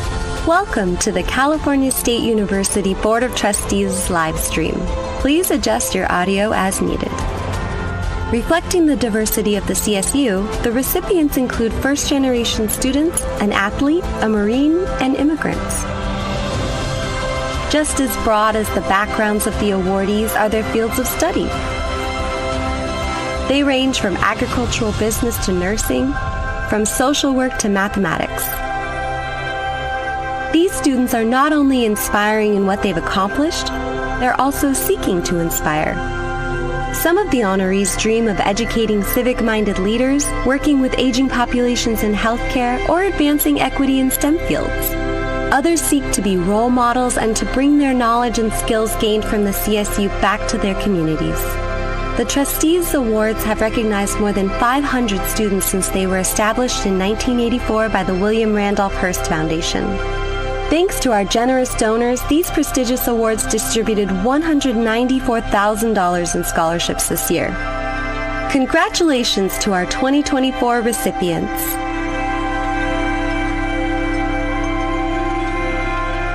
Welcome to the California State University Board of Trustees live stream. Please adjust your audio as needed. The California State University is the nation's largest and most diverse four-year public university system. Over 450,000 students attend one of our 23 universities. More More than 1/4 of our undergraduates are the first in their family to attend college, establishing the CSU as a pathway to student success. The CSU provides a quality education at a great value. More than half of our students who graduate with a baccalaureate degree finish with no student loan debt. Many students receive grants and scholarships. A source of significant scholarship is the CSU Trustees Award for Outstanding Achievement. Welcome to the California State University Board of Trustees live stream. Please adjust your audio as needed. Join us as we celebrate the recipients of this year's CSU Trustees Award for Outstanding Achievement. These awards are the university's highest recognition of student achievement. Each of the 23 universities recognizes a student for their superior academic performance, personal accomplishments, and community service. The honorees have demonstrated financial need and have overcome challenges and hardships. The donor-funded scholarships, ranging from $7,000 to $18,000, enable them to pursue studies and avenues leading to success. Welcome to the California State University Board of Trustees live stream. Please adjust your audio as needed. Reflecting the diversity of the CSU, the recipients include first-generation students, an athlete, a Marine, and immigrants. Just as broad as the backgrounds of the awardees are their fields of study. They range from agricultural business to nursing, from social work to mathematics. These students are not only inspiring in what they've accomplished, they're also seeking to inspire. Some of the honorees dream of educating civic-minded leaders, working with aging populations in healthcare, or advancing equity in STEM fields. Others seek to be role models and to bring their knowledge and skills gained from the CSU back to their communities. The Trustees Awards have recognized more than 500 students since they were established in 1984 by the William Randolph Hearst Foundation. Thanks to our generous donors, these prestigious awards distributed $194,000 in scholarships this year. Congratulations to our 2024 recipients.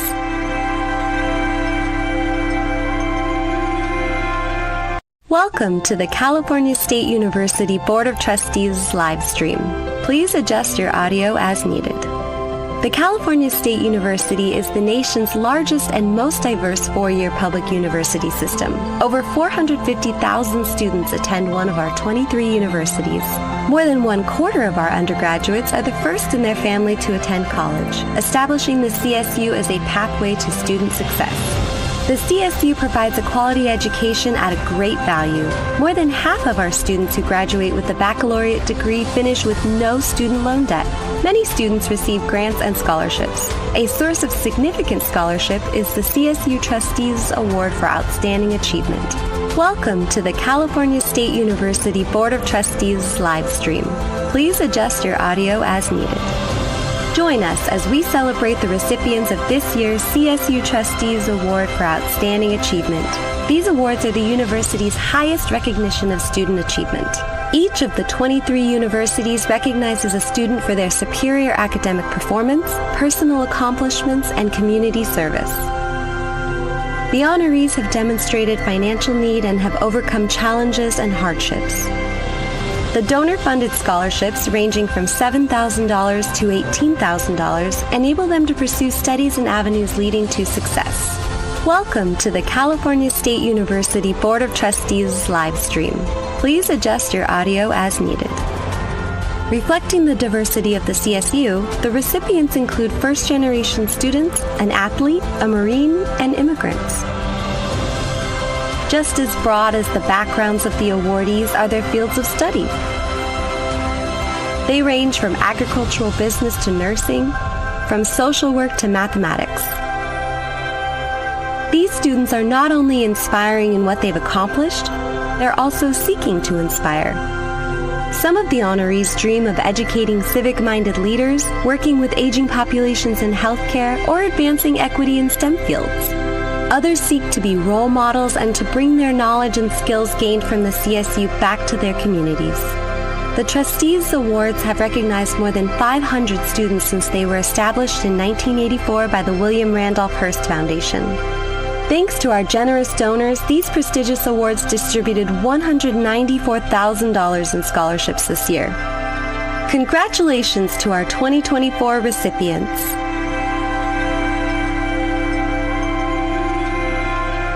Welcome to the California State University Board of Trustees live stream. Please adjust your audio as needed. The California State University is the nation's largest and most diverse four-year public university system. Over 450,000 students attend one of our 23 universities. More than 1/4 of our undergraduates are the first in their family to attend college, establishing the CSU as a pathway to student success.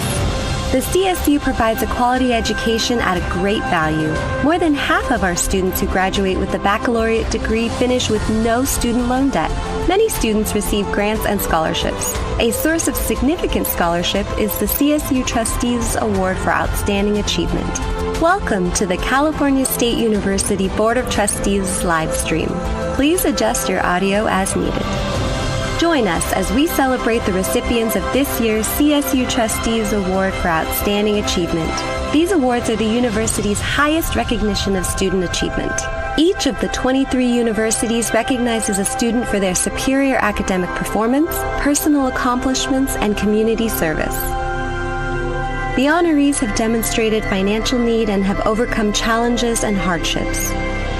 The donor-funded scholarships, ranging from $7,000 to $18,000, enable them to pursue studies and avenues leading to success. Welcome to the California State University Board of Trustees live stream. Please adjust your audio as needed. Reflecting the diversity of the CSU, the recipients include first-generation students, an athlete, a Marine, and immigrants. Just as broad as the backgrounds of the awardees are their fields of study. They range from agricultural business to nursing, from social work to mathematics. These students are not only inspiring in what they've accomplished, they're also seeking to inspire. Some of the honorees dream of educating civic-minded leaders, working with aging populations in healthcare, or advancing equity in STEM fields. Others seek to be role models and to bring their knowledge and skills gained from the CSU back to their communities. The Trustees Awards have recognized more than 500 students since they were established in 1984 by the William Randolph Hearst Foundation. Thanks to our generous donors, these prestigious awards distributed $194,000 in scholarships this year. Congratulations to our 2024 recipients.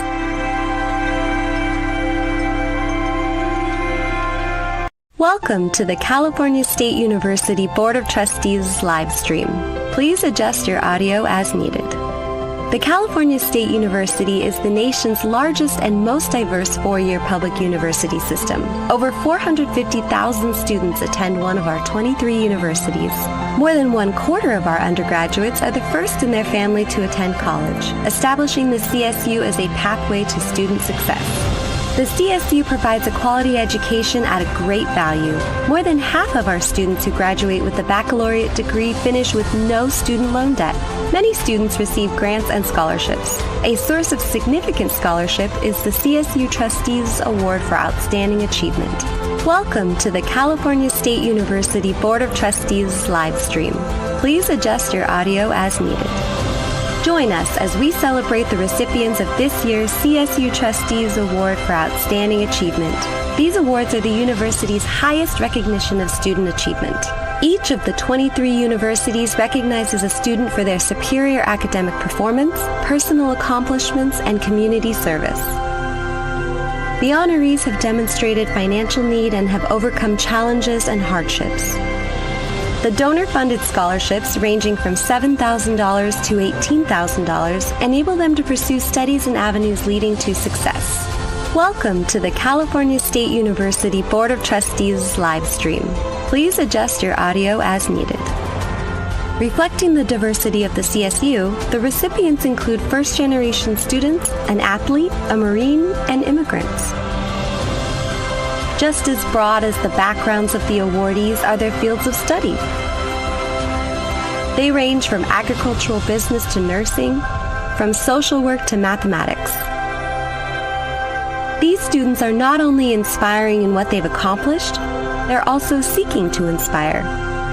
Some of the honorees dream of educating civic-minded leaders, working with aging populations in healthcare, or advancing equity in STEM fields. Others seek to be role models and to bring their knowledge and skills gained from the CSU back to their communities. The Trustees Awards have recognized more than 500 students since they were established in 1984 by the William Randolph Hearst Foundation. Thanks to our generous donors, these prestigious awards distributed $194,000 in scholarships this year. Congratulations to our 2024 recipients.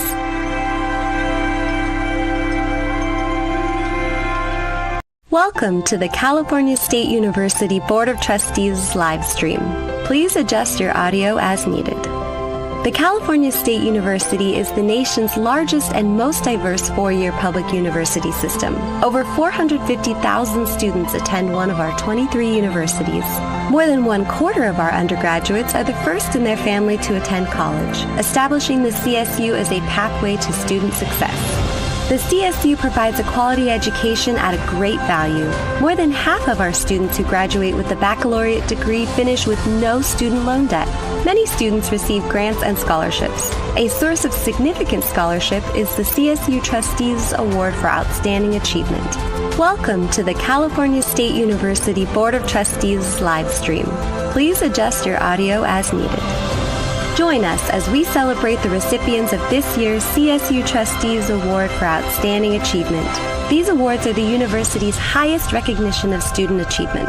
Each of the 23 universities recognizes a student for their superior academic performance, personal accomplishments, and community service. The honorees have demonstrated financial need and have overcome challenges and hardships.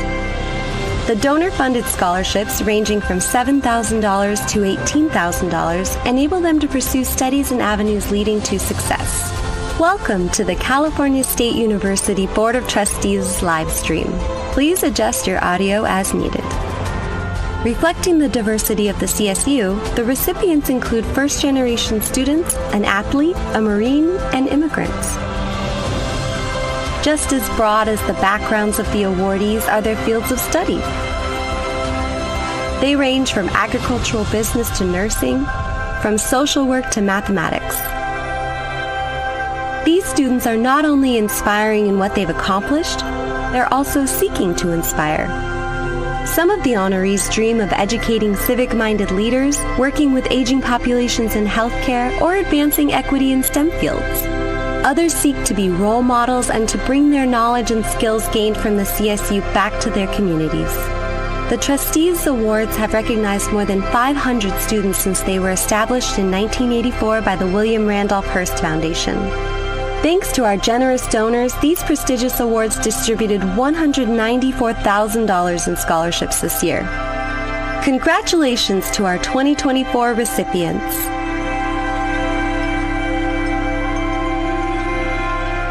Welcome to the California State University Board of Trustees live stream. Please adjust your audio as needed. The California State University is the nation's largest and most diverse four-year public university system. Over 450,000 students attend one of our 23 universities. More than 1/4 of our undergraduates are the first in their family to attend college, establishing the CSU as a pathway to student success. The CSU provides a quality education at a great value. More than half of our students who graduate with a baccalaureate degree finish with no student loan debt. Many students receive grants and scholarships. A source of significant scholarship is the CSU Trustees Award for Outstanding Achievement. Welcome to the California State University Board of Trustees live stream. Please adjust your audio as needed. Join us as we celebrate the recipients of this year's CSU Trustees Award for Outstanding Achievement. These awards are the university's highest recognition of student achievement. Each of the 23 universities recognizes a student for their superior academic performance, personal accomplishments, and community service. The honorees have demonstrated financial need and have overcome challenges and hardships. The donor-funded scholarships, ranging from $7,000 to $18,000, enable them to pursue studies and avenues leading to success. Welcome to the California State University Board of Trustees live stream. Please adjust your audio as needed. Reflecting the diversity of the CSU, the recipients include first-generation students, an athlete, a Marine, and immigrants. Just as broad as the backgrounds of the awardees are their fields of study. They range from agricultural business to nursing, from social work to mathematics. These students are not only inspiring in what they've accomplished, they're also seeking to inspire. Some of the honorees dream of educating civic-minded leaders, working with aging populations in healthcare, or advancing equity in STEM fields. Others seek to be role models and to bring their knowledge and skills gained from the CSU back to their communities. The Trustees Awards have recognized more than 500 students since they were established in 1984 by the William Randolph Hearst Foundation. Thanks to our generous donors, these prestigious awards distributed $194,000 in scholarships this year. Congratulations to our 2024 recipients.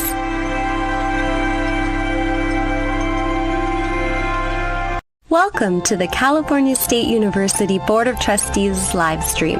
Please adjust your audio as needed. The California State University is the nation's largest and most diverse four-year public university system. Over 450,000 students attend one of our 23 universities. More than 1/4 of our undergraduates are the first in their family to attend college, establishing the CSU as a pathway to student success. The CSU provides a quality education at a great value. More than half of our students who graduate with a baccalaureate degree finish with no student loan debt. Many students receive grants and scholarships. A source of significant scholarship is the CSU Trustees Award for Outstanding Achievement. Welcome to the California State University Board of Trustees live stream. Please adjust your audio as needed. Join us as we celebrate the recipients of this year's CSU Trustees Award for Outstanding Achievement. These awards are the university's highest recognition of student achievement. Each of the 23 universities recognizes a student for their superior academic performance, personal accomplishments, and community service. The honorees have demonstrated financial need and have overcome challenges and hardships. The donor-funded scholarships, ranging from $7,000 to $18,000, enable them to pursue studies and avenues leading to success.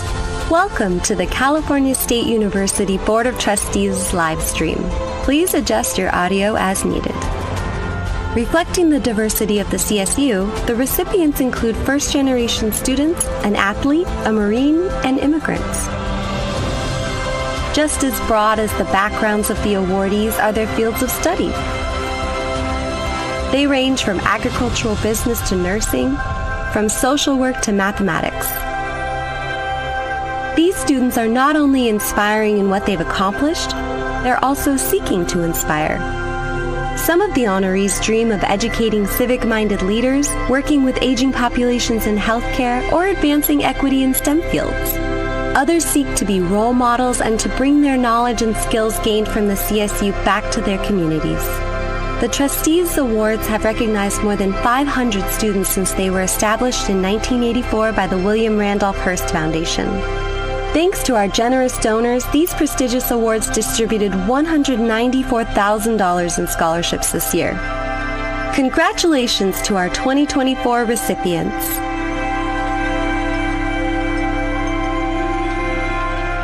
Welcome to the California State University Board of Trustees live stream. Please adjust your audio as needed. The California State University is the nation's largest and most diverse four-year public university system. Over 450,000 students attend one of our 23 universities. More than 1/4 of our undergraduates are the first in their family to attend college, establishing the CSU as a pathway to student success. The CSU provides a quality education at a great value. More than half of our students who graduate with a baccalaureate degree finish with no student loan debt. Many students receive grants and scholarships. A source of significant scholarship is the CSU Trustees Award for Outstanding Achievement. Welcome to the California State University Board of Trustees live stream. Please adjust your audio as needed. Join us as we celebrate the recipients of this year's CSU Trustees Award for Outstanding Achievement. These awards are the university's highest recognition of student achievement. Each of the 23 universities recognizes a student for their superior academic performance, personal accomplishments, and community service. The honorees have demonstrated financial need and have overcome challenges and hardships. The donor-funded scholarships, ranging from $7,000 to $18,000, enable them to pursue studies and avenues leading to success. Welcome to the California State University Board of Trustees live stream. Please adjust your audio as needed. Reflecting the diversity of the CSU, the recipients include first-generation students, an athlete, a Marine, and immigrants. Just as broad as the backgrounds of the awardees are their fields of study. They range from agricultural business to nursing, from social work to mathematics. These students are not only inspiring in what they've accomplished, they're also seeking to inspire. Some of the honorees dream of educating civic-minded leaders, working with aging populations in healthcare, or advancing equity in STEM fields. Others seek to be role models and to bring their knowledge and skills gained from the CSU back to their communities. The Trustees Awards have recognized more than 500 students since they were established in 1984 by the William Randolph Hearst Foundation. Thanks to our generous donors, these prestigious awards distributed $194,000 in scholarships this year. Congratulations to our 2024 recipients.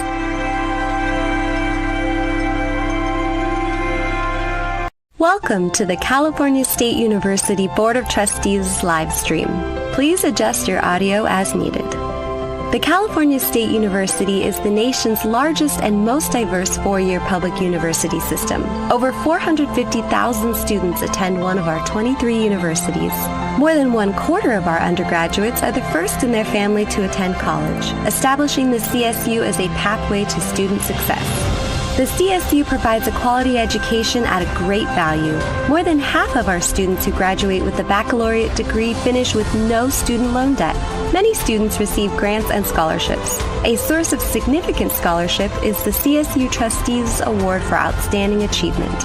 Welcome to the California State University Board of Trustees live stream. Please adjust your audio as needed. Join us as we celebrate the recipients of this year's CSU Trustees Award for Outstanding Achievement. These awards are the university's highest recognition of student achievement. Each of the 23 universities recognizes a student for their superior academic performance, personal accomplishments, and community service. The honorees have demonstrated financial need and have overcome challenges and hardships. The donor-funded scholarships, ranging from $7,000 to $18,000, enable them to pursue studies and avenues leading to success. Welcome to the California State University Board of Trustees live stream. Please adjust your audio as needed. Reflecting the diversity of the CSU, the recipients include first-generation students, an athlete, a Marine, and immigrants. Just as broad as the backgrounds of the awardees are their fields of study.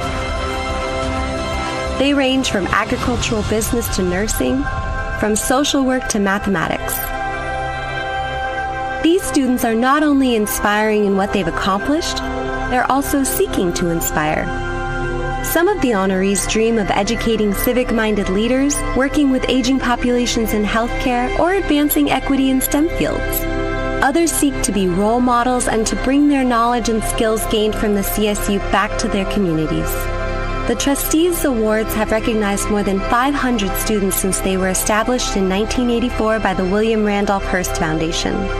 Thanks to our generous donors, these prestigious awards distributed $194,000 in scholarships this year. Congratulations to our 2024 recipients.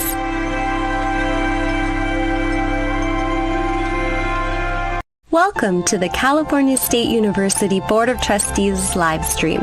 Please adjust your audio as needed. The California State University is the nation's largest and most diverse four-year public university system. Over 450,000 students attend one of our 23 universities. More than 1/4 of our undergraduates are the first in their family to attend college, establishing the CSU as a pathway to student success. The CSU provides a quality education at a great value. More than half of our students who graduate with a baccalaureate degree finish with no student loan debt. Many students receive grants and scholarships. A source of significant scholarship is the CSU Trustees Award for Outstanding Achievement. Welcome to the California State University Board of Trustees live stream. Please adjust your audio as needed. Join us as we celebrate the recipients of this year's CSU Trustees Award for Outstanding Achievement. These awards are the university's highest recognition of student achievement. Each of the 23 universities recognizes a student for their superior academic performance, personal accomplishments, and community service. The honorees have demonstrated financial need and have overcome challenges and hardships. The donor-funded scholarships, ranging from $7,000 to $18,000, enable them to pursue studies and avenues leading to success. Welcome to the California State University Board of Trustees live stream. Please adjust your audio as needed. Reflecting the diversity of the CSU, the recipients include first-generation students, an athlete, a Marine, and immigrants. Just as broad as the backgrounds of the awardees are their fields of study. They range from agricultural business to nursing, from social work to mathematics. These students are not only inspiring in what they've accomplished, they're also seeking to inspire. Some of the honorees dream of educating civic-minded leaders, working with aging populations in healthcare, or advancing equity in STEM fields. Others seek to be role models and to bring their knowledge and skills gained from the CSU back to their communities. The Trustees Awards have recognized more than 500 students since they were established in 1984 by the William Randolph Hearst Foundation. Thanks to our generous donors, these prestigious awards distributed $194,000 in scholarships this year. Congratulations to our 2024 recipients.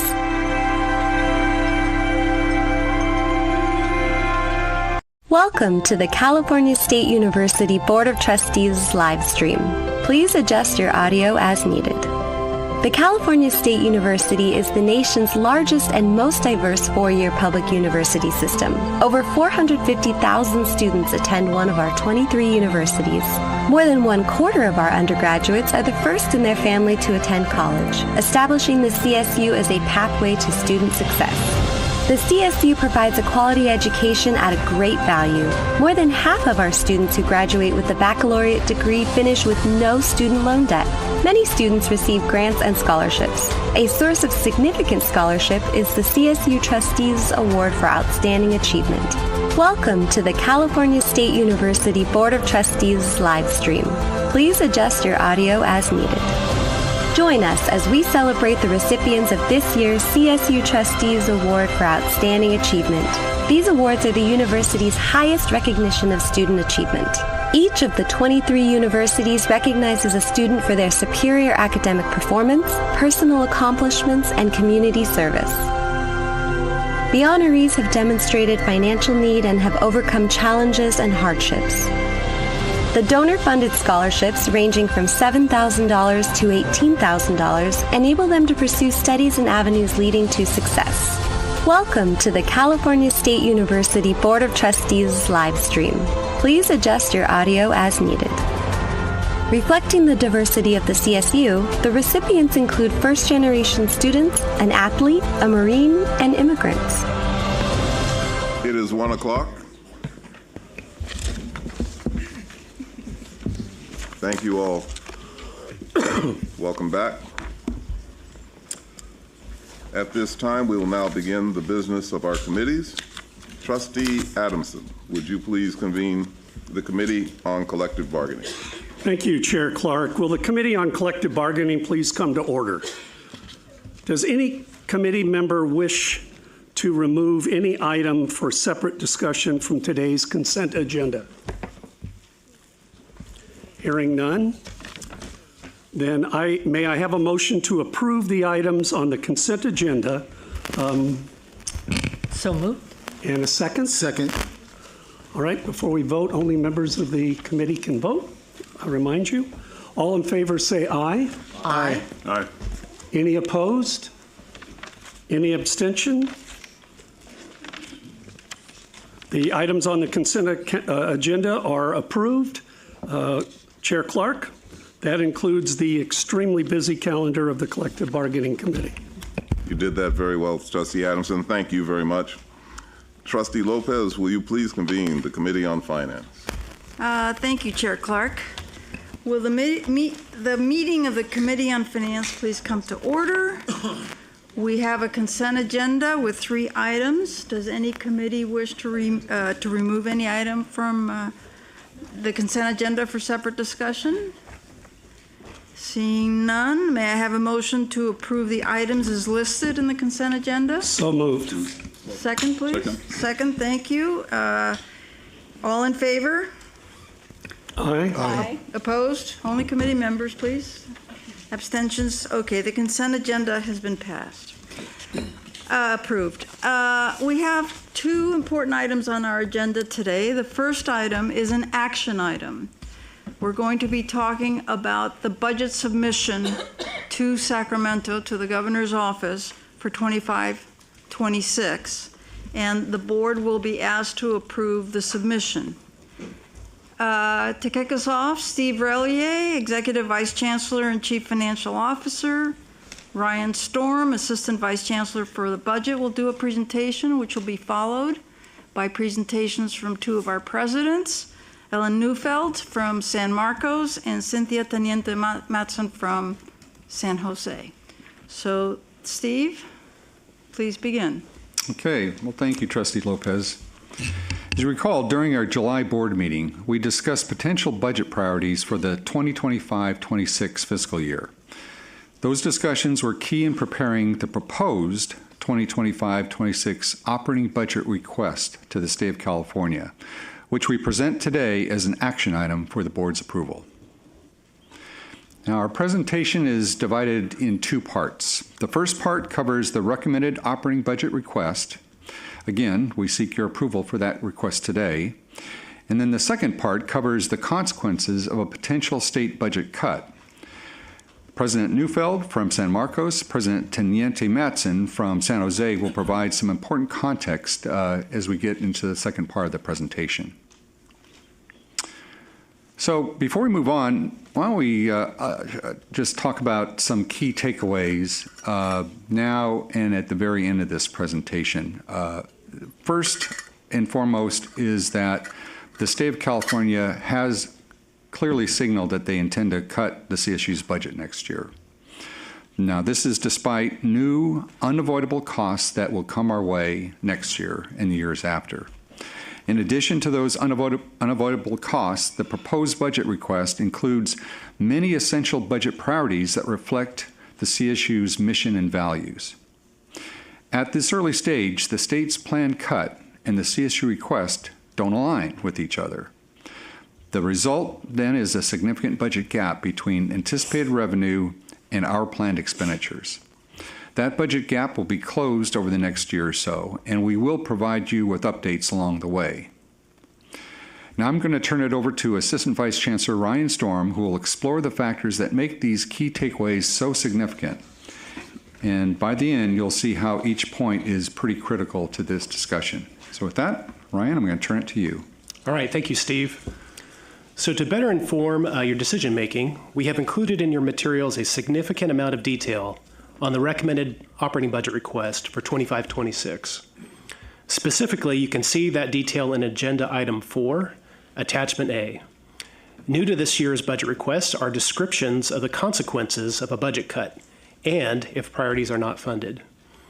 These are important additions given state leaders have indicated their intent to reduce the CSU's budget in the upcoming year. With your approval today, staff will include the information in Attachment A in the final budget request, which will be published shortly after this meeting and shared with state leaders. Now, before we dive into the details of the budget request and the consequences of a state budget reduction, let's set the stage by starting with a high-level view of the operating budget. This slide summarizes budgeted and forecasted operating budget gaps for 2 years. That's last year, the 23-24 year, and the current year, 24-25. At the July board meeting, we shared with you that the CSU had an estimated $138 million budget gap that was closed in 23-24. Also in July, we shared with you that the CSU has an estimated $218 million budget gap that must be closed this year.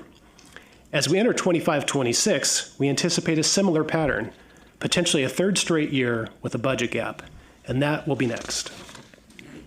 So here you can see that we added 2 sets of data for the budget year for 25-26.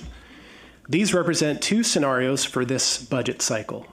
Specifically, the columns titled 25-26 Limited Option depict a scenario with limited opportunities and options that could occur at the end of the budget cycle with a state budget cut. The columns titled 25-26 Budget Request reflect the proposal before you today for your approval, which is an important first step in the CSU's budget request. So let's first explore the limited option scenario. What if state leaders were to follow through with their plans to cut the university? One potential scenario you see here is the limited option column. Under this scenario, new tuition revenue from this rate increase would not be enough to overcome the sizable planned state budget cut. That cut, coupled with unavoidable commitments, would create a budget gap of about $400 million in 25-26. So let's look at the details of this scenario. Under the limited option scenario, our baseline commitments are simply that, unavoidable commitments where we have no options. The university will realize these costs regardless. Some examples are health premium and utility cost increases. Also, this includes an increased investment in the state university grant program, which reflects the board policy and commitment to use 1/3 of the new revenue from the tuition rate increase for student financial aid. These baseline commitments total $164 million. Also notice the potential to invest in essential priorities of the budget request if the limited option were to occur. Effectively, under the limited option scenario, the university would be unable to make new investments in any of the essential priorities, like student success, enrollment, and compensation, because there would not be enough new revenue to support those new investments. Also, a state budget cut could undermine several of the Chancellor's priorities included here and described at the July meeting. For sources of funds or new revenues, we will receive new tuition revenue from the rate increase, but that new revenue could be counteracted by the state's planned budget cut of $397 million. The net effect would be a year-over-year revenue loss of $233 million. So here's the conclusion again for the limited option scenario. A state budget cut would create a $400 million budget gap for 25-26 for the Chancellor's office and the 23 universities. We'll cover the topic of narrowing budget gaps a little bit later.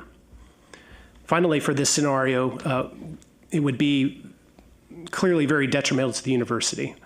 It would undercut our goals and aspirations for greater student success. So that's it for the limited option scenario. Now we'll turn to this and the next several slides. It will focus on the 25-26 operating budget request recommended for your approval today. Now this slide is a high-level summary of the request with a focus now on the budget request column. Like the limited option, new tuition revenue from the rate increase would not be enough to overcome the state budget cut. That cut, coupled with baseline commitment cost increases and essential priority investments, would create a budget gap of about $800 million in 25-26. Now let's look here closer at the details of the request. These are the expenditure priorities included in the 25-26 operating budget request that we recommend to the board for final approval. Please note that the budget priorities and funding we recommend here today are substantially similar to the preliminary request we shared with you in July. The new ongoing expenditure priorities reflect our mission and our values. The top section are unavoidable baseline commitments, costs that are coming our way in 25-26 no matter what. In the bottom section are essential priorities, very important and necessary investments. In total, baseline commitments and essential priorities are $593 million and represent a 7% increase in spending. Let's look at the baseline commitments in the recommended budget request. Examples, again, here are the State University Grant Program, health premiums, and utility cost increases. These are unavoidable commitments, and they total $164 million. And the recommended budget request includes many essential priorities. At the top of the essential priorities list is more resources to support student success. Other examples include more funding for student access and enrollment, compensation, and facilities. Together, the essential priorities total $429 million. For the sources of funds, or again, new revenues, we will receive new tuition revenue from the rate increase, as well as from the 1% increase in new resident enrollment. But that new revenue could be counteracted again by the state's planned budget cut of $397 million.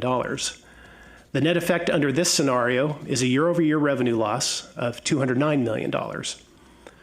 So on paper today, the budget request identifies a budget gap of about $800 million, and we'll cover the topic of narrowing budget gaps next. Now to the second half of the presentation. We would like to spend a few minutes elaborating on the consequences if the state were to follow through with a budget cut to the CSU.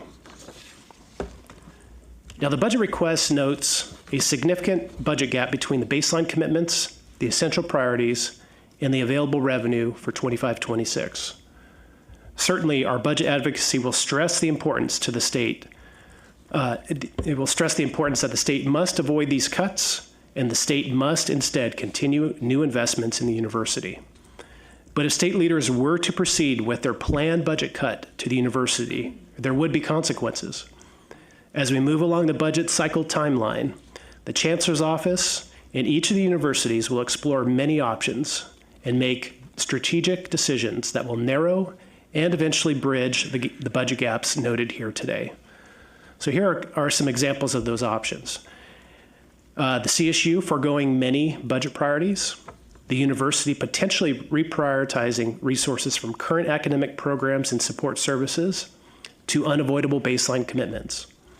The CSU potentially making permanent budget reductions to current programs and services, and the university utilizing one-time designated balances and reserves to bridge to the 26-27 year until permanent reductions can be implemented.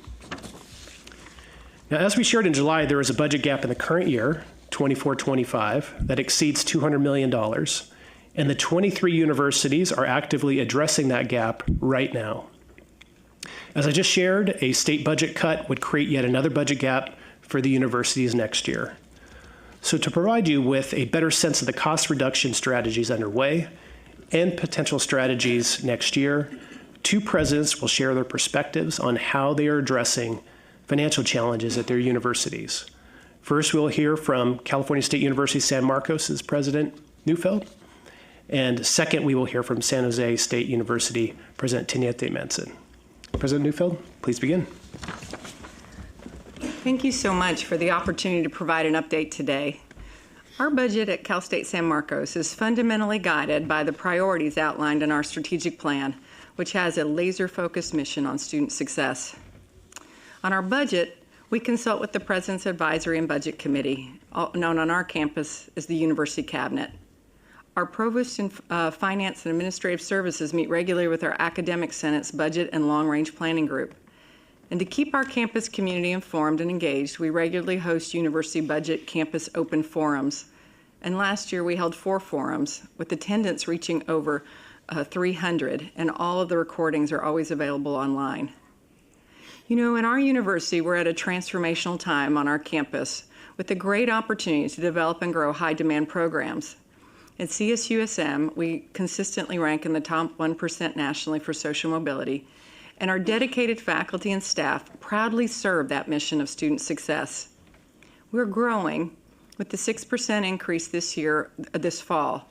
And at the same time, we must prepare for an anticipated 8% budget reduction next year following a one-time reallocation of $7 million from divisional reserves to cover unfunded compensation. We have set aside now an additional $5 million from the division's recurring funds, and in tandem with those efforts, we have implemented a hiring chill for staff and non-represented employees.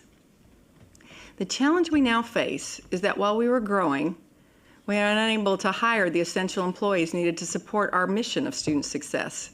And this puts a strain on the amazing caring staff and faculty. We urgently require more advisors, success coaches, tutors, financial aid specialists, and counselors, and the list goes on to assist our amazing students. The lack of these resources is particularly painful because although our enrollment is expanding, many of our staff and MPP positions must stay vacant, putting a strain on our caring, committed workforce. We are committed to supporting students in our region, but our resources are stretched thin. And moreover, we desperately have a need to hire additional faculty. Our tenure track density is around 50%, and this can potentially increase class sizes. We are also deferring essential projects, such as aging electrical systems. That keeps me awake at night a bit. They distribute power throughout the campus, and a failure would result in the campus losing power for days. Other key areas include roof and elevator repairs. The critical issue is that during this time of growth, we need more resources across the board. The strain on our university becomes even more severe when compounded with budget cuts. We risk larger class sizes, reduced tenure density, and inadequate support for our growing and wonderful student population. While navigating a challenging financial landscape that requires difficult cost-cutting decisions, our enrollment growth highlights the importance of investing in strategic priorities. Balancing these competing needs is a delicate process that demands careful planning to manage expenses effectively while also seizing opportunities that will drive our long-term success and the success of the CSU. As we pursue our vision of social mobility, transforming lives, families, and communities through our commitment to inclusive economic growth and educational opportunities, we will continue to seek alternative funding sources. One such partnership is with Price Philanthropies Foundation, which has entrusted CSUSM with $10 million to develop a first-of-its-kind accelerated bachelor's degree and program and workforce that helps the workforce pipeline in behavioral and mental health. In closing, I want to emphasize that our commitment to the strategic priorities remains steadfast despite the challenges ahead, and I thank you for giving me an opportunity to share a bit about this today.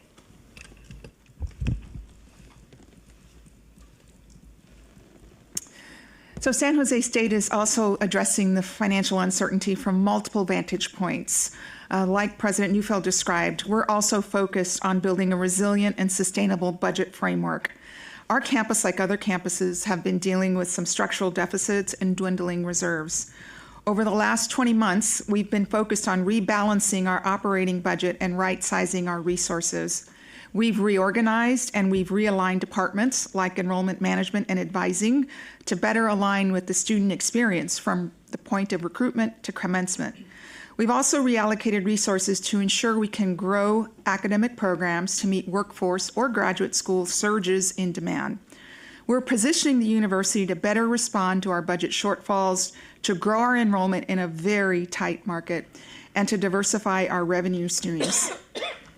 Even in these difficult times, we're focused on rebuilding and maintaining an inclusive environment that attracts, retains, and sustains our people.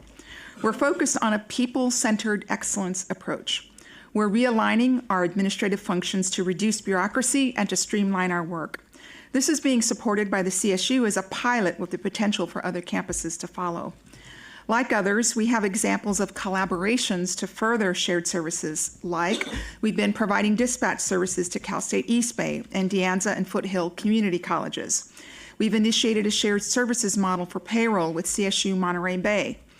We're also focused on our enrollment growth strategies. I often say all roads lead to enrollment. And through a lot of effort, we're experiencing steady growth amongst California residents. For fall 24, we project to hit approximately 103.5%. This growth helps our campus to enhance its revenue. And we're also having to make adjustments to class sizes, course sections, and allocating appropriate resources for the incremental costs of instruction when we over-enroll. Looking ahead, we aim to strengthen our enrollment by increasing non-residents up to 300 students in majors where we have capacity. This will include up to 100 non-resident WUI students, and that's the acronym for Western Undergraduate Exchange, starting next year. We're streamlining processes also for a more student-centric approach. We've been enhancing experiences for our on-campus and our online students. Through SJSU Online and our PACE programs, we have the largest in the CSU, we serve over 4,000 students annually, including many adult learners. Like other campuses and like Dr. Neufeld described, we've also been expanding our revenue streams. Some examples include naming rights, pouring rights, investments from food services, and engaging in partnerships that generate revenue. But that's not enough. We also have to balance our cost reduction strategies. We've taken significant reductions these past 2 years. The first $20 million in 2022-23 was targeted more heavily to our non-academic divisions. And this year, into 24-25, we took a 6% cut across all divisions, which is about $35 million. Our people cost is 80% of our total expenses. Like you heard, we've also instituted a hiring chill. We've reduced the number of open recruitments. We've eliminated non-faculty positions. And as you heard from the earlier presentation, our fixed cost or essential priorities or unavoidable expenses are rising. We continue to emphasize across the university the importance of restricting non-essential purchases and the reduction of travel. But there's only so far you can go with that. We too have aged facilities. Our deferred capital maintenance projects need repair, especially to maintain our academic competitiveness. And in San Jose, we have a high cost of housing, and it's difficult to remain competitive with our salaries as compared to other higher ed institutions in the market. Like Ellen described, we have a concerted effort towards shared governance, collaboration, and transparency with our campus community. We've hosted many campus budget town halls, a regular cadence of communications, and we're working very diligently with our Budget Advisory Committee. We too are preparing for the upcoming 25-26 challenges. However, if the state does defer the compact and implements an 8% reduction for our students and workforce, we'll face significant difficulties as we prepare for the next coming year. All right. Well, thank you, President Teniente Mattson, President Neufeld, and Ryan. Once again, this slide does show, I think, the essential takeaways with the 25-26 budget outlook. First, of course, that the state does intend to reduce the CSU's budget next year, and this is despite new unavoidable costs that you just heard about that are going to come our way without any choice. In addition to those unavoidable costs, the proposed budget request includes many essential budget priorities that reflect the core mission and values of this university. And at this early stage, the state's planned cut and the CSU request are quite far apart. The result then is a significant budget gap between anticipated revenue and the planned expenditures. And that budget gap will be closed over the next year or so, and we'll provide you updates on how we're going to do that.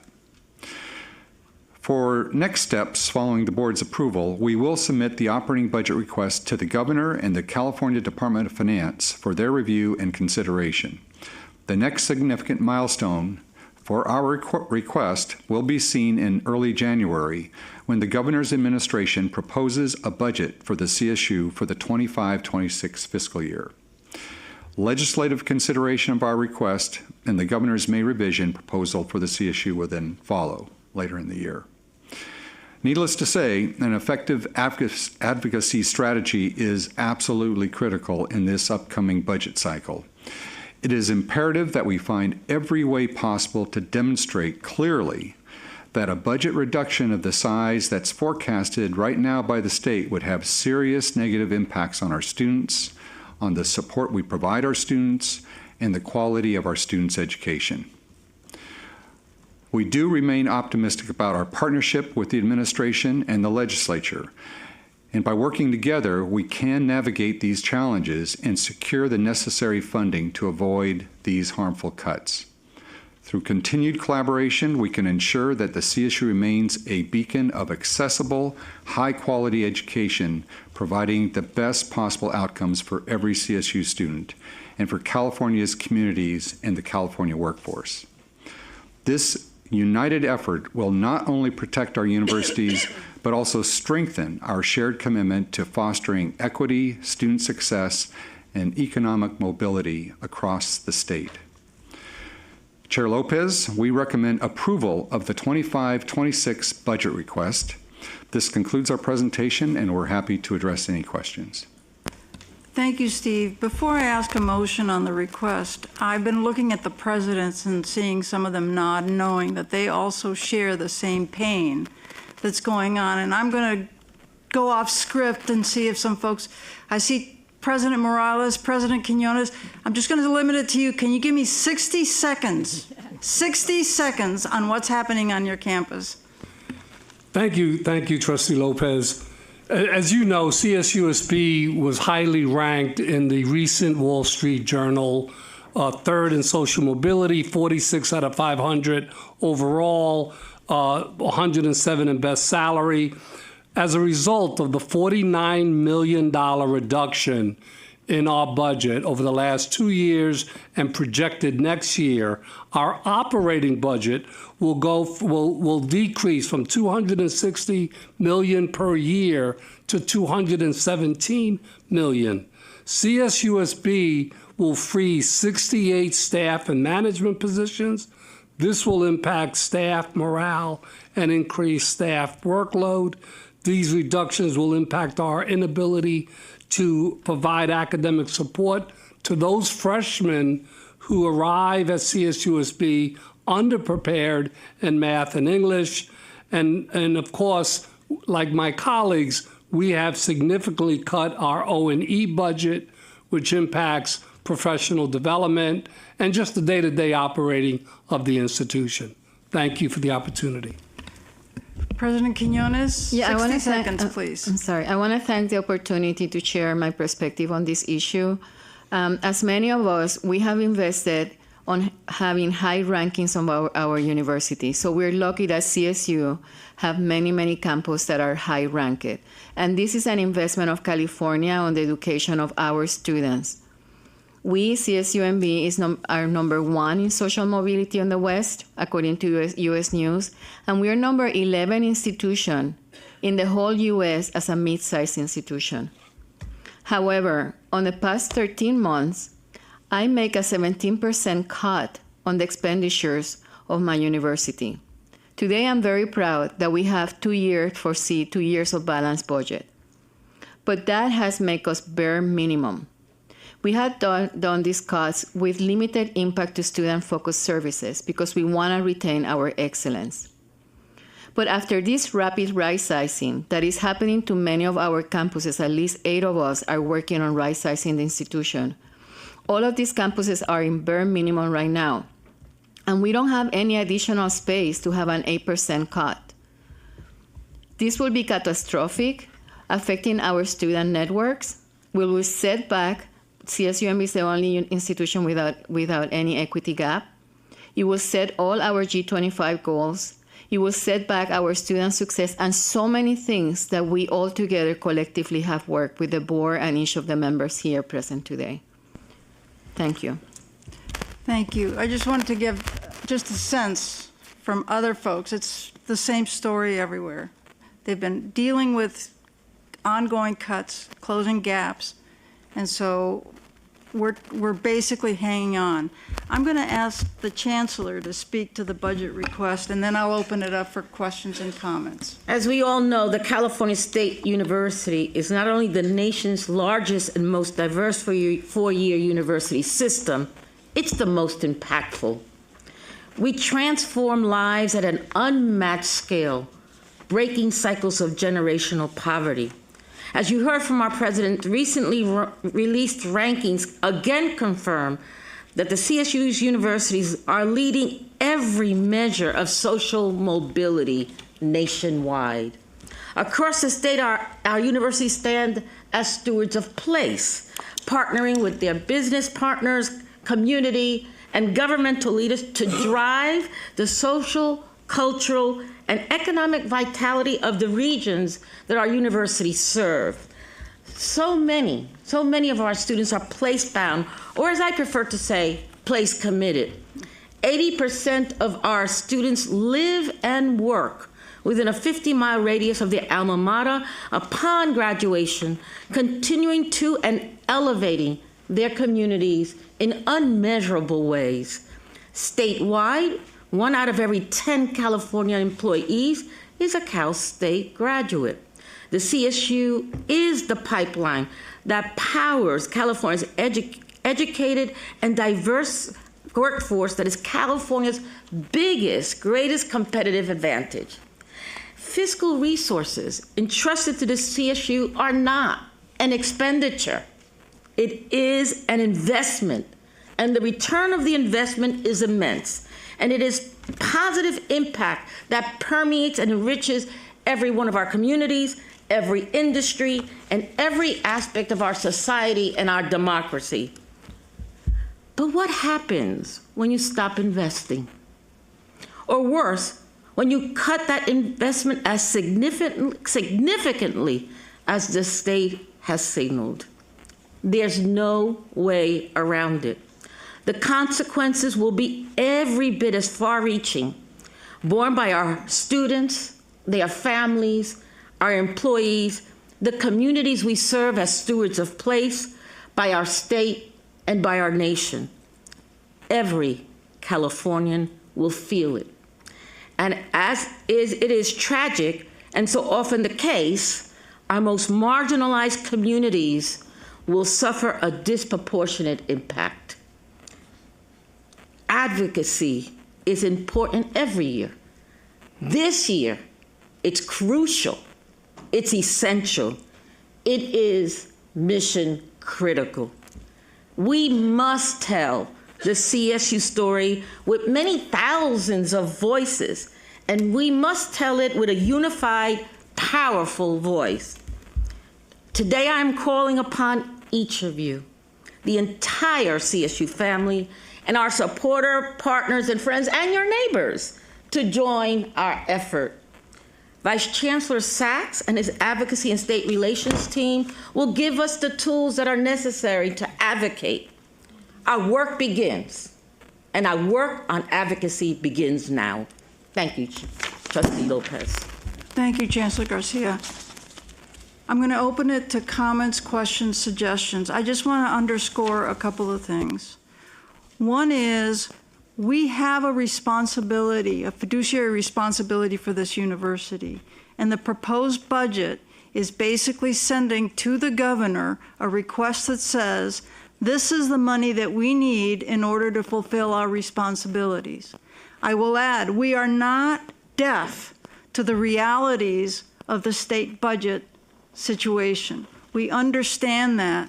But what we are asking in submitting this budget is that the state safeguard, preserve the investment that it is already making in the CSU, and maintain the levels of funding that it has over the last 10 years really grown and committed and has achieved. So we're asking, safeguard the investment, don't cut us, honor the compact so that we can honor our responsibilities and our mission, foremost to our students, but to everybody in the state of California.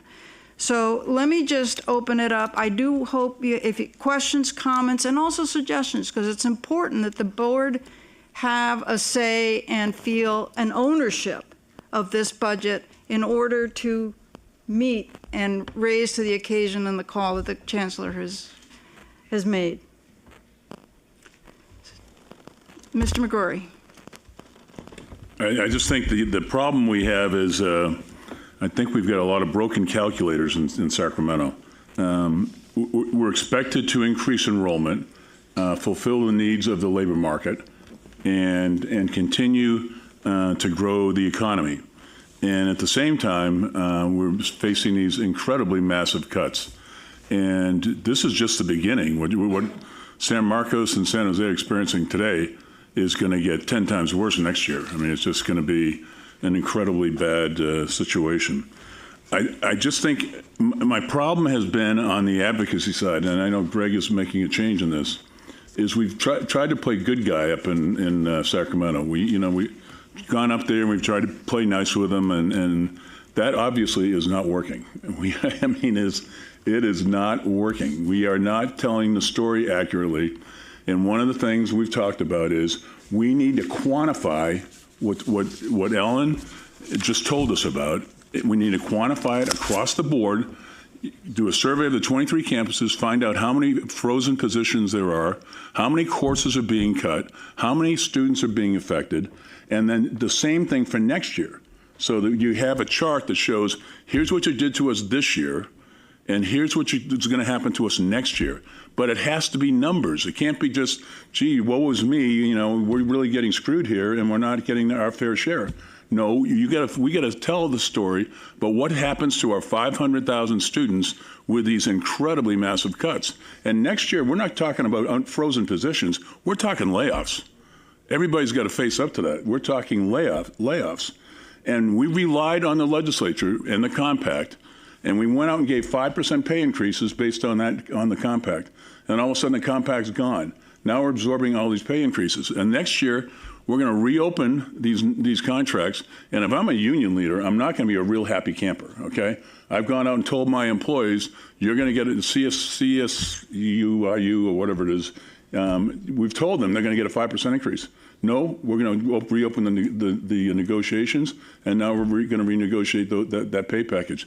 There's going to be a lot of unhappy people. I mean, it sounds theoretically like it's an okay thing to do, but people are expecting stuff from us that we cannot deliver. And I just want to make sure that we quantify what's going on the 23 campuses this year and what's going to happen next year with the cut that we're going to get. And so the legislature just can't look and say, oh, you guys could just absorb it somehow. You'll figure it out magically that you'll balance the budget. No, students are going to be affected. Faculty are going to be affected. You just can't get away with these kind of cuts and not have a lot of pain and agony in the system. And I just want to make sure we quantify, Steve, this year, go out to talk to all 23 campuses. Next year, the same thing, and find out what is the magnitude of the pain that we're going to suffer. Thank you. Trustee Melikar? Thank you, Trustee Lopez, and thanks to EVC Razie, AVC Storm, and Presidents Neufeld and Tenenti Matson for their sharing information with us. I appreciate your presentation, which makes clear that the operating budget reflects a significant challenge due to the projected $397 million state funding reduction. It's encouraging that the new tuition revenue will provide partial relief, but the remaining gap will require substantial adjustments so that we may best serve our campuses, programs, and students. Despite budgetary constraints, I appreciate that CSU prioritizes student success and essential university services. However, like my fellow trustees, I worry that potential funding shortfalls could affect areas like mental health services and faculty and staff retention, which is very concerning. I do have several questions for you, and I'm not quite sure who wants to respond to them, but they are as follows. One is, could you provide more details on the specific strategies CSU might implement to address the $209 million net loss? Will any programs be targeted for cuts? The second is, with the 1% resident enrollment increase generating $24 million, how will the CSU balance enrollment growth with the potential reduction in state funding? The third is similar to what has been asked. How do you plan to engage with state leaders to mitigate the budget reductions? And last but not least, what is the contingency plan if the state's revenue forecasts do not improve, and how might that impact student service and academic programs? Thank you, Trustee Melikar. You asked four very important questions, and probably there'll be different people who would respond to each of those. In terms of what I think your first question was, the nature of the types of cuts, I think you've got four presidents who just gave you a sampling of what those are, and you've heard some recurring themes about those cuts. As Trustee McGrory and others have indicated, we're kind of beyond a do more with less thing. We're actually going to have to do less with less, and that less is going to negatively impact academic programs, our students, the services that we provide. And you've heard from our 4 presidents that they start from a place where the number one priority is to protect our students and the quality of the education and the services they get. That's where they all start from. They have budget committees on the campus where they consult with these groups on the types of cuts they're going to take. And as Trustee McGrory said, in the early parts of this, you can do things like position freezes and chills and other things, but there does come a point in time where you are going to have to do layoffs. Each of our campuses are going through exercises right now that assume an 8% budget cut in the 25-26 year.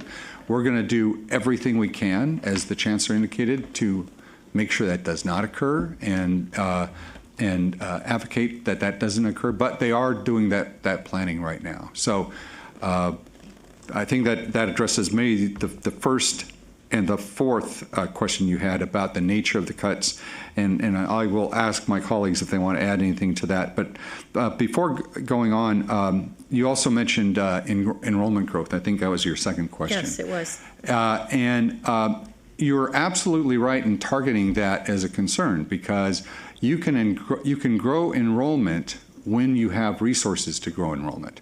And tuition by itself is not enough to hire the faculty, the support resources, the counselors, all, support for health centers, everything else. So enrollment growth is very challenging at a time when you're not getting the resources. You can't bring in additional students if you don't bring in faculty to teach the students. So it's going to be very challenging, and this is something that we're going to explain very clearly and in a compelling way to the state, that if the state does want the CSU to provide more access, it's got to give us the resources to do that. And then the last thing, which was question 3, I think I've dealt with 1, 2, and 4, but the third question had to do with how do we engage state leaders? Right. This is a question for Greg, and I know, we're in the early part of this. The next shoe to drop is going to be this trustee's budget request going to the governor and the Department of Finance. But then we will start, once the governor comes out with his January proposal, we'll start in a very intense advocacy effort. And as the Chancellor indicated, this is all hands on deck. And this is not just Greg Sachs' job, it's all of our job. And all of our partners and constituents and alumni and students and union leaders, everybody has to be working on this. We saw in this, and I'm going on a little bit too long, but in this last budget cycle, where we actually did get an increase in our budget for this current fiscal year, that wasn't supposed to happen. If you recall, we were projected to get no compact and a budget cut, and instead we turned it around, I think because there was a very strategic and compelling case the CSU made.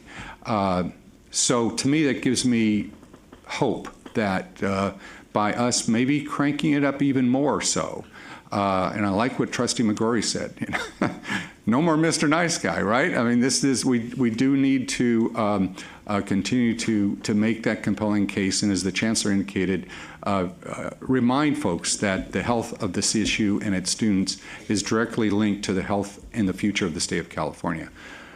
I will just open it up to see if anyone wants to add to anything I just rambled on about. Appreciate your response. Thank you. Thank you, Trustee.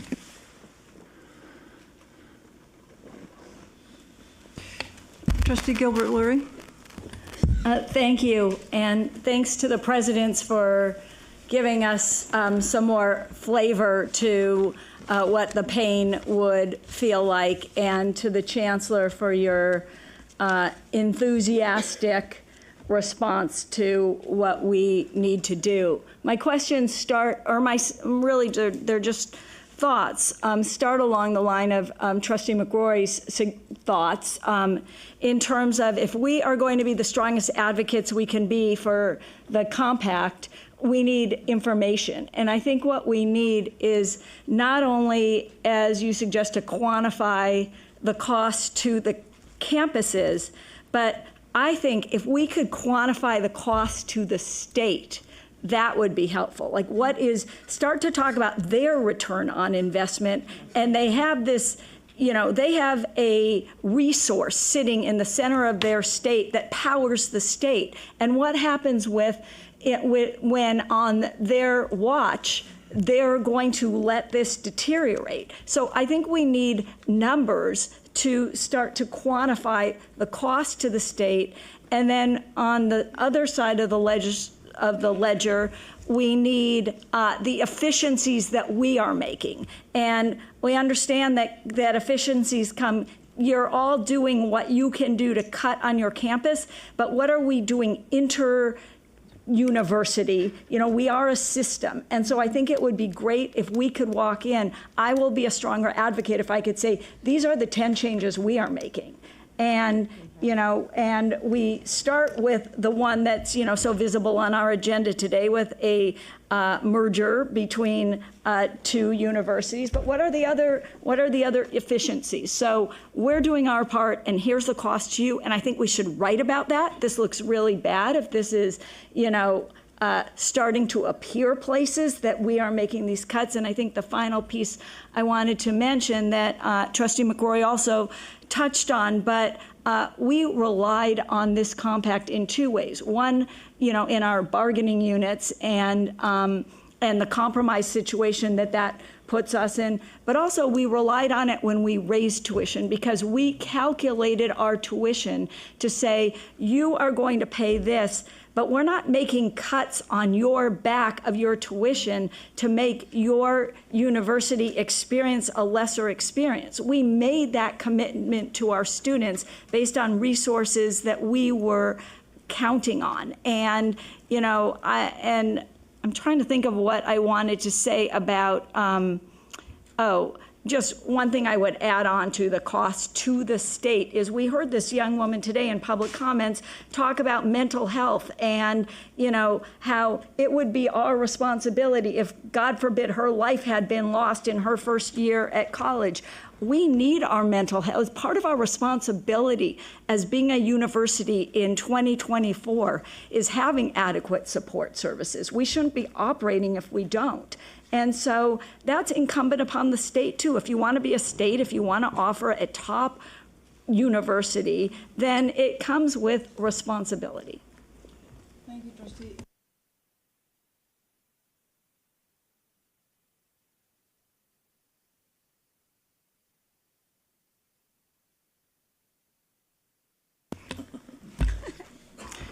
Thank you. On my list, I have Trustee Fagan, Arambula, Rodriguez, and Vargas. And so let me just turn to Trustee Fagan. Thank you for the rather complete and dire message. Following up on Leslie, I think we all have specific areas that are our concerns. And talking about mental health, one of my concerns is advisors and how essential those people are to student success. And my guess would be they would be on the chopping block if all this comes about. And personally, I would hate to see that. Had two thoughts. One, I think I know the answer to this, but the faculty and staff compensation pool is on the essential expenditures, not on the unavoidable expenditures.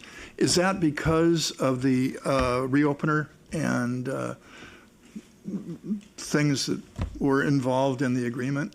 So because of the changes, it reopens things?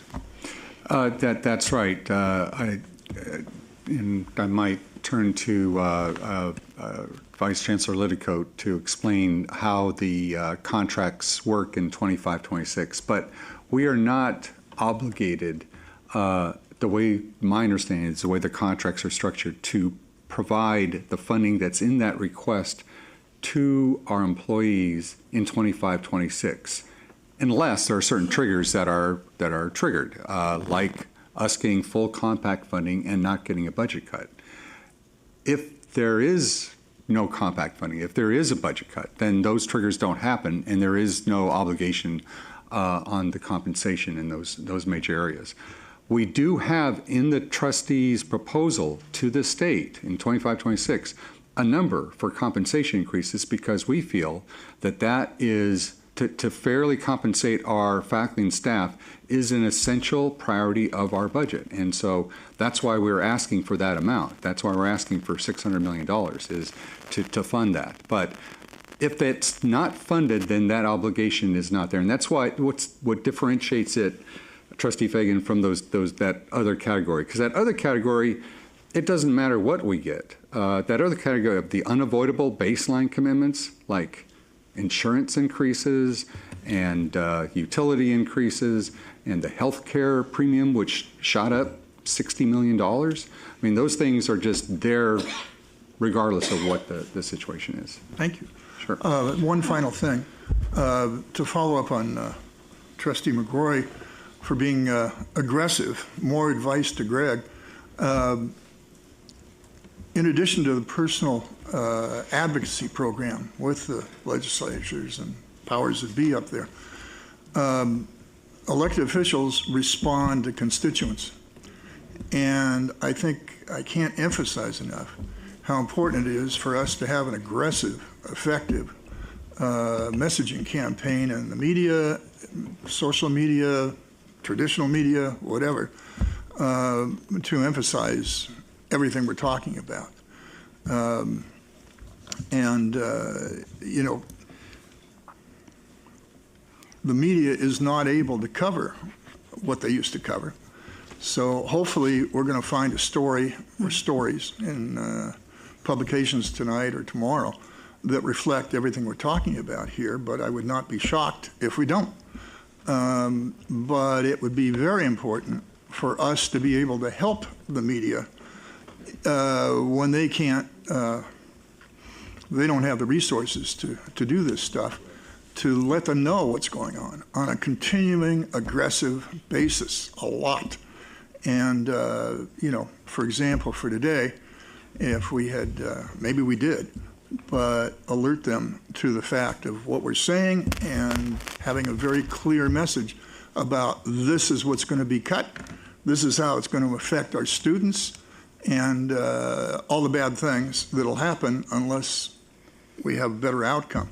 So my real suggestion is that we really push on those and hopefully get public support in addition to the individual personal relations with the legislators. They really do pay attention.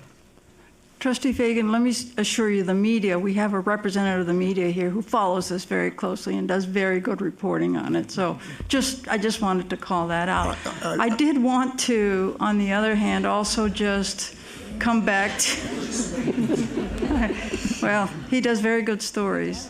They're fair stories and they're accurate stories, which is, I just wanted to go back to this issue of compensation because I don't want this misunderstood. It is an essential, as Steve said, because it is a priority. We have committed to fair and adequate compensation. Moreover, we signed 3-year contracts with any number of unions and said we will do 5, 5, and 5. There is a provision, if we don't get the money, we will have to go back and negotiate that. But it is in one of those, I would call it a hybrid between essential and mandatory. We have a commitment, and that's why if we get the money, we will honor those collective bargaining agreements. But we need the help of everybody out there to make sure that we get the resources to pay those compensation agreements. I just wanted to be very clear about that because we did agree to them. The problem with this whole thing about the reopener is Go ahead. the person, our employees on the street, don't understand those technicalities. They think they got 5, 5, 5. When we go to reopen, and if we don't get the funding and take those funds away, all hell's going to break loose. So let's at this point in the process get the message out that we do know we have those agreements and that all of us need to rally and go to Sacramento and make sure we get the money to pay those agreements. I hear what you're saying, but at this point, I just want everybody who's listening and every employee in the CSU know that our hope would be that we could all get the money to honor those agreements. That's what we're looking for. And all hell's going to break loose in many different ways in the future. I'm not going to predict that. I'm going to keep going here because I'm going to run out of time here, and that will not be good. I have Trustee Arambula, Trustee Rodriguez, Trustee Vargas, and Trustee Guajardo. And great. I have a question, a comment, and a suggestion. The question is for you, President Morales. You shared some numbers very briefly in your 60 seconds. Can you share those one more time with us? What was your operating budget in what year, and what is that operating budget now? The average operating budget over the last 2 years was $260 million. 60. Yeah, 260 and change. After these budget reductions that we've taken in 23-24, 24-25, and what we project will be the reduction in 25-26, our average operating budget will drop to 217. So that's close to 50 million reduction in our operating budget, and no organization can survive with that level of budget cut. Thank you so much both for sharing that again and for every way in which you have tried to do that to maintain financial sustainability, but also center the student experience. And yet we've almost been too effective at making these cuts year over year over year without talking about the fact. So Jack, when you said these cuts are going to impact students, let's be clear, they already are impacting students. We are doing everything we can to make them as far away from students. But a hiring freeze is a hiring freeze, and that does impact students if we're not bringing someone into a role that we know is important. It's impacting our staff who are taking on more to try and still meet the needs of the students who are here. When we hear students, when we hear faculty, when we hear staff coming up and talking about so many of the issues we are facing, we are incredibly aware of the work they are doing and of the impact this is having. I'm unsure of whether our legislators are equally as aware because of how effective we have been. So that is my comment. And my suggestion then is I wonder if we heard a couple of comments during public comment today about the need for more financial transparency. And I actually wonder if this level of simplicity that you pointed that out to us, 23 universities at a time, to then be able to go and tell a story, Doug, of this is already what we have been doing. And the financial sustainability work group showed we are already $1.5 billion short, and that's back when we were in the good years. And so we need to be able to talk about this is where our dollars are going on our campuses. There is not some magical additional set of dollars, and we are doing everything in our power to be good partners and to ensure that we are here to be the engine for this state. And we are the engine for this state, and asking us to take another 8% cut. And every one of us recognizes the hard role that our California legislature has at the moment. They don't have easy choices, but sometimes this feels like the most central piece, because underfunding us and asking us to take another 8% on top of the cuts we've already been making will just hamstring not only the CSU and our ability to serve students, but our long-term economic growth as a state. And so we need that level of simplicity university by university would be my recommendation, which I think will allow us to center this is the impact on students, on faculty, on staff who have already borne the brunt. Thank you, Trustee Arambula. Thanks for those comments. I have Trustee Rodriguez, Vargas, Guajardo, and our Chair Clark, who I hope will be batting cleanup on this. Thank you, Trustee Lopez, for allowing me to speak, although I'm not on the committee. I just wanted to just recognize my fellow trustees who have shared the concern. As Governmental Relations Chair, I can reassure you that Greg Sachs and his team are working steadily on this. The President Armstrong, Teniente Manson, and President Mahoney, we've all sat on this advocacy plan committee that our past chair put together, which was crucial. We talked about it at a retreat. That advocacy plan is coming into fruition. We're going to make it happen. But I'm hearing what we're saying, that we need to quantify the impact. We need to, what's the cost to the state, even the faces to those numbers. My suggestion is that we also need to do an advocacy marketing plan, because I think that's going to be crucial for us to not just physically go there, but what is all of the work that needs to go into place so that the legislature sees the faces that are being impacted, inclusive of all of our stakeholders. So that's like another step to our advocacy plan, is how are we marketing this and sharing those stories? Thank you. Trustee Vargas? Just to get even more specific, right? So it's the message and it's the messengers, right? At all levels. And I'm happy that Cal Matters is here and does the fair reporting. But the reality is every local television news station that's housed in Fresno, Bakersfield, San Marcos, we are looking at an educational 5-alarm fire. This is what this is. And we have to act like that's what this is. And we really need to be equipped with as many messages and messengers and a multifaceted campaign. This is not just going to be fought on Cal Matters and the LA Times. It's going to be fought at all the levels. And we know from public comment, we hear from the students, we've been doing less with less, but the reality is we need the help of students and faculty and staff to tell these stories, right? And I hope that, I mean, looking at these numbers sometimes, when I was looking at the numbers, I'm going, am I looking at the right thing? And I have to say, because again, I feel like this has been a 2-year educational lesson trying to understand how we all talk higher ed speak, but we need to be accessible to people. This is what this means. It means layoffs. It means that if we're the largest producer of nurses, what does that mean? If we're producing teachers, what does that mean? We need to be really, really clear on this. And I am looking forward to all the time we're going to spend in Sacramento, and I'm looking forward to all the conversations that we're going to be having. And this is all hands on deck. This is an opportunity to be united. Thank you. Trustee Guajardo.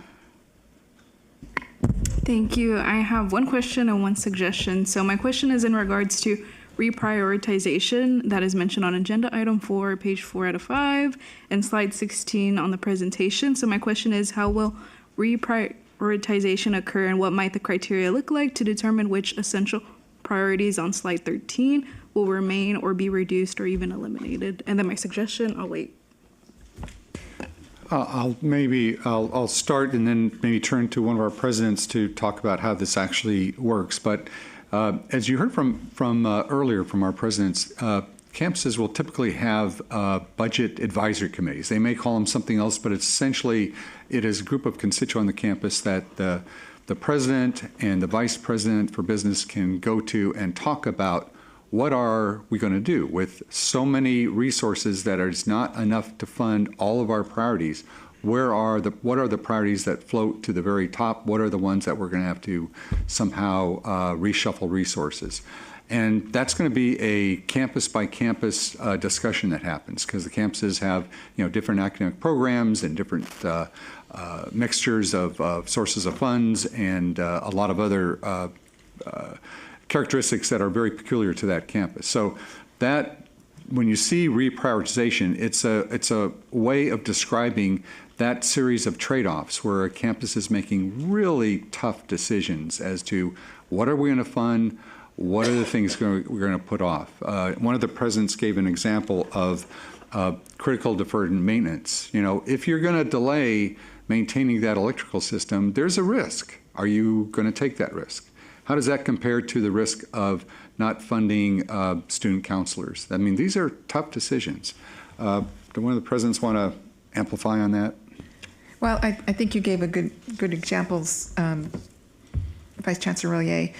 You know, values drive our institutional budget. So when we're talking on the campus, Trustee, we're looking at what are institutional priorities around holistic student success. What are the other fund sources that may be available so that we can preserve those areas that are the most significant to us? And where might we need to find other fund sources so that we can maintain and continue programs, specifically those that impact students, in making those final decisions or final recommendations from the budget advisory committees to the president's offices, and then the presidents who make those decisions ultimately after taking all of the recommendations. Our budget town hall, for example, is scheduled this week following this conversation here at the board level of what does the next academic year look like for us, and we'll model 3 different scenarios as we think about our planning to be prepared in the financial uncertainty as we move forward, keeping focused on what our institutional priorities are, particularly if we have to reallocate or reprioritize as suggested in the presentation to make those final decisions. I had my suggestion left. So from my understanding, when the operating budget request is approved today, it will be summarized and included in the official operating budget book plan. So it's a document that's sent off to legislators. Is it possible to include testimonials and photos from students, staff, and faculty in regards to their experiences with the programs and priorities that we fund and how they have positively impacted or will impact students and staff and faculty?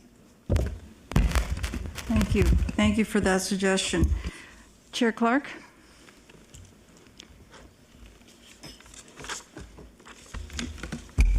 Thank you, Madam Chair. It's times like this that I'm really proud to be on this board. And the comments, Trustee Rodriguez, Trustee Vargas, essentially gave voice to the thoughts I was holding within me. I agree with everything my colleagues said. I do very gently disagree with my friend and colleague, Trustee McGrory. I don't think it's going to be all hell breaking out. I don't believe it'll be hell on earth. I think we're going to be able to survive this in one form or another. I do agree completely with the first comments you made. And so what I really, and also I want to compliment you on this presentation.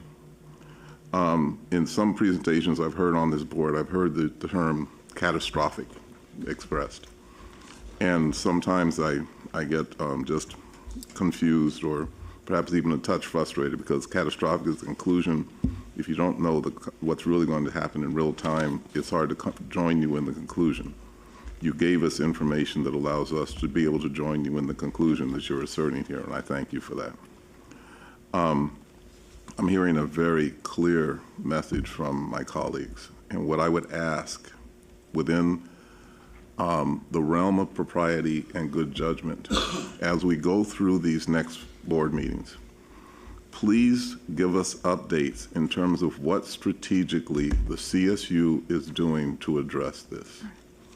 I don't think this is a time, I'm borrowing language from Trustee McGrory, and this worries me. This is not a time to run silent and deep. This is a time to be outward and bold. And so I'm not going to repeat all the comments that my colleagues have made. I just really want to say we are here to help in any way we can. And the only caution I would give to my colleagues, we need to do whatever we're going to do in a coordinated fashion. So that if any of us have an idea that we think could really help move anything forward, we move through the resources we have in this wonderful institution. I think if we do that, I'm going to hold firm that we're going to be successful. Thank you, Chair Clark. I'm just going to quickly summarize this because I think this has been a very rich and robust discussion. I think the top lines on this, the headline is, this is a jewel in which the state has invested and is recognized over the years by increased investments. And this jewel has delivered on those investments. And we've heard in many ways, we need to quantify both. We need to quantify the dividends and the benefits that we have given the state of California, the students, everybody, but everybody who's invested in this. We also need to be very clear about what it costs to maintain the level of excellence and support and continue to deliver, right? And if there's not the revenues, we need to be very specific about what is not going to be done in very clear terms. We need to also speak to what we are doing and what we have been doing, actually, as Trustee Arambula said, for years and years, we have lived with insufficient revenues to cover our cost, and we have managed to do that. We need to explain that we still have that and what we're doing our best to address that, but not to completely cover that. That is a state responsibility ultimately, and what that means. And how we all collectively can get that message out, I think, is really the key. How we all go out and speak to the benefits, the costs, and the value of the CSU to the students, to the families, to the communities, and to the state of California. So with that, Steve, I'm going to turn it over. We need a motion in a second. Oh, geez. Sorry.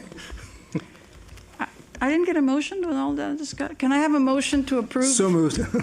Second. Thank you. I'm glad somebody's here with. Committee members only can vote. All in favor? Aye. Aye. Any opposed? Any abstention? The submission is approved. Thank you, Trustee. Steve, we have shortened time. This is a really important topic as well. It's something Trustee Fagan has been asking for, and I want to just, if I could just beg indulgence for a little over time, just took a little bit longer on the budget than we should have. Certainly. I want to make my record almost complete in terms of having overlong meetings. That's why. No. We will, Steve, as best you can, but I want to make sure that this is also very important. I'll tell you why. This issue of debt, and this is one of those costs, this debt that we accrue every time we issue bonds is a fixed cost. And in times like this, that fixed cost, which is $440 million a year right now, goes into that category in our base budget. It is fixed. So we need to understand what happens with our bonding authority. Okay. Well, first of all, thank you all for that great discussion. It was really important. As requested by the Committee on Finance and the Board's May 2024 meeting, this agenda item provides the Board with an overview of the governance structure for CSU's System Revenue Bond Program and information on the amount of the CSU's operating budget that is dedicated to the payment of debt service for academic and infrastructure projects. So with that, I'm going to ask Robert Eden, our Assistant Vice Chancellor for Financing, Treasury, and Risk Management, to review the debt issuance authority and process for the CSU, as well as some figures for the last 5 years. Robert. Thank you, Steve, and good afternoon, trustees. So the board's authorities governing the structure and issuance of debt are outlined in the California Education Code. And among the provisions of these authorities, the CSU may only issue debt to finance or refinance capital projects. We're not allowed to issue debt for operating purposes. And since the CSU is not allowed to provide assets as collateral to secure the repayment of debt service, the authorities allow the Board of Trustees to pledge revenues to secure the repayment of debt, which the trustees have done. The last significant change to these authorities took place in 2014, when the state enacted legislation that shifted responsibility for the financing of academic facilities to the CSU.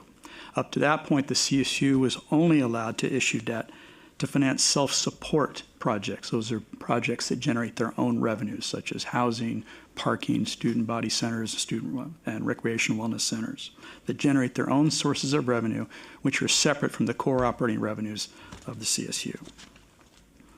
Academic facilities, that is, projects that do not create their own sources of revenue, were financed with debt from the state, primarily from the proceeds of general obligation bonds approved by California voters or lease revenue bonds. And I will note that at the time, and still to this day, the last voter-approved general obligation bond that provided funding to the CSU was in 2006. Debt service for these sources of debt was covered by the state and treated separately from the CSU's annual ongoing appropriation used to meet its educational operations. However, since 2014, the CSU has received one budget, one annual appropriation from the state, and the Board of Trustees must decide how much of its operating budget might be committed to supporting the issuance of debt to finance academic facilities. Now, the 2014 legislation also stipulated that the CSU would be responsible for the remaining future debt service on existing general obligation and lease revenue bonds that had been issued previously to finance academic projects. However, to ensure that the responsibility did not impact existing operating funding for the operating funding, the state increased the CSU's ongoing state appropriation in 2014-15 by $296 million. And that amount was adjusted upward over the next several years to $317 million to cover projects that had been approved but not yet funded by the state. And finally, because the CSU would now be responsible for financing academic facilities from its operating budget, the legislation granted the Board of Trustees with the authority to pledge operating revenues to secure the repayment of debt, and in 2016, the CSU added student tuition to its pledge of revenues. Now, to utilize its debt issuance authorities in the most effective and prudent manner to finance capital projects, the Board of Trustees, through its CSU Policy on Financing Activities, has established a centralized capital financing program supported by a system-wide multi-source revenue pledge. That is, all pledged revenues go into one pool for the benefit of all debt holders under the program. This centralized capital financing program is known as the System-Wide Revenue Bond, or SRB program, and since its inception in 2002, the System-Wide Revenue Bond program has been the principal capital raising engine of the California State University. Under delegated authority from the Board of Trustees, the Chancellor has established the Financing and Debt Management Policy, which provides further policy guidance for the management of the System-Wide Revenue Bond program, consistent with the Board of Trustees' objectives for the use of debt. And this includes the establishment of benchmark debt service coverage ratios to ascertain the financial viability of self-support projects to be financed with debt. So as described earlier, our debt programs provide capital financing for two types of projects, self-support and academic, each with different review and approval processes. For a self-support project, university and, if applicable, auxiliary staff work with the Department of Financing and Treasury in the Chancellor's office to determine the amount of debt that will be needed to finance a project. We call this the not-to-exceed amount, and to evaluate the financial viability of a project as measured by the debt service coverage ratios outlined in the Financing and Debt Management Policy. This information, the amount of debt needed for the project, and a summary of the debt service coverage ratios, is then included in the agenda item presented to the Board of Trustees for financing approval of the project. For academic projects, the amount of debt that might be issued is driven by the amount of the operating budget that can be utilized to support debt service. When such an amount is approved, it is then used to support the issuance of debt for academic projects, which are selected for funding based upon the priority list in the Board of Trustees Capital Outlay Program. Now, the written agenda item provides portfolio and operating data on the System-Wide Revenue Bond Program, but in response to a specific request by the board, I want to provide information on the portion of our operating budget that is committed to debt service.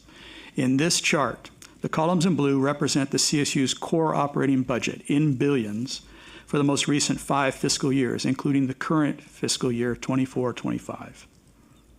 The portions in green at the bottom of each column represent the amount of each budget that has been committed to debt service for academic and critical capital renewal projects. Just above each of the green portions, I have included the percentage of the operating budget that is committed to debt service, as well as the nominal dollar amount. So for the current fiscal year, approximately $440 million, or 5.2% of the CSU's core operating budget of $8.5 billion is committed to debt service. These percentages are good, or to put it another way, we are not over-leveraged from an operating point of view. And let me provide you with a couple of touch points to support that view.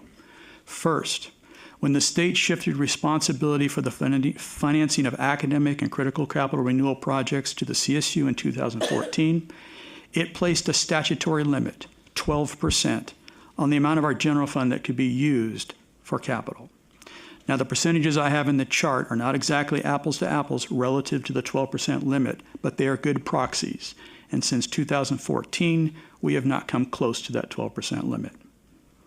Another touch point are the financial metrics that our rating agencies use to evaluate the financial strength of the CSU. And our operating leverage, as measured by those metrics, are in the AA to AAA rating range, which is very strong. I also want to note for additional context that with respect to the original $317 million that was added to our annual appropriation starting in 2014 to cover the debt service for existing general obligation and state lease revenue bond debt, we were able to refinance and restructure most of the lease revenue bond debt within a couple of years to free up enough cash flow within the $317 million to support the issuance of about $2 billion of debt to finance academic projects and critical capital renewal. The point being that we were able to prudently work within the existing constraints and still muster a couple of $1 billion worth of funds for the CSU and keep these ratios in line. With that, I'll turn the presentation back over to Steve.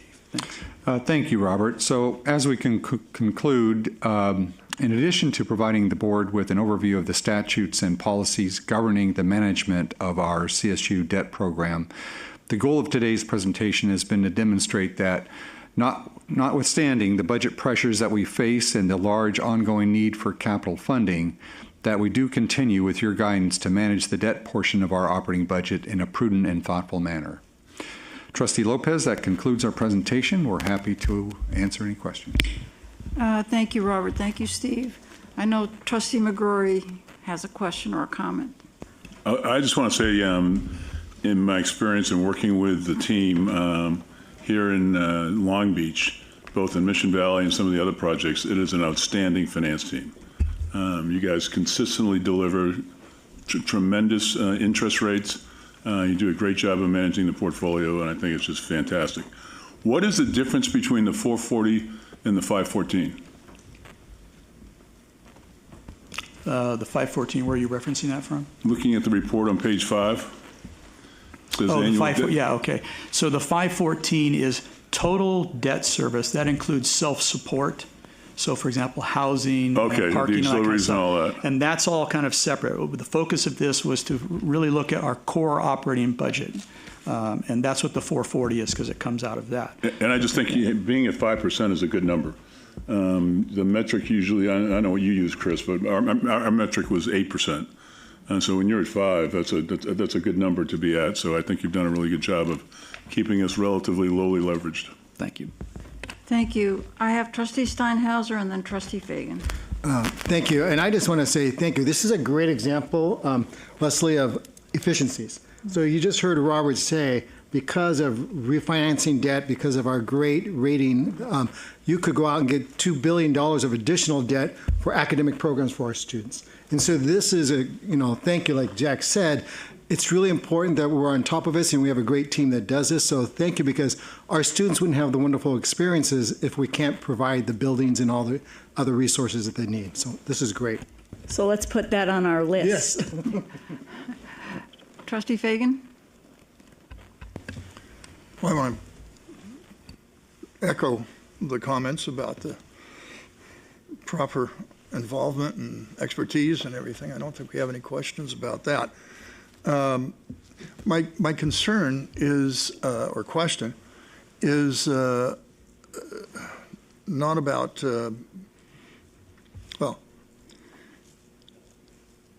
am I right in believing that this is a little bit like a credit card and we have a limit of $20,000 expenditure on the credit card because our income shows that we could be able to handle that, and we're only at 10,000 debt owing, so that if we added another, if we go to Saks or Home Depot, we could spend another 5,000 or 6,000 without any problem, and would still, you know, the credit card company would be fine.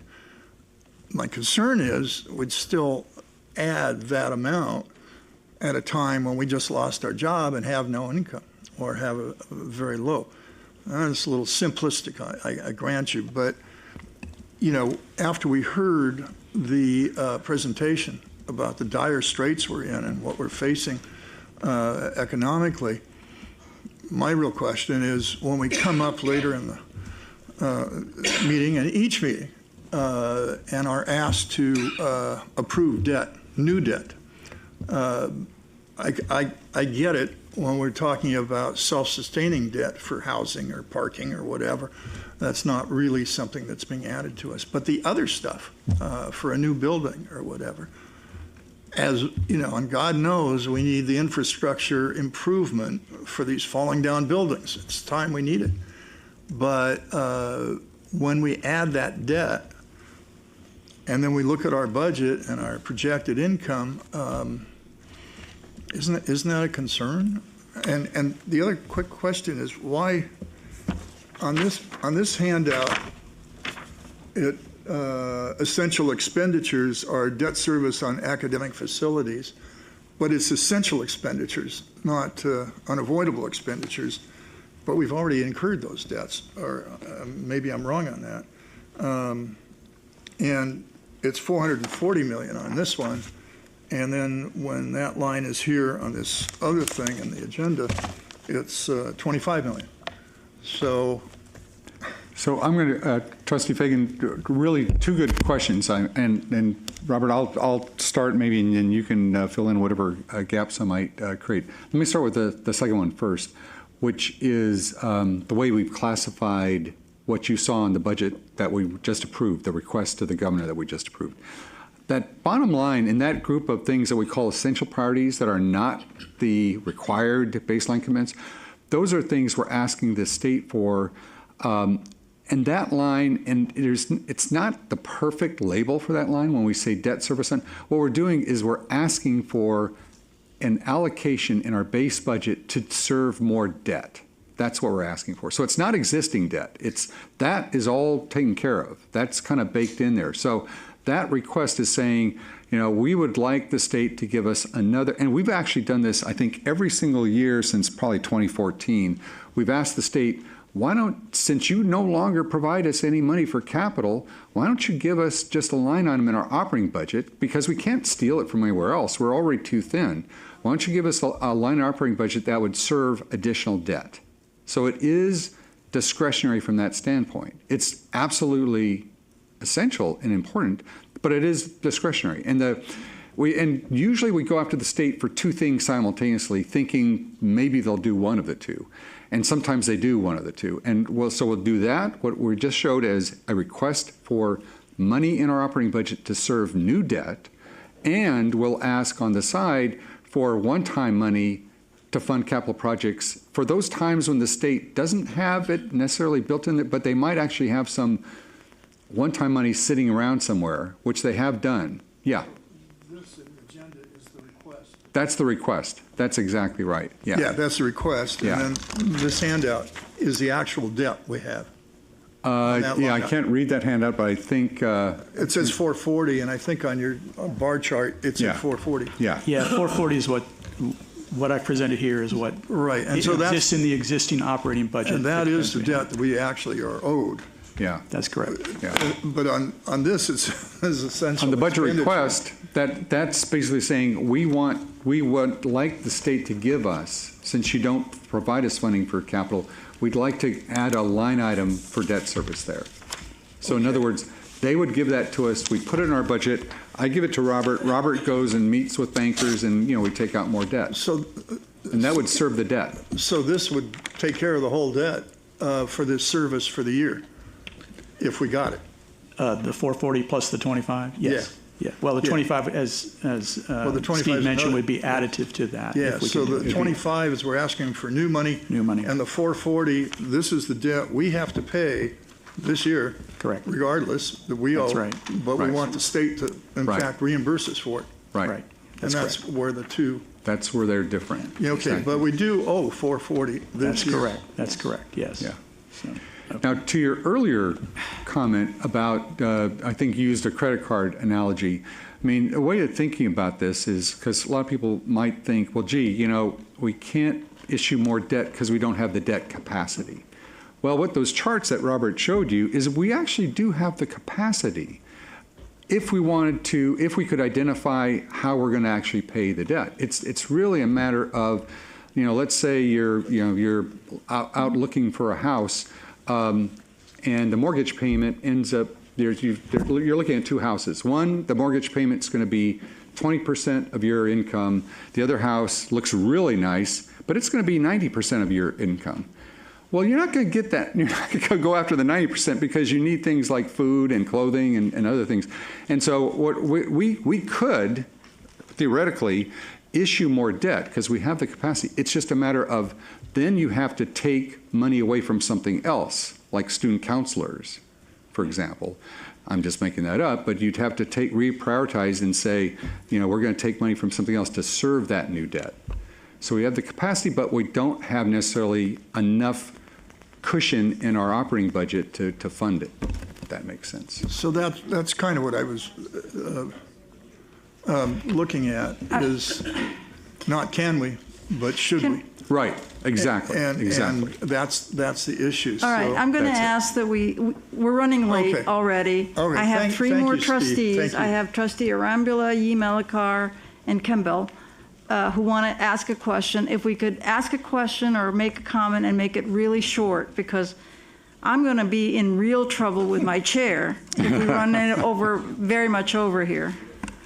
I'll just say, this is a great, inside baseball, this is a great example of a trustee asking for a thing, staff helping to make sure that it gets back on an agenda, and then staff presenting something incredibly helpful that I think helps us get there. So deep appreciation that we are at that place as a board. Trustee Melikar? Thank you, Trustee Lopez, and thanks so much for your report. I just have a question. How does the recent rise in interest rates impact the CSU's current and planned borrowing activities? You want to take it? Yeah, I can take that question. So interest rates obviously are just one variable that we utilize when we decide if a project's going to go forward. And so we factor that in. Certainly as rates move up, that can put pressure on a project, and it actually may impact a project to the point that it can't go forward. And we might wait on that, okay? Then with respect to debt issuance, actually consolidating the projects and issuing debt, we will be mindful of that rate environment when we make our choice as to when we go to market. Sometimes we might wait. Other times we might structure the debt in such a way that we're going to do maybe more shorter term debt, or hit a spot where it's lower cost and then refinance it down the road. So it's a bit of an art, I admit, but we are very mindful of rising rates, and we've been in one here in the last 18 to 20 months, and that's impacted our decisions. So, yeah.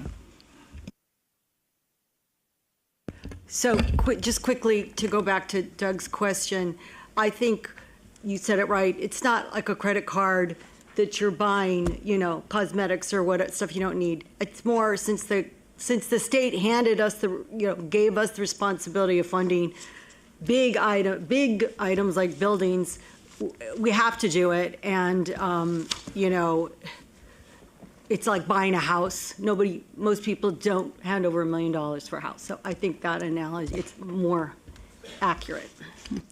Thank you. And I want to just echo what Trustee Arambula said. Thank you for the report. I think it's really important. I'm going to make a suggestion that we have an annual conversation and recap of where we are, because it's not the specific, it's literally that 5%, how much over, how much, we get projects one-on-one, and yes, the information's there, but we don't get it as a whole and an aggregate to really see. And we should do that before we think about our next budget submission, and, so that we have a way to track how we're doing in our debt service, because it is a debt that we have to pay once we incur it. So I just want to encourage us to have an annual report on this as well. We do have, the trustee policy does stipulate an annual report to the trustees, which we provide every March. But what we can do is we can enhance that report to include the operating, and if need be, we can even adjust the timing of that report if it fits in better with the budget cycle and the considerations that you're trying to evaluate. Great, for thanks. The budget. We should look at what it has and how to make it most effective for the Very good, trustees' yes. interests and purposes. Thank you. With that, Chair Clark, that concludes the work of the Finance Committee. Almost 10 minutes late. Thank you, Trustee Lopez. Well done. Vice Chair Arambula, will you now please convene the Joint Committee on Educational Policy and Finance? And may I make a suggestion? In light of the fact that we have the Trustees Awards for Outstanding Achievement, I would, I checked with Council, I think it's okay if we could just address, and we have to end by 4 on that, on your committee today. If we could put one of the items off till first thing in the morning, I think that would be wise. Great. Thank you, Chair Clark. Will the joint meeting of the Committees on Educational Policy and Finance please come to order? The first item on today's agenda is the approval of the minutes from the July 23rd, 2024 meeting. Is there any objection to the approval of the minutes? Hearing and seeing none, the consent agenda is approved.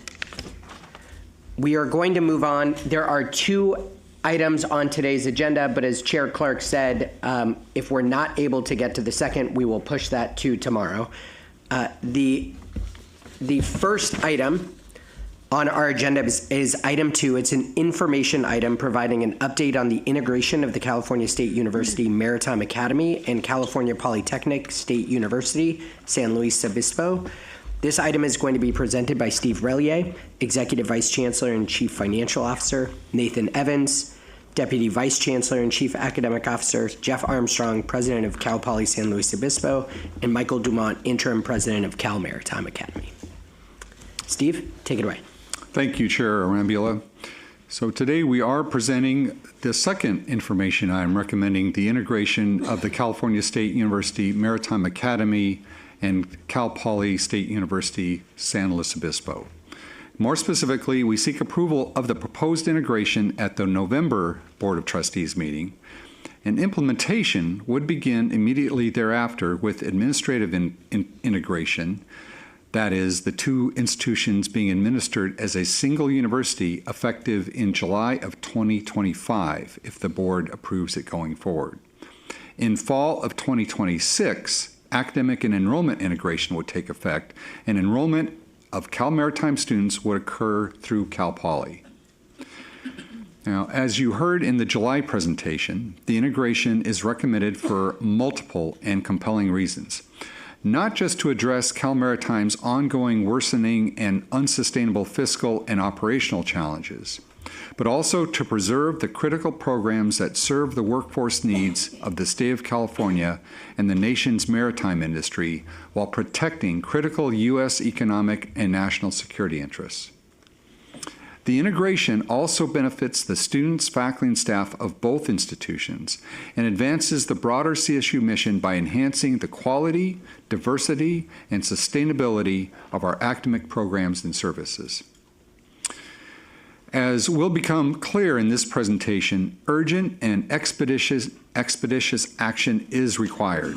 The scope of the proposed integration is immense, and it is extraordinarily complex. So today, we will also outline some of the comprehensive and collaborative steps we are taking to be implementation ready should the board approve the recommendation at its November meeting. Okay, so our presentation this afternoon follows this outline that you see on the slide. We will review both our July presentation and the proposal before the board. Then we'll outline the actions and developments that have occurred since the July board meeting before discussing next steps in our path forward. To begin our recap of the July board presentation, I'm going to turn it over to Cal Maritime's interim president, Mike Dumont. President Dumont. Thank you, Executive Vice Chancellor Razie. As the Executive Vice Chancellor has mentioned, Cal Maritime continues to face significant and worsening challenges in achieving fiscal and operational sustainability. The factors combining to create these circumstances are familiar to you and detailed thoroughly in your written materials, but I'll review them quickly for you now. They include steeply declining enrollment that has dropped 31% over the past 7 years, skyrocketing compensation obligations, and increasing operating costs associated with our very high investment degree programs and maintenance of our aging STEM-related infrastructure. This infrastructure includes labs, simulators, and multiple training vessels. In addition, our license track programs are becoming much more complex and costly given expanding government requirements and inflationary costs. These fiscal pressures will lead to a significant depletion of Cal Maritime's available reserve funds, making it infeasible for us to continue operating safely. These challenges are far more than an accounting problem. They impact our students. Our ability to provide adequate amounts of campus-based financial aid and scholarships for our high investment programs is insufficient, especially for a destination campus where there's a residency requirement, a uniform requirement, and significant summer C-term cost for those who require that training as part of their degree program. The financial and operational conditions of the institution are now unsustainable. And since our July presentation, these circumstances have been exacerbated by a spate of recent personnel losses due to retirements and resignations. On top of this, we have recently implemented a round of personnel reductions driven by budgetary constraints. These personnel losses have had and will continue to have an enormous impact on our operations. In a few moments, we will address recent actions taken to mitigate these losses and our rising costs. But I must speak frankly. For all these reasons, I believe even more strongly today than I did in July that without the approval of the proposed integration, Cal Maritime will not be viable as a standalone institution for much longer. I've just painted a grim picture of Cal Maritime's current fiscal and operational circumstances. But despite that stark reality, I remain optimistic. And this is because Cal Maritime possesses unique, vital, and critically important and undeniable strengths. Strengths that through the proposed integration can be amplified for the great benefit of thousands of future students, as well as our state and the nation. As many of you have heard me say before, Cal Maritime is one of only 6 degree-granting state maritime academies in the nation, and the only such institution serving the Western United States and the Pacific Rim. The Academy's federal mandate is to produce graduates capable of and licensed to serve as officers in the Merchant Marine of the United States. These officers operate the ships that move goods into and out of California's 12 ports, as well as ports across the Western United States and the Pacific Rim. Our California ports process approximately 40% of all containerized imports to the United States, and about 30% of containerized exports. These goods touch virtually every element vital to California's and the nation's economy.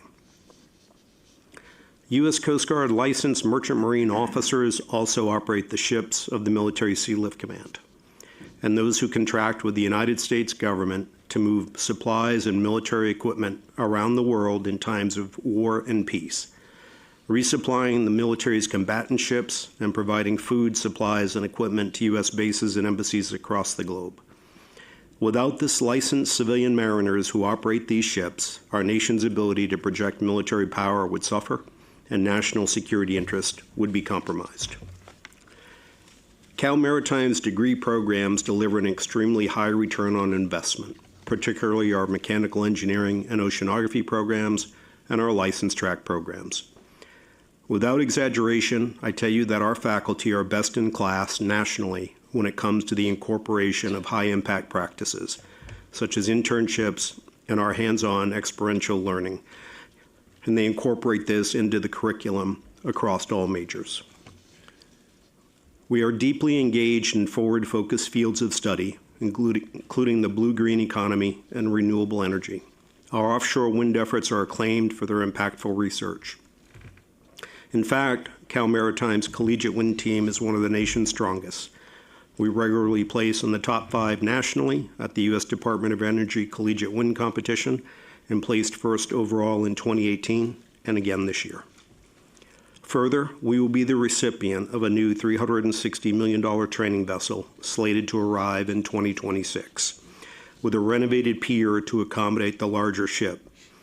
Golden State will be by far the largest building on the campus, as you've heard me say before. As a floating laboratory with state-of-the-art lab space and classroom facilities, it will include berthing for 600 students, plus 100 faculty, staff, and ship's crew. We at Cal Maritime are proud of these significant and globally impactful strengths. And while our fiscal circumstances are a critical driver of this proposed integration, my optimism stems from the opportunity to not only sustain, but to enhance and expand upon these unique and remarkable strengths. With that, I turn it over to President Armstrong to review some of Cal Poly's complementary strengths and to discuss some of the synergistic opportunities presented by this proposal. President Armstrong. Thank you, President Dumont. As I mentioned in July, Cal Poly is honored and excited to be included in this proposed integration. And we also share President Dumont's optimism. The primary reason for our excitement is that so many of Cal Poly's considerable strengths are complementary of Cal Maritime's, presenting synergistic opportunities that will benefit both institutions, current and future classes of increasingly diverse students, our state, and our nation. Cal Poly, like Cal Maritime, has a very high return on investment for our students, largely due to our longstanding focus on our learning ethos, learn by doing. We have tremendous demand not only for enrollment, but also from employers who seek our ready day one graduates. All colleges across the university are strong, especially in engineering, architecture, agriculture, and business. Additionally, we have a long and proud history of engagement with industry partners to advance a robust research and innovation agenda, with advisory groups connected to each major and in some cases down to the level of a concentration within a major. Our students increasingly reflect the demographics of our dynamically diverse state. In the fall of 2024, Hispanic and Latino students accounted for 29% of our incoming undergraduate class and 32% of our incoming engineers. And we are a minority serving, Asian American and Native American Pacific Islander serving, and an emerging Hispanic serving institution. So the synergies between Cal Poly and Cal Maritime are many. Although Cal Maritime does not use the term learn by doing, the institution follows a similar learning ethos. Cal Poly and Cal Maritime have complementary strengths in engineering, marine sciences, and oceanography. Most of the programs leading to a U.S. Coast Guard Merchant Marine Officer license are engineering related. Both institutions are engaged in and seek to grow their impact and influence on matters of national security, economic development, cyber and port security, offshore wind and renewable energy, the blue-green economy, and research. The two institutions are deeply committed to enhancing our effectiveness and efficiency in our operations and in our student support programs. We can and will learn from each other and share services and resources across the miles. In fact, we're already developing relationships and agreements to support the Maritime Academy as it navigates its current fiscal and operational challenges. You will learn more about these efforts later in the presentation. I also want to quickly review the Cal Poly Financial Aid and Scholarship Plan, and most importantly, its impact on enhancing diversity and improving student success. The Financial Aid and Scholarship Plan and the associated Cal Poly Opportunity Fee and College-Based Fee have been a driving force in helping Cal Poly achieve its goal of better reflecting California's demographics. And I'm confident that they will have the same positive impact for maritime students. Here's why. As President DeMont noted, Cal Maritime has very high investment programs.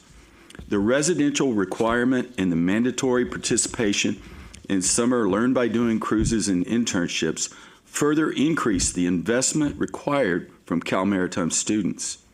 Consequently, students with financial need have long struggled to enroll in Maritime's very high investment programs and therefore may never see the equally high return. But under the Cal Poly plan, 50 to 60% of the associated fee revenue will flow directly to financial aid and scholarships to support these students. Low-income and historically underserved students from California and the Pacific-facing United States and U.S. territories.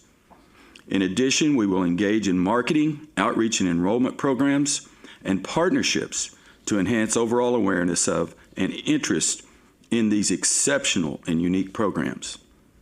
Again, we have every confidence that these changes will result in a significantly higher number and percentage of diverse and low-income students attending the Maritime Academy and achieving the social mobility as they pursue lucrative and rewarding maritime careers. I also want to emphasize that in addition to increasing financial aid and scholarship, our plan advances the learn-by-doing model, improving access, student support, and success for an increasingly diverse student body, allowing for greater support of the institution's high and very high investment programs, and last but not least, enhancing the recruitment and retention of world-class faculty and staff. I want to take this opportunity to reiterate that we will take action to mitigate any negative impact of the additional fees on continuing maritime students, as well as to bring additional opportunities to new students. More specifically, we will use both fee revenue and one-time funds to offset and cover the difference in fees for all continuing maritime students as they complete their degrees. And for future students, the integration will allow for enhanced institutional financial aid and scholarships not only for eligible California residents, but also for eligible students from the Pacific-facing Western states and territories, in keeping with Maritime's mission and obligation as the only state maritime academy serving the West Coast and the Pacific Rim. Before I leave this slide, I want to leave you with this. Every day, it is my great privilege to engage with a more and more diverse student body that is thriving in high investment, high return academic programs under Cal Poly's financial aid and scholarship plan and the learn by doing model it supports. There isn't a doubt in my mind that current and future Cal Maritime students who are similarly situated to Cal Poly students in so many important aspects, will do the same if given the opportunity. I'll now turn it back over to EVC Razie to discuss the proposal before the board. Thank you, President Armstrong. So I'd like to provide some additional context for the decision that lies before the board this November. Board leadership has asked us to provide a clear, unambiguous description of the choices that are implied by the proposal to integrate Cal Maritime and Cal Poly, with the administrative integration effective July 1st of 2025, and with academic and enrollment integration effective and the enrollment of Cal Maritime students occurring through Cal Poly in the fall of 2026. As described in July and earlier in this presentation, current fiscal and operational circumstances at Cal Maritime are simply not viable, and they are worsening. They leave us unable to meet our responsibilities to our students, our state, and our nation.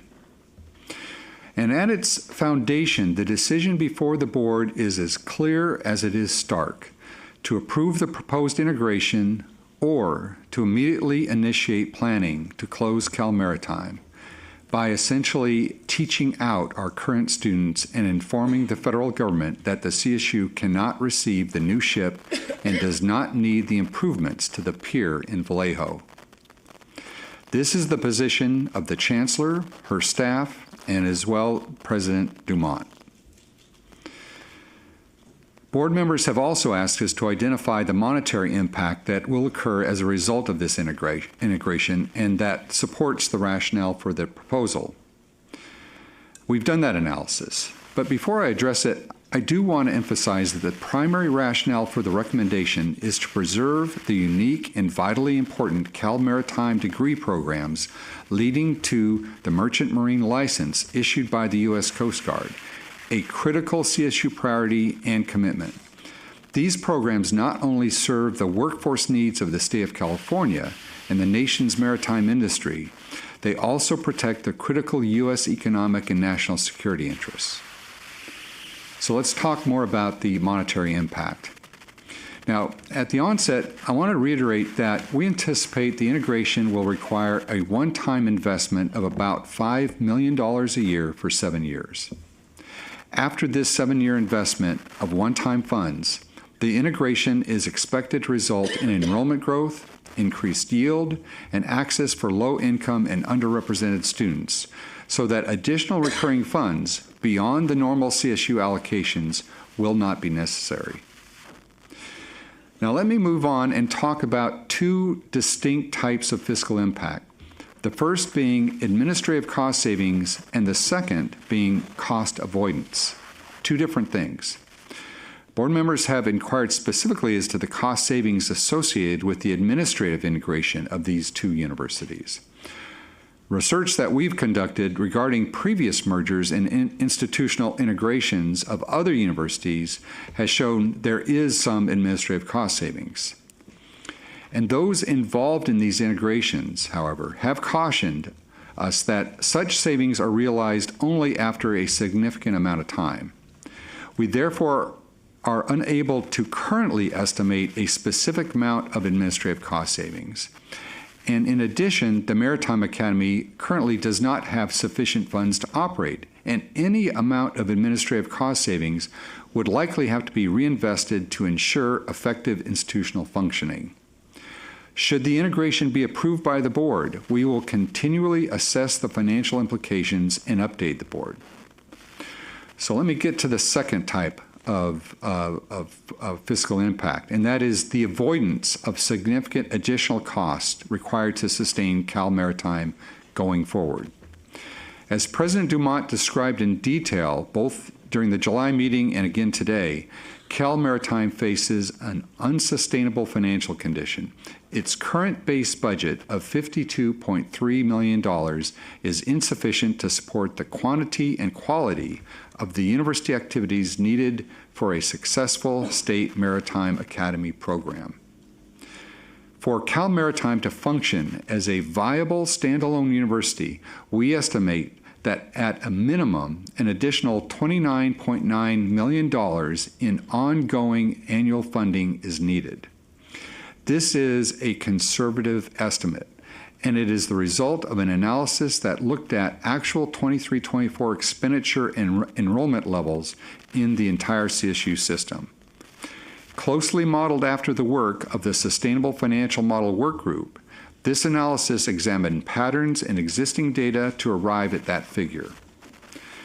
Now, $29.9 million is best considered an amount necessary to prop up a minimally funded 700-student university so that it could just get by, perhaps simply delaying the inevitable. And let me emphasize that this estimate does not include the resources such as financial aid and increased marketing required to address Cal Maritime's most fundamental challenges or to foster sustained enrollment growth. And without a sufficient number of students enrolled in summer sea terms, operating any training ship, and certainly the much larger vessel, the Golden State that Mike was talking about, would be cost prohibitive. But we believe we can do much more. We believe we can leverage and scale the enormously successful programming, reputation, structure, and foundation of Cal Poly to amplify the unique strengths of Cal Maritime so that they might truly and sustainably thrive. So, there will be cost savings through integration? Yes, there will be. The answer is that there will be cost avoidance, most importantly. The integration will avoid nearly $30 million of additional ongoing annual cost to support a minimally funded baseline university at Cal Maritime. And let me reiterate that the primary rationale for this integration is not about cost savings or cost avoidance. It is to implement a mission-focused, financially viable strategy to preserve Cal Maritime's vital licensed track degree programs and their contributions to the national and economic security. With that, I'm going to invite Nathan Evans, our Deputy Vice Chancellor for Academic and Student Affairs and Chief Financial Officer, to discuss some of the actions taken since our July meeting. Dr. Evans. Thank you, EVC Razie. Our July presentation stimulated both a robust discussion and many thoughtful questions. Some of those questions were concerned with the why of the proposed integration, focusing on Maritime's current fiscal and enrollment circumstances. In July and again today, EVC Razie and President Dumont have addressed many of those topics in detail. But other questions raised during the meeting and thereafter by various stakeholder groups were focused on how the implementation would work, as well as the what would be its consequences. Many of the questions in those two categories can only be fully answered once the implementation process has begun, which speaks to the sheer scope of the integration as well as its extraordinary complexities. Yet our work since the July board meeting has been driven by the imperative to provide the board with the information it needs to appropriately make the binary choice that EVC Razie outlined a moment ago. And we are taking all necessary actions to demonstrate to the board that if it approves this proposal in November, the system and the two institutions will be implementation ready on day one. We've carefully researched all relevant federal and state law and regulations to ensure that all elements of the proposed integration will be implemented in conformity with those directives.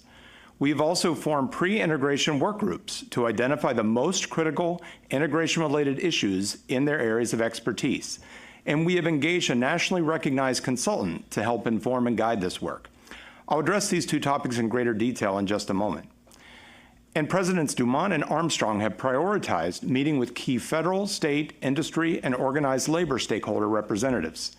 To that end, and informed by those meetings, Presidents Dumont and Armstrong have recommended to the Chancellor a specific organizational structure that I'll share with you now. Broadly speaking, among its 8 degree offerings, Cal Maritime currently offers 2 types of academic programs at the Maritime campus.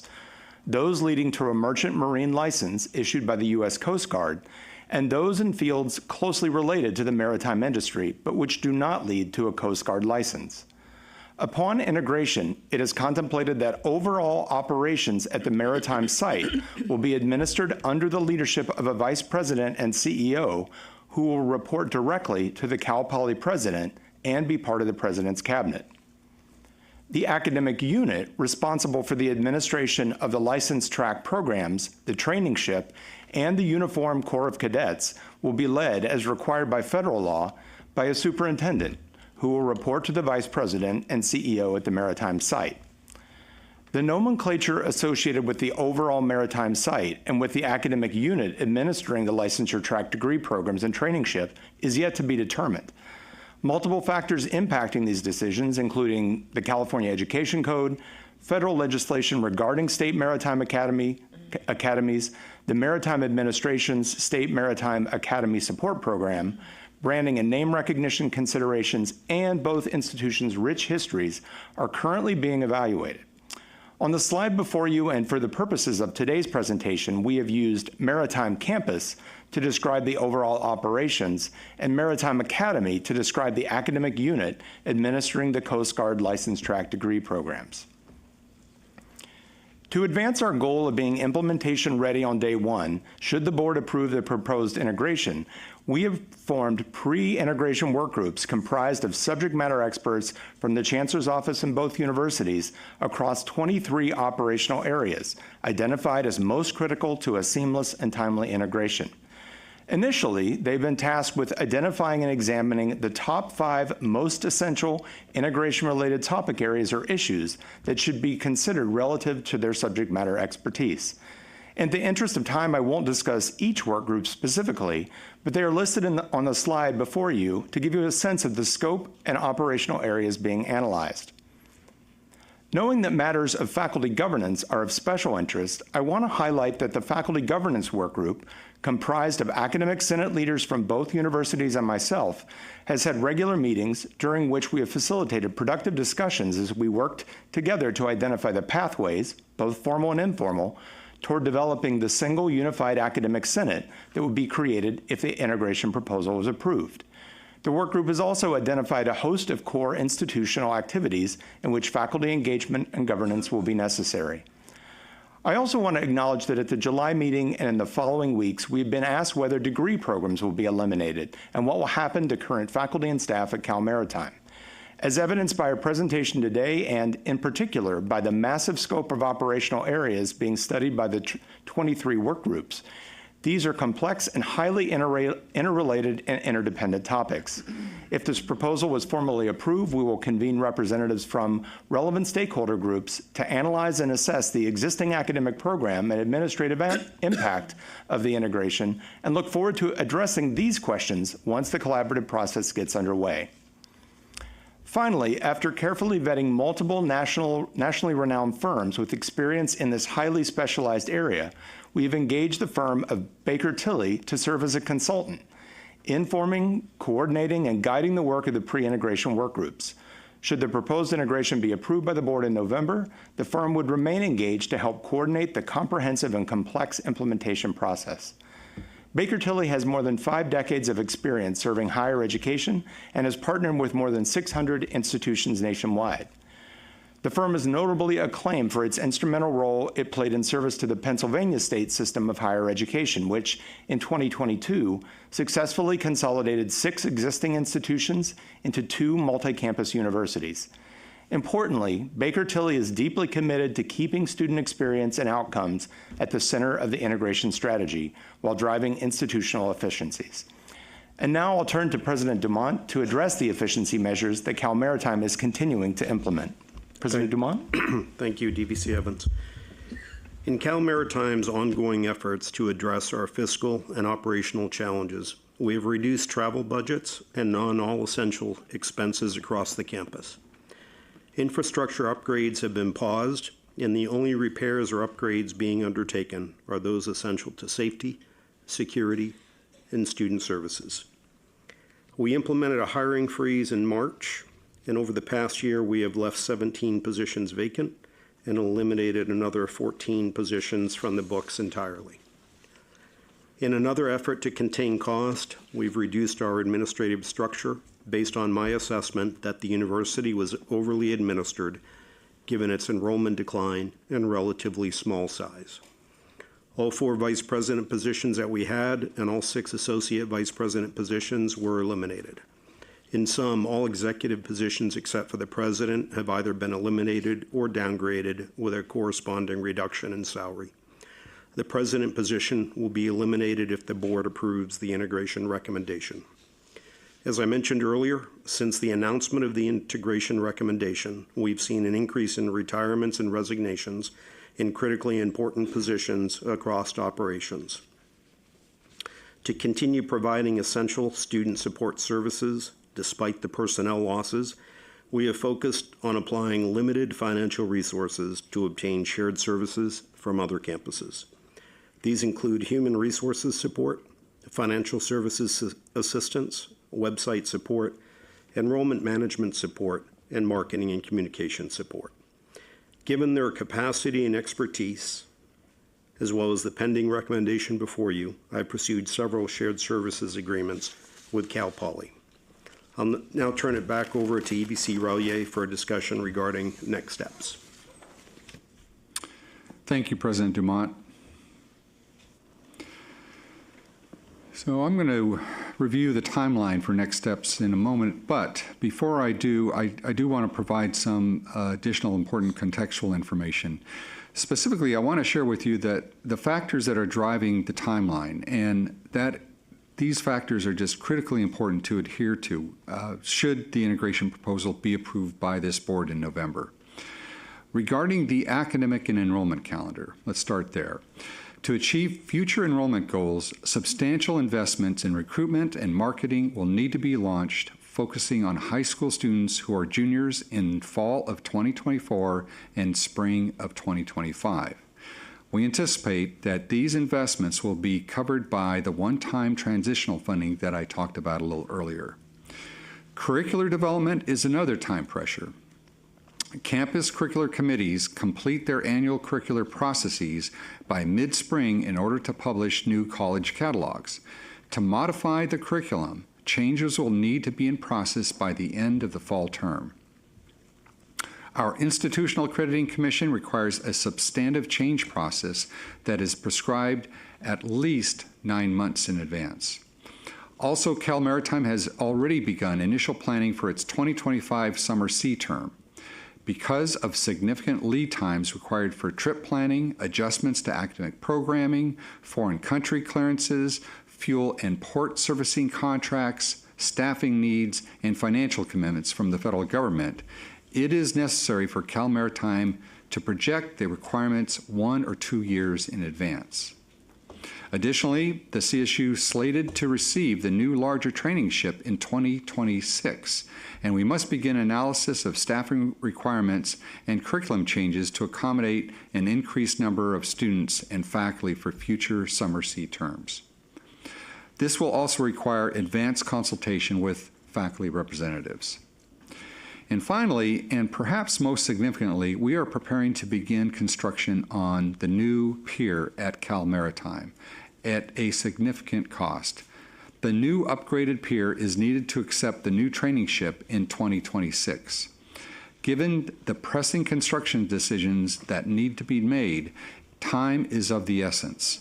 Further, if we are not going to integrate the two universities, Cal Maritime needs to immediately begin a discussion with the federal government about the viability of receiving the new training ship. With those timeline drivers and the pressures as context, this slide here sets forth what our next steps are. At this meeting and in the weeks that follow, we will continue to engage in discussions with the board and with stakeholder groups in an effort to answer as many questions as possible and provide sufficient information for the board to make an informed decision at its November meeting. We will also continue the work of the pre-integration work groups through October so that we can immediately, strategically, and efficiently begin the implementation process should the approval be granted by the board. Now, that decision made in November, when this board will be asked to take action on the proposed integration, will occur at that next meeting. And should the board grant approval, implementation will begin immediately, with administrative integration taking effective July of 2025, at which point Cal Maritime and Cal Poly will be administered as a single institution. And then finally, in fall of 2026, academic and enrollment integration will take effect, and enrollment of Cal Maritime students would occur completely through Cal Poly. So now I'm going to close the presentation with a few remaining thoughts as we look towards the future of both institutions and the Cal State University system more broadly. You have heard it stated multiple times during this afternoon's presentation. The decision before the board is strictly a binary one. Either move forward with proposed integration or immediately initiate planning for the closure of Cal Maritime. And I will add an important note here. Closure of Cal Maritime can't be considered as a divestment. There will be significant costs associated with closing such a highly specialized university. It is a stark decision, and the economic and operational circumstances that have brought us to this point are indeed dire, and they're worsening. But there is another lens through which to view this proposal, to recognize the remarkable opportunity that this represents. It not only preserves Cal Maritime's unique license granting degree programs, so vital to the maritime industry and to economic and national security interests, but it also positions them for sustained growth, bringing accessible and affordable opportunities for prosperous, meaningful, in-demand, and transformative careers to many thousands of diverse future students from across the state of California, the Pacific-facing states, and the U.S. territories as well. Students who might not have otherwise known that such opportunities even exist. And it positions the universities as integrated to further strengthen Cal Poly's reputation as a nationally renowned leader in the engineering fields and to take programs in oceanography, the marine sciences, the blue-green economy, and renewable energy to new heights.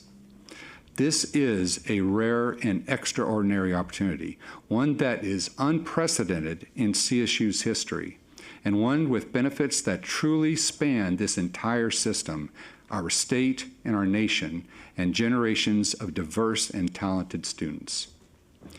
With that, we are happy to address any questions you might have.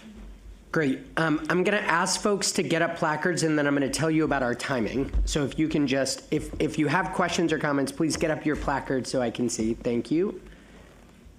Great. So here's where we are in terms of timing. It's close to 3:20. We have to stop this committee at 4 because we have students coming in for our awards at 4:15. That is a non-negotiable. It is also non-negotiable that we discuss this to its full extent. We're going to have too many people to do that. We have another item on this, in this committee, for which we have 2 presenters here today who will not be here tomorrow. So my recommendation is that we're going to go until about 3:40. Anyone who has not gotten a chance today will stop and come back to you tomorrow, and we'll pick up first thing tomorrow morning back on this topic. And then at 3:40, we'll turn it over to the next topic so we can hear the presentation today. And we most likely won't have a chance to comment on those either. We can come back for comments and questions on that. Okay? So that's, and I'm going to watch like a hawk. If you could know how critical and important this is, but also be mindful of the time constraints we're up against. I'm just going to start around our shoehorn. So Lily, I'll start with you. Okay, so I have a question. Maybe Mike, you can answer this. We've heard over and over again how important maritime is to the nation, to our national security, our national economy, and industry. And what I want to know is, are we receiving funds besides the ship to support this vital institution? And if we're not, why not? And secondly, if we were to close, is there enough capacity at the 5 remaining maritimes? Is that one reason why perhaps, I don't know, the federal government hasn't sort of swooped in to help us? Thank you, Trustee Kimball. Those are both important questions. On the funding aspect, the U.S. government provides us, the ship, fuel reimbursement to operate the ship, which, as you can imagine, is considerable expense. They also maintain the ship for any significant repairs that have to be made or when the ship has to be moved to go into dry dock inspection, et cetera. Additionally, they provide every state maritime academy $1 million a year for basic operations of the Maritime Academy itself, so the Corps, cadets, et cetera. That $1 million can be used pretty much any way the president determines. And each state maritime academy uses that money a little bit differently. We, the 6 state maritime academy presidents, have gone to Washington, D.C. 3 times in the last half year or so to lobby Congress for additional increased funding for that $1 million direct payment, it's called. And they have, congressional committees have told us that they hear us. There will be an increase this coming year's budget. We don't know what that is yet. That's being worked out in conference and in negotiations, but I think we'll hear something on that soon. Additionally, we receive funds when a ship that is owned by the U.S. Maritime Administration, whether it's a training ship in the Maritime Academies or it's a ship that's in reserve status, mothballed, if you will. When those are disposed of and sold off, that money is split between the state Maritime Academies. So we get funding, additional funds, not every year, but fairly frequently. So the feds are on this. They realize there is an enrollment problem in all the academies. They are trying to develop additional federal funding to help us with a nationwide marketing campaign for the maritime industry, and they are trying to get maritime business involved in that. As far as capacity at the other state maritime academies, there's capacity at every state maritime academy. In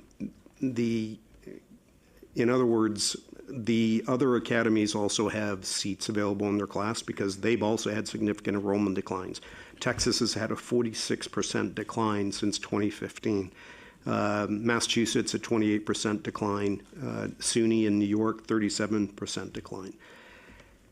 So it's really about input. It's not about output and the people that we graduate. It's really about input into the academies. Thank you. Larry? Thank you. I think it's important, first, thank you for your presentation and for this level of detail that you're at today to help us make a decision in November. But this morning we heard from a number of faculty and others about their concern that they had not yet been consulted. I think it's important that we point out that if you didn't draw from their presentation, that there are phases of this plan.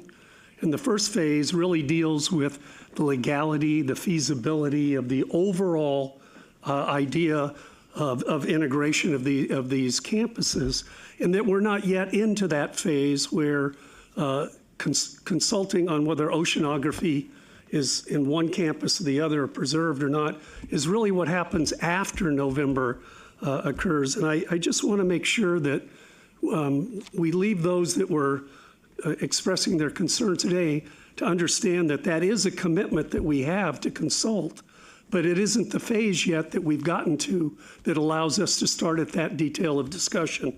So I think it's important that we point that out for those that are still listening, if they are this afternoon, that have concern over this presentation.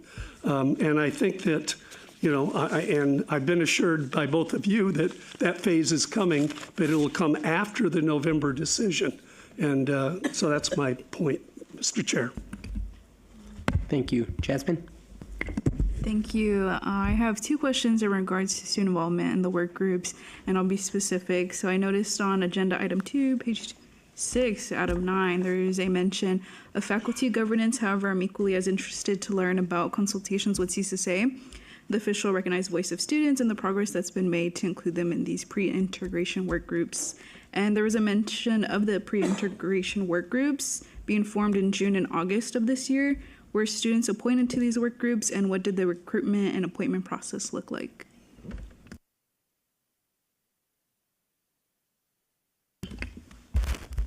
Thank you for the question. It is an important note. You know, in some of the original nomenclature, that the work group that was about faculty governance was labeled shared governance, which I think we've corrected in subsequent. So, and I spoke in my comments about the bringing the two faculty senate groups together. On a parallel track, the executive leadership groups of each associated students body has come together, again, with a representative from the Chancellor's office to begin those types of conversations. I don't have at my fingertips some of their initial questions. As I shared as we brought the work groups together, their first goal was to identify the top 5 questions that would need to be explored to Trustee Adamson's point, upon approval, sort of that next phase. And then similarly, I know there have been high-level briefings and conversations with CSSA, but similar to my engagement on this topic with the statewide academic senate, I think one of the realities will be, should this proceed, then how does CSSA as an organization consider the integration of the two institutions for their representation, their bylaws, and that type of thing? So right now it's been about the institution-to-institution conversation to Trustee Adamson sort of teeing up that next round of engagement. Yemi? Thank you so much for the presentation and for all of the information. It's just so helpful for us. I just have a question, and this actually might be an after question too, but I'm going to pose it anyways. For the student fees, for the students that are going to be, for instance, if they will be incoming juniors or seniors, will their student fees be the same that they would have paid at Maritime, or is it going to be what they would pay at Cal Poly San Luis Obispo? So starting the 26-27 year, everyone will be Cal Poly students, and they'll be on our fee schedule. Okay.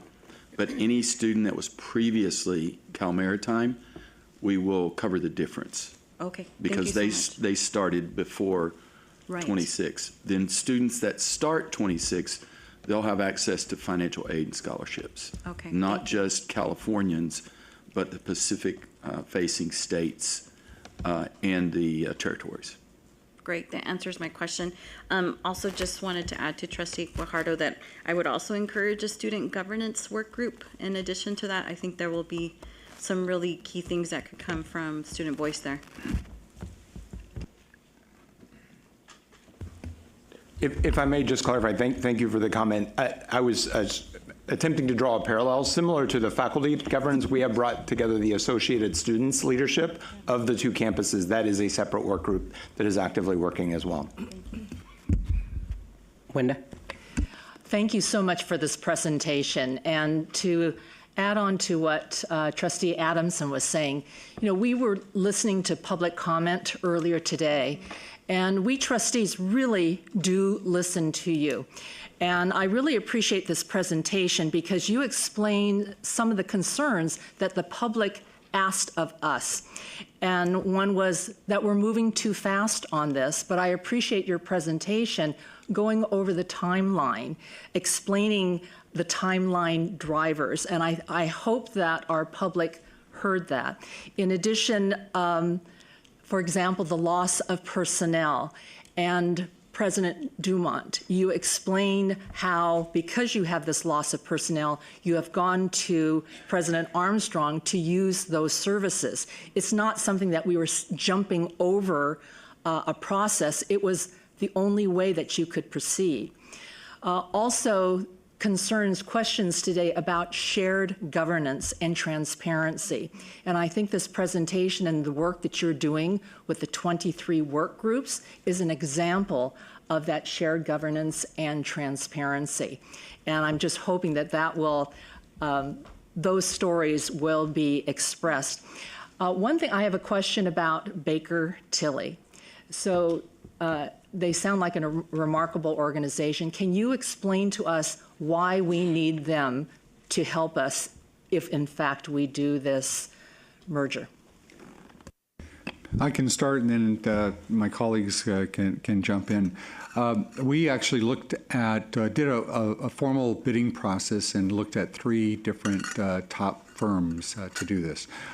What made them stand out is the direct experience with so many institutions in doing integrations like this, and looking at all the landmines, all of the complexities, the cultural issues, the change management issues, the legal issues, the statutory issues, the financial issues, the process issues. I mean, there's just a whole host of these things that they did with the Pennsylvania system, but I think they've worked with hundreds of institutions. So it seemed to us that their experience is very relevant to this. And this has so many moving parts to it. We know that as hard as we will work on this with our staff, that we just don't have neither the background or the horsepower. They've done this before. We've never done this before. This is precedent-setting in CSU's history. So we do need the help of folks who really understand what they're doing. I don't know, would you like to add? I would just simply add the other word beside experience is really efficiency. They can bring people in who's had the experience and drop in, and versus us hiring people that we won't need 6 months or a year later. But of course, that could be longer, assuming this is approved. But they provide a bit efficiency multiple people on the ground, as well as the experience that we simply don't have in doing this. Thank you for that. So is that part of their fee included in those additional funds that we're going to be providing for this merger if we approve this? Yeah, we're funding the Baker Tilly consultation through system-wide reserves that we set aside for initiatives like this, one-time funds that are set aside when we need to do new initiatives. So that's separate from what I had talked about earlier in terms of, you know, the transition funding, The that $5 million. million. This is completely separate from that. All right, Yeah. thank you. And the majority of that funding, that $5 million over 7 years, the majority of that's actually going to go to financial aid for students. Oh, Yeah, so that's I was a not very aware big of that. component I of thought that was expenses. It is expenses, but Operating the biggest expenses. expense is going to be what President Armstrong talked about earlier, is we want to make sure that every single student, wherever they are in this process, is not harmed by this, that they're financially made whole through this process. Well, thank you for clarifying that. Thank you. Leslie? Thank you. I have two questions. I have a little question and a big question. And my little question is simply a continuity on what we just asked, which is if you could just address how the students, you talk about a seamless integration, and yet this seems to be moving so quickly. If we approve this in November and all of these individuals have left the campus already, are the students who are there, for example, just this year and next year, are they having everything that they need to proceed seamlessly? That's my specific question. My more general question is, I really appreciate Vice Chancellor Razie, your honesty with and I know you've said this to my question several times about this is not being driven by cost savings, but you know, we just came out of a meeting where we were talking about our very extreme circumstances financially. And we look at this situation where we're talking about 700 students, and we're talking about a $35 million cost over the next years. And I want this to work because I think it is a really important model for us in terms of using the system to shore up a problem with an additional, to get to efficiencies. But we haven't seemed to get to them yet. And I started with Trustee Kimbell's question of, you know, I understand the service of, you know, serving a national security need, but it seems like we are not in the financial position to be providing that service. The federal government is. And so I just want to make sure we have really looked at every way to make this cost effective, because it's not feeling like that yet to me, and I'm concerned about that. Yeah, I really appreciate your comment, and it's a very thoughtful comment, and we've looked at this very, very carefully.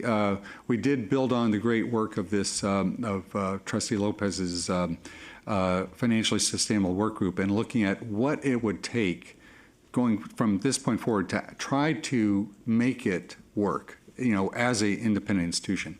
That's where the real cost is. It's, you know, there, and again, I try to distinguish between, you know, cost savings that you would put in the bank now of combining certain administrative functions, you know, HR and all the other kind of back office functions that you don't necessarily, you know, need two of then when you combine them. That there's going to be savings there, and we'll realize what that savings is once we're fully into it. But the big cost in the future would be trying to prop it up and make it an ongoing concern for this, you know, essentially small 700 student. I mean, imagine trying to make a high school work, let alone a full-fledged university that has this kind of infrastructure. That $29.9 million every single year of investment is again, I think, a very conservative estimate, and that's what I call cost avoidance, because you can't really, you're basically saving money in the future as opposed to taking today's money and putting it in the bank. And again, right, we'll get both. Clear, it's not necessarily a binary. It's not either keep going or take on this additional cost. we do have, so I just want to make sure we're going in the right direction. Right, yeah. Okay, we have 4 more. We're not going to finish today, but we have Julia, then we have Jack, we have Darlene, and then we have Jonathan. I'm going to suggest we come back to this cost issue tomorrow for sure, because I Okay. think that's a longer one to talk about. I have one quick question, Nathan, just quick answer. What, are we enrolling students in 2025? I wasn't clear from your timeline, and then I have a comment. Yes, we would still be enrolling new And students. they're coming into the academy. They would still be coming into the academy, Okay, yes. I want to pick up on the shared governance and the comments we heard today. I agree with what Trustee Adamson said, and certainly Wanda, how you described, but I do think that there is a miscommunication. We're talking cross purposes. Because I also heard, I think Steve or somebody say that the curriculum has to be determined in the fall. So if I'm a faculty at the Maritime Academy, and all the work group is dealing with right now is governance issues, how we're going to structure ourselves. And that's why they're concerned about what courses are they going to be teaching, are they going to be there, are they not going to be there. I would suggest very clear communication and commitment to the process once we're past decision about what the process will be in shared governance around those academic issues. Because I don't think it's enough to say, well, we're not at the right phase. I could understand it from a faculty perspective, thinking about whether or not I'm going to be teaching oceanography in the fall or not, et cetera. Just clarity of communication would be my suggestion. And let's come back to the cost issue. My question of the academic also they didn't answer. May I follow up on your point, Trustee Lopez, and also to Trustee Gilbert-Lori's point? We're not recommending changes to the curriculum, which the curriculum's owned by the faculty for 25-26. So the students will enroll in maritime. They won't be Cal Poly students administratively. That's another reason for us to move because of the point of making sure we have the shared services and the support for the students during that year time. That's a minimal amount of time. And so the faculty are not going to be told or to change anything for 26-27, but the students are going to become Cal Poly students. We're not going to say oceanography and marine science, you have to merge by 26-27. That's a shared governance decision. So we don't know what the timeline of actual changes in programs would be, because that is part of shared governance. But everybody will be a Cal Poly student in 26. They will probably still be in the same majors that they were as a Cal Maritime student, if that makes sense. Can I just quickly, and then I know we're running out of time, and I really want the financial aid piece to come on. So I get all that, and I understand that, and that is truly administrative. I think what I heard the faculty craving is not that we tell them or not, or where the students are. It's literally what process and how are we going to engage beyond the governance issues to the academic curriculums of this new integrated institution. And we have to have some answers by the fall of 25-26. And it's coming at a context when there is some shrinking of programs around the CSU. So that creates anxiety. So more than anything, I'm just highlighting that we need to be sensitive to that and figure out how to address that more effectively for the faculty and the concerns that they raise. That's all. I would agree, and we want to be ready to move on that once you make a decision. Okay. I want to really appreciate all of the energy that went into this to remind us as a board that we started this conversation earlier this year.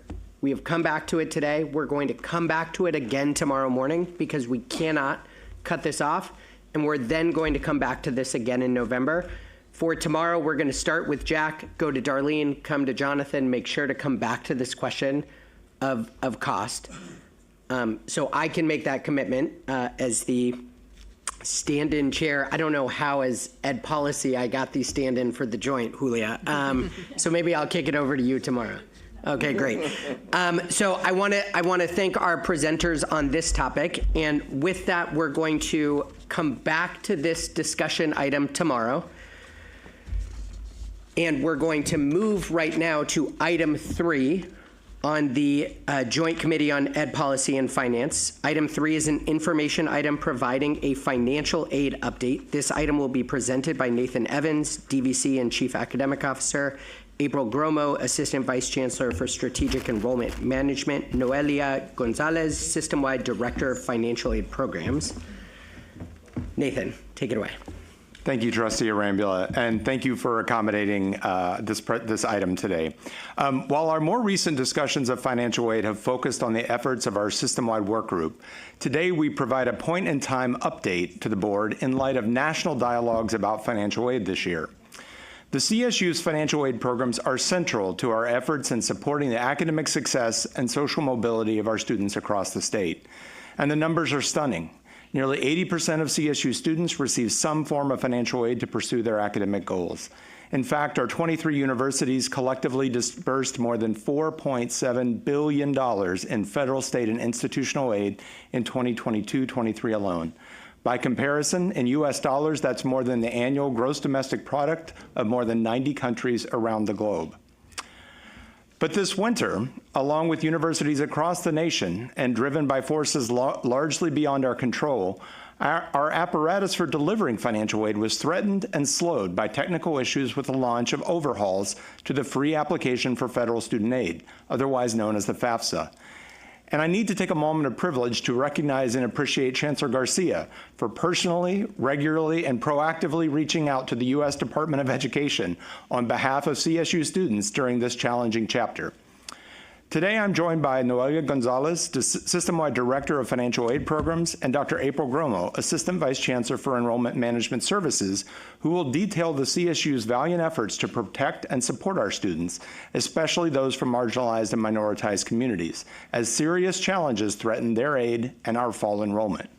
We will also hear the firsthand account of San Marcos student Sarah Flores, who not only personally persevered through these hurdles, but also has supported other students and families in doing the same as a student employee in her financial aid office. And finally, we'll provide a brief preview of the next phase of work by the Chancellor's Strategic Work Group for Financial Aid. Noelia, please get us started. Thank you, DVC Evans. Many of you are familiar with the free application for federal student aid, or FAFSA, which is the online form that new and continuing students use to apply for financial aid. The information students provide on the FAFSA is used not only to determine federal financial aid, but also need-based state financial aid and scholarships, as well as a CSU institutional aid program, the State University Grant, or SUG. Students who are not eligible to use the FAFSA may use the state's version, the CADA. In 2021, the federal government enacted the FAFSA Simplification Act, and it has been phased in over the past 3 years. The act called for a new simplified financial aid application form, as well as new formulas that would extend federal aid, including the Pell Grant, to more of our families. After numerous delays, when the new FAFSA was launched 3 months late, users experienced significant technical issues. I'm sure many of you saw the many headlines or experienced the challenges for yourselves. Many students reported not being able to fully complete or submit the form, that their electronic signatures had been deleted, or their entire application had been deleted, among other frustrations. The CSU particularly concerned about an estimated 108,000 mixed status students across California. These students are U.S. citizens or permanent residents, while their parents are currently undocumented and without a social security number. The new form had been launched without a means to accommodate this situation. Without entering that number, these students were, in effect, blocked from applying for aid. It is no overstatement to say the FAFSA delays and errors posed a serious threat to our students' aspirations and progress, and the CSU's student success and enrollment goals. But the CSU quickly decided to write its own headline, working urgently to connect thousands of students across our state with financial aid. Realizing the potential for countless CSU students to lose critical financial support, and realizing that fall 2024 enrollment would could potentially decline as students without aid opted out due to uncertainty, the Chancellor's office worked quickly and closely with the CSU's 23 financial aid offices to mitigate damage. A Tiger team was enlisted to address emerging issues and advocate for action and assistance from the federal government. To give families more time to receive and consider financial aid offers, the CSU joined our higher education partners in extending new student deadlines. The CSU advocated for the passage of Assembly Bill 1887, which moved the California Student Aid Commission's financial aid priority deadline to May. We also lobbied for the middle class scholarship deadline to extend to July 1. The Chancellor's office and universities developed active social media campaigns to promote the extended deadlines and to remind students to persevere in submitting their FAFSAs. And to aid mixed status students, the CSU joined the California Student Aid Commission and our higher education partners in offering a short-term solution to their plight, allowing them to submit a California DREAM Act application, or CADA, to secure state and institutional aid until they were able to complete the FAFSA. The CADA is typically designated for undocumented students. It should be noted that to temporarily resolve the issue, the Federal Department of Education has waived the ID verification requirement for contributors who do not have a Social Security number, so that mixed status students are able to now submit their FAFSA. As the Chancellor's office coordinated a system-wide response, our 23 financial aid teams were nothing short of heroic in reaching out to potential and continuing students who hadn't yet completed a FAFSA, understanding and troubleshooting technical needs brought on by the new form, processing thousands of provisional aid offers once federal data was received, and offering care and reassurance to mixed status and first-generation students and families, among too many other duties to list. By March 15th of 2024, all of our 23 universities had received federal data for students who had completed the FAFSA, and with this data in hand, all the financial aid offices were able to process and send provisional award notices to new students before or just after their campus preview days. This was a monumental effort to attract, enroll, and support potential scholars and to set them on a path to earning a CSU degree. We are honored to have one of those students with us today, Sarah Flores, a political science major at CSU San Marcos, who assists her fellow students as a work-study student in the campus financial aid office. We are fortunate to have Sarah with us to provide her first-hand account of this challenging time. Sarah? Thank you for having me here today to share my experience with the new FAFSA. My name is Sarah Flores. I'm a student at Cal State San Marcos. I'm balancing classes, assignments, and working part-time at the financial aid office and a second job off campus. Last spring, I had set aside time to apply, gathered everything I needed, and coordinated with my parents only to get stuck in a loop.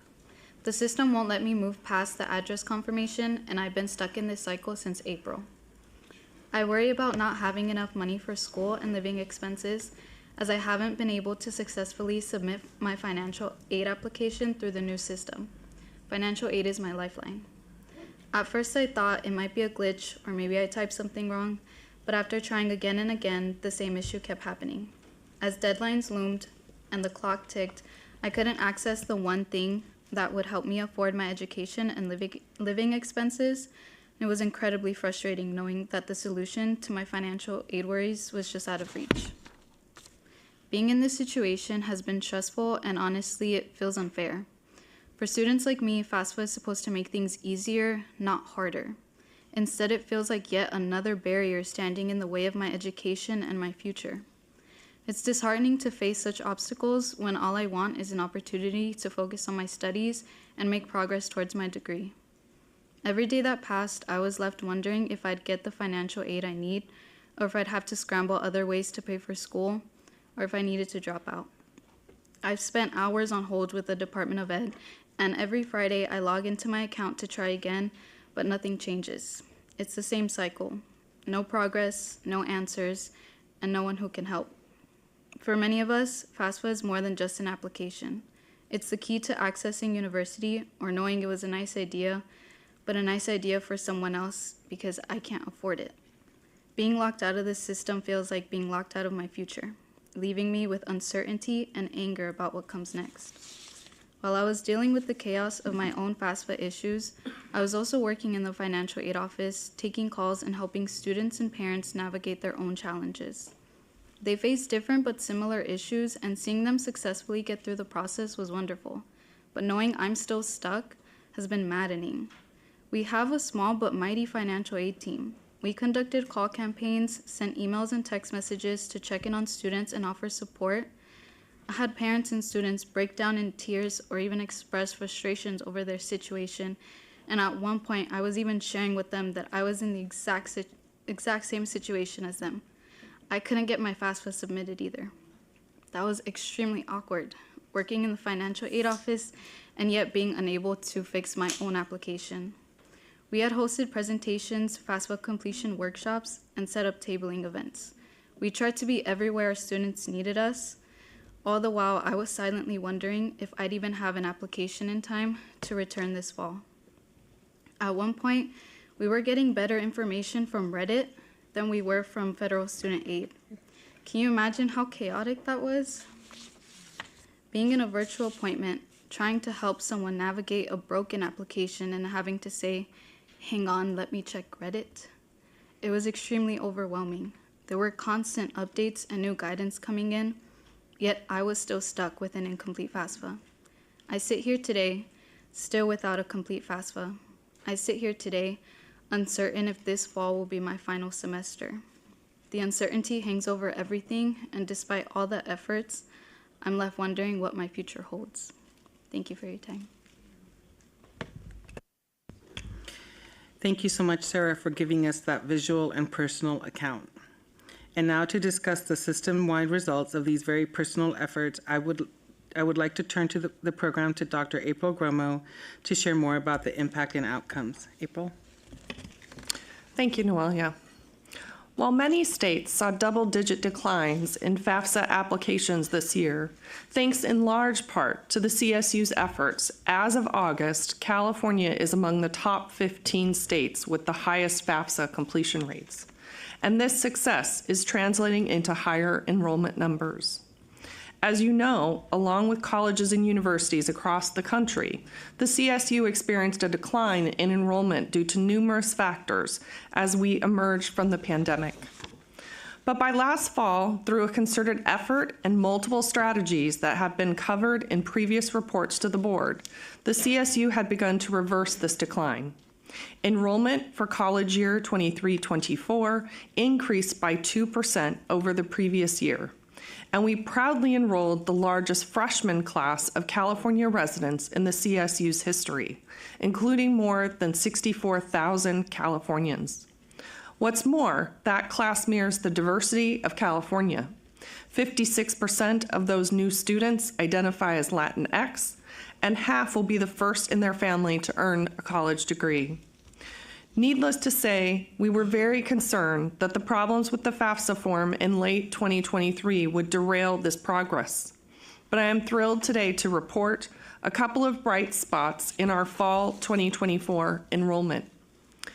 While we are still collecting data for this fall term, we are seeing growth in system-wide enrollment for first-time, first-year students, similar to the growth we saw at this point in fall 2023. The year that we enrolled the largest freshman class in the CSU's history. And while a few campuses show small changes in the number of Pell Grant recipients, possibly due to FAFSA challenges, the number of federal Pell awards have actually increased system-wide and at most campuses for fall 2024. Any increases in federal Pell awards will improve access and affordability and minimize debt for our students. These signs of success are a testament to the diligent work of our financial aid offices in connecting students with aid, and they're a testament to the perseverance of our students and families as they invested their trust in the CSU. Thanks in large part to this extraordinary work and the sheer scope and impact of CSU financial aid, it's no wonder that the CSU continues to top national rankings for value and social mobility. And to continue this momentum, the Chancellor's Strategic Work Group for Financial Aid is resuming its work this fall to maximize aid to students and families across our 23 universities. I would now like to turn the program back to Deputy Vice Chancellor Evans for an update on the work group. Nathan? Thank you, Dr. Gromo. As you'll recall, earlier this year, the Chancellor's Strategic Work Group on Financial Aid presented to the board a set of fundamental principles and a policy framework that will guide financial aid disbursement across the CSU. The framework was approved and the full guiding principles are included in the written item. With the framework in place and now that some, but not all issues with FAFSA and Cal Grant are being addressed for 24-25 college year, our work group has resumed its work. Given our time constraints today, I won't enumerate all the steps, but the work group will finalize policy guidance, investigate necessary infrastructure, and delineate a communication strategy to highlight the value and affordability of a CSU degree to students and their families. Trustee Arambula, in partnership with Trustee Lopez, we look forward to reporting on the work group's progress at upcoming board meetings. I want to again thank CSU San Marcos student Sarah Flores for joining us today and for her support of her fellow students. And accompanying Sarah today at the dais is CSU San Marcos President Neufeld. We're all happy to answer any questions briefly and can continue question and answer tomorrow as well. Thank you. I have a lot of emotions. I am angry that students were put in this situation. Yeah, I'm just angry. I'm so proud of our team because it took heroic work. I think that was the word you used, and it really did take that work to center students and to support them. Sarah, hearing your personal story of how you were both going through this and helping others through it, I can't personally imagine how triggering at moments that must have felt. And so I'm just so proud of what you did. And Ellen, I hope you continue to let us know how Sarah's doing, because I know, Sarah, you won't be here each board meeting, but and to make sure that she has the funding she needs to continue. I'm going to turn to Razie for one comment, and then we're going to have to cut it today, and we're going to come back tomorrow. Thank you so much for sharing that, and I echo your comments. I'm like really frustrated and really upset, but I think there's no way that there has to be a solution. There has to be that point person at the federal level to say, where's the issue? I mean, I'm not a scientist, a computer scientist, but there has to be a code, some kind of issue, and why aren't we there yet? You can't just take no for an answer. You got to figure it out. There's something. Can't we drill down to who this person is who helped with this program and figure that out? It has to happen. We're putting people on the moon and all kinds of funny spaceships. I mean, this is basic, and we just have to figure it out. And there should be a timeline put on this, not like that needs to happen. Julia, it seems like I can't stop you from saying one thing. You have one thing. First, thanks to the team, heroic, wonderful effort. I leave here this afternoon enormously frustrated with Sarah's story. How many more students like Sarah? You know, we wanted to celebrate, frankly, the incredible success of the team, and instead I'm leaving really frustrated. So let us think about that a little bit. You know, just hold both thoughts. The wonderful job you did and the fact that there's still more to be done, and it's not just at the federal level. We've got to figure this one out. Yes. I just want to say one quick thing to thank Sarah again, but luckily Sarah has a very strong advocate in the financial aid director at San Marcos, Julie Lindenmeyer, who is here today. And so Sarah's not the only student. There are more students at San Marcos. We luckily have a meeting on Friday with the Department of Ed with Sarah, Julie, and I to see if we can nail down that person who's going to resolve not just Sarah's issue, but all of other students who she's been such a strong advocate for. So definitely without the campus aid directors and their strong advocacy work, we wouldn't even be able to I think we've been pounding, I don't know how many doors, but we finally broke through one. So we're hoping to have some answers and some solutions for these students. Thank you. And President Neufeld, I see your light on too. Thank you, and I know we're tight on time. I also want to give a shout out to all the financial aid directors, but especially mine, Julie, and to my amazing student, Sarah. We're not going to let Sarah leave our university because of the FAFSA. But I do want to say, as we talk about the frustration, and I share that frustration about who to call, we've actually been the campus that's been able to communicate back and forth with the Department of Ed, to really be in the conversation. Our partners here, Julie is an advocate upon an advocate for our students and has been working with the CSU to give names and to get them out there. The idea that a student is on hold for 3 hours when they should be in class to try and get a FAFSA done is exactly what you're saying, ridiculous. But I want you to know, nobody on our campus and nobody, and in partnership with the system, has stopped in this. Not for a moment. It is wrong, but we won't give up on it. More to come tomorrow for all of us. And just a reminder, just solving this issue is just the baseline, because we've got the financial aid work group and so much more work to make sure that financial aid is truly covering the true cost of college. With that concludes for now the business of the Joint Committee on Educational Policy and Finance. Thank you, Vice Chair Arabila. And we're going to take a brief break here, but Sarah, you touched the hearts of the board. So best of luck to you. And President would please keep us advised of her progress.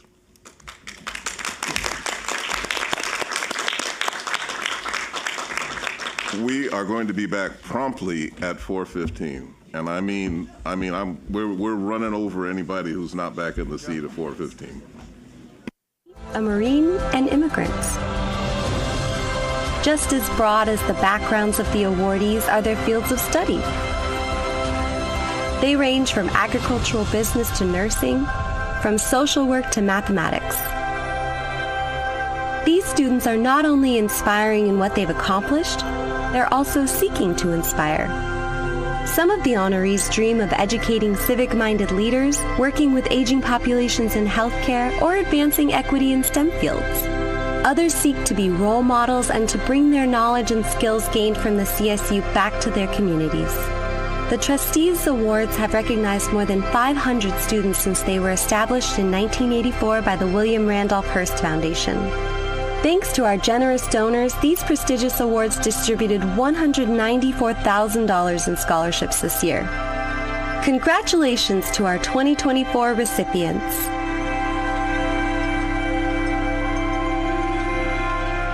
Welcome to the California State University Board of Trustees live stream. Please adjust your audio as needed. The California State University is the nation's largest and most diverse four-year public university system. Over 450,000 students attend one of our 23 universities. More than 1/4 of our undergraduates are the first in their family to attend college, establishing the CSU as a pathway to student success. The CSU provides a quality education at a great value. More than half of our students who graduate with a baccalaureate degree finish with no student loan debt. Many students receive grants and scholarships. A source of significant scholarship is the CSU Trustees Award for Outstanding Achievement. Welcome to the California State University Board of Trustees live stream. Please adjust your audio as needed. Join us as we celebrate the recipients of this year's CSU Trustees Award for Outstanding Achievement. These awards are the university's highest recognition of student achievement. Each of the 23 universities recognizes a student for their superior academic performance, personal accomplishments, and community service. The honorees have demonstrated financial need and have overcome challenges and hardships. The donor-funded scholarships, ranging from $7,000 to $18,000, enable them to pursue studies and avenues leading to success. Welcome to the California State University Board of Trustees live stream. Please adjust your audio as needed. Reflecting the diversity of the CSU, the recipients include first-generation students, an athlete, a Marine, and immigrants. Just as broad as the backgrounds of the awardees are their fields of study.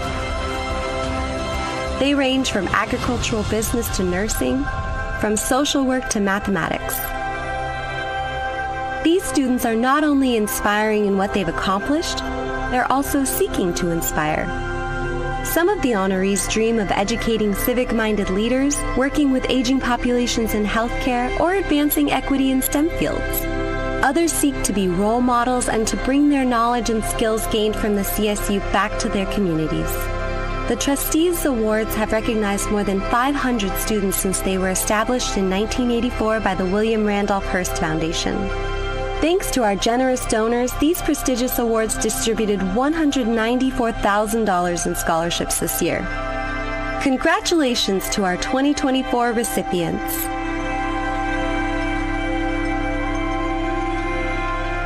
Welcome to the California State University Board of Trustees live stream. Please adjust your audio as needed. The California State University is the nation's largest and most diverse four-year public university system. Over 450,000 students attend one of our 23 universities. More than 1/4 of our undergraduates are the first in their family to attend college, establishing the CSU as a pathway to student success. The CSU provides a quality education at a great value. More than half of our students who graduate with a baccalaureate degree finish with no student loan debt. Many students receive grants and scholarships. A source of significant scholarship is the CSU Trustees Award for Outstanding Achievement. Welcome to the California State University Board of Trustees live stream. Please adjust your audio as needed. Join us as we celebrate the recipients of this year's CSU Trustees Award for Outstanding Achievement. These awards are the university's highest recognition of student achievement. Each of the 23 universities recognizes a student for their superior academic performance, personal accomplishments, and community service. The honorees have demonstrated financial need and have overcome challenges and hardships. The donor-funded scholarships, ranging from $7,000 to $18,000, enable them to pursue studies and avenues leading to success. Welcome to the California State University Board of Trustees live stream. Please adjust your audio as needed. Reflecting the diversity of the CSU, the recipients include first-generation students, an athlete, a Marine, and immigrants. Just as broad as the backgrounds of the awardees are their fields of study. They range from agricultural business to nursing, from social work to mathematics. These students are not only inspiring in what they've accomplished, they're also seeking to inspire. Some of the honorees dream of educating civic-minded leaders, working with aging populations in healthcare, or advancing equity in STEM fields. Others seek to be role models and to bring their knowledge and skills gained from the CSU back to their communities. The Trustees Awards have recognized more than 500 students since they were established in 1984 by the William Randolph Hearst Foundation. Thanks to our generous donors, these prestigious awards distributed $194,000 in scholarships this year. Congratulations to our 2024 recipients.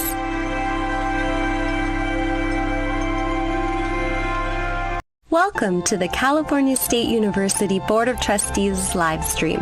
Please adjust your audio as needed. The California State University is the nation's largest and most diverse four-year public university system. Over 450,000 students attend one of our 23 universities. More than 1/4 of our undergraduates are the first in their family to attend college, establishing the CSU as a pathway to student success. The CSU provides a quality education at a great value. More than half of our students who graduate with a baccalaureate degree finish with no student loan debt. Many students receive grants and scholarships. A source of significant scholarship is the CSU Trustees Award for Outstanding Achievement. Welcome to the California State University Board of Trustees live stream. Please adjust your audio as needed. Join us as we celebrate the recipients of this year's CSU Trustees Award for Outstanding Achievement. These awards are the university's highest recognition of student achievement. Each of the 23 universities recognizes a student for their superior academic performance, personal accomplishments, and community service. The honorees have demonstrated financial need and have overcome challenges and hardships. The donor-funded scholarships, ranging from $7,000 to $18,000, enable them to pursue studies and avenues leading to success. Welcome to the California State University Board of Trustees live stream. Please adjust your audio as needed. Reflecting the diversity of the CSU, the recipients include first-generation students, an athlete, a Marine, and immigrants. Just as broad as the backgrounds of the awardees are their fields of study. They range from agricultural business to nursing, from social work to mathematics. These students are not only inspiring in what they've accomplished, they're also seeking to inspire.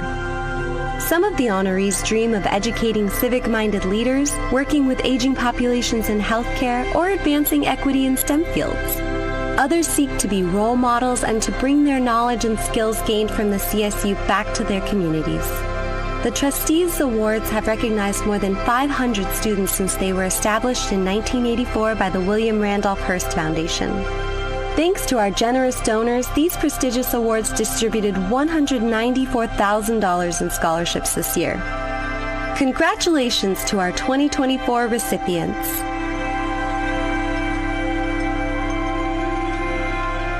Welcome to the California State University Board of Trustees live stream. Please adjust your audio as needed. The California State University is the nation's largest and most diverse four-year public university system. Over 450,000 students attend one of our 23 universities. More than 1/4 of our undergraduates are the first in their family to attend college, establishing the CSU as a pathway to student success. The CSU provides a quality education at a great value. More than half of our students who graduate with a baccalaureate degree finish with no student loan debt. Many students receive grants and scholarships. A source of significant scholarship is the CSU Trustees Award for Outstanding Achievement. Welcome to the California State University Board of Trustees live stream. Please adjust your audio as needed. Join us as we celebrate the recipients of this year's CSU Trustees Award for Outstanding Achievement. These awards are the university's highest recognition of student achievement. Each of the 23 universities recognizes a student for their superior academic performance, personal accomplishments, and community service. The honorees have demonstrated financial need and have overcome challenges and hardships. The donor-funded scholarships, ranging from $7,000 to $18,000, enable them to pursue studies and avenues leading to success. Welcome to the California State University Board of Trustees live stream. Please adjust your audio as needed. Reflecting the diversity of the CSU, the recipients include first-generation students, an athlete, a Marine, and immigrants. Just as broad as the backgrounds of the awardees are their fields of study. They range from agricultural business to nursing, from social work to mathematics. These students are not only inspiring in what they've accomplished, they're also seeking to inspire. Some of the honorees dream of educating civic-minded leaders, working with aging populations in healthcare, or advancing equity in STEM fields. Others seek to be role models and to bring their knowledge and skills gained from the CSU back to their communities. The Trustees Awards have recognized more than 500 students since they were established in 1984 by the William Randolph Hearst Foundation. Thanks to our generous donors, these prestigious awards distributed $194,000 in scholarships this year. Congratulations to our 2024 recipients.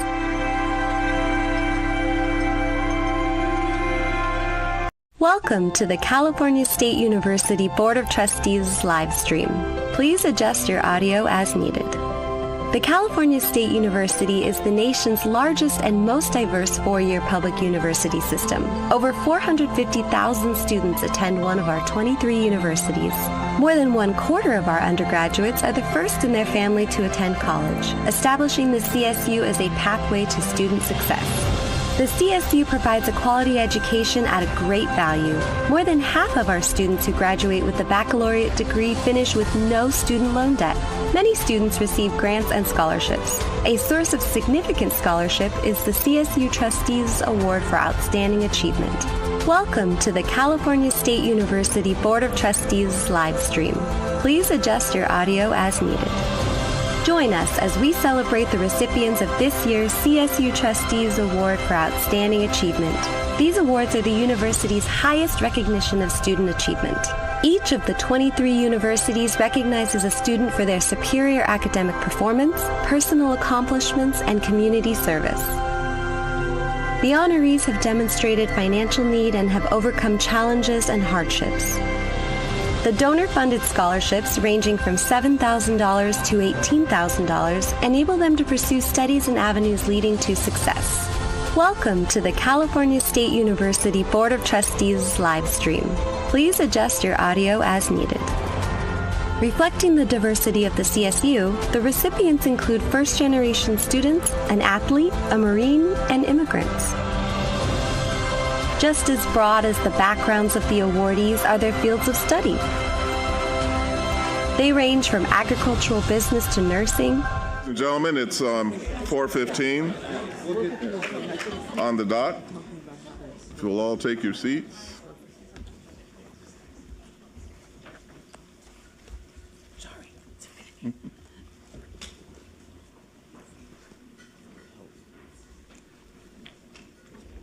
Thank you all for being prompt. Welcome back. Trustee Gilbert Lurie, would you please convene the Committee on Institutional Advancement? Thank you, Chair Clark. Will the Committee on Institutional Advancement please come to order? It's now time for the committee to consider today's consent agenda, which consists only of the minutes of the July 2024 meeting. Is there any objection to the approval of the minutes? Hearing none, the minutes are approved. Before we begin, I would like to share that I love this annual presentation, and I'm very excited about it. We get to see the impact of philanthropy through these scholarship awards. Trustee Furstenberg and I have been working with Vice Chancellor Greg Sachs to identify additional avenues to sustain and grow the philanthropic giving that supports the remarkable and diverse students of the CSU. We will share more soon on how trustees can assist with these efforts, but for now, what I would say is when you receive inquiries for us regarding your connections and interests, please respond with enthusiasm. The committee has one information item on today's discussion agenda, the presentation of the 2024-25 California State University Trustees Award for Outstanding Achievement.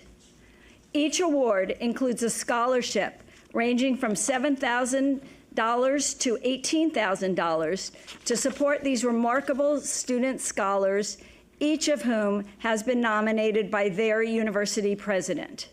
These 23 awardees demonstrate superior academic performance, personal accomplishments, and community service, as well as financial need.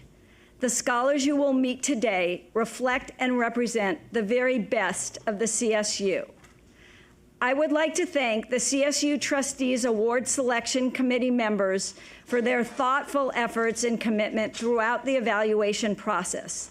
Those members include Kimberly Good, CSU Board of Governors Scholarship Chair, Trustee Emeritus Ali Razie, CSU Board of Governors member and CSU Trustees Award Chair, Trustee Jean Picker-Furstenberg, Elizabeth Boyd, known to us as Betsy, CSU Academic Senate Chair, Karen Carrillo, Cal State Student Association Chair, and Ernesto Rivera, CSU Alumni Council Executive Committee member. Thank you to each of you. The selection committee was responsible for designating top awards, including the Trustee Emeritus Ali Razie Scholar, the Trustee Emerita Claudia Hampton Scholar, the Trustee Emeritus Murray Gallinson Scholar, the Chancellor Emeritus Charles and Catherine Reed Scholar, the Ron and Mitzi Barhorse Scholar, and the Stauffer Foundation Scholar. Chancellor Garcia will now begin this year's award presentation. Thank you, Trustee Gilbert Lurie.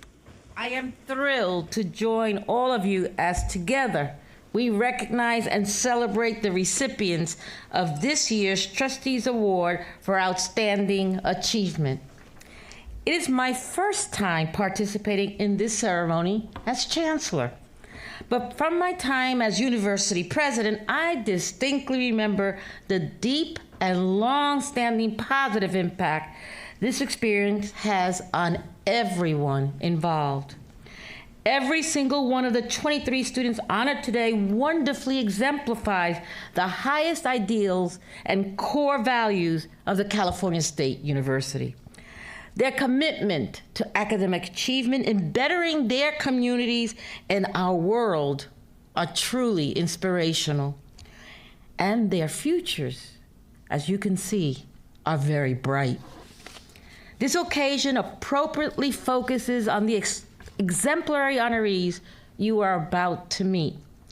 But it also representative of every single one of the students at our 23 universities, the challenges they face and overcome, the resilience and grit they demonstrate, and the positive impact they will have on their families, communities, and far beyond. I would also like to recognize the honorees' loved ones, those who are here with us today, and those at home watching the live stream, who continue to provide their unwavering support to these scholars as they pursue their highest dreams. Your loving care and guidance are evident before us today, and they are priceless. On behalf of all of them, and on behalf of us, we say thank you. Student scholars, your stories brim with resilience. You're with resolve and with insurmountable determination. You lead the way for students who aspire to follow in your footsteps, helping them to see possibilities they once thought unimaginable. Now, more than ever, your communities need your strength of character to inspire and lead real lasting change. Your state needs your creativity and commitment. Our democratic society needs your principled leadership, and the world needs your tenacity and your talent. Your presidents, faculty, peers, and families already know all you have to offer, and those in this room and watching online will soon know that too. Felicidades, congratulations on this prestigious honor we bestow upon you today and all the achievements that have led to this moment. Let's give them now another round of applause.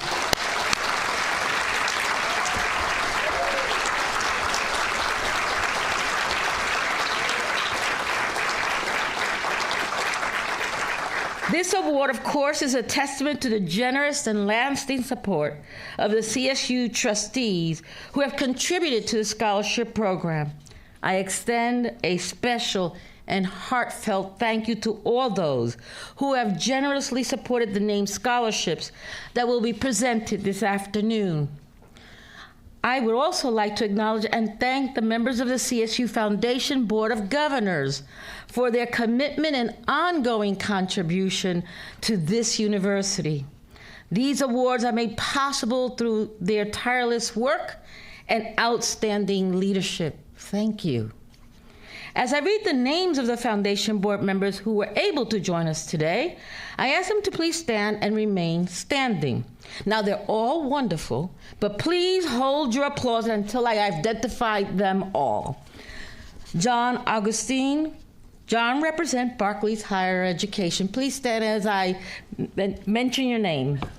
Ron and Mitzi Barhoust, who support the Trustees Award through an endowed name scholarship. Kirsten and Bob Krellin. The Krellins represent Schools First Federal Credit Union, an excellent partner to teacher education. Kristen serves as CSU Foundation Board Chair. Michael Lisagarra and his wife Oneida, their daughter Lauren, their organization Telecu and its foundation have been supporting and inspiring first-generation students for over 30 years. Michael Lucky serves as the treasurer of the foundation board. He and his wife, Debbie, endowed a name scholarship for the Trustees Award. Lorene Miller. Lorene is with Southern California Edison, a generous supporter of our STEM students. Stephen Stuck, a media executive who joined the CSU Foundation Board of Governors in June 2023. Gary Velasquez, former U.S. Ambassador and Edison International Senior Vice President of Government Affairs. Now let's give them all a round of applause for the visionary supporters they are. Thank you, thank you, thank you. I am a proud and enthusiastic supporter of this scholarship program, and I want to take this opportunity to recognize and offer my gratitude to all of the trustees in attendance today who have contributed so generously, and they include Larry Adamson, Jack Clark, Douglas Fagan, Jean Picker-Furstenberg, Wenda Fong, Leslie Gilbert-Laurie, Lillian Kimball, Julia Lopez, Jack McCrory, Anna Ortiz-Molfit, Yamilet Yami Rodriguez, Chris Steinhauser, Jose Antonio Vargas, and Darlene Yee Mellicar. Let's give them a round of applause.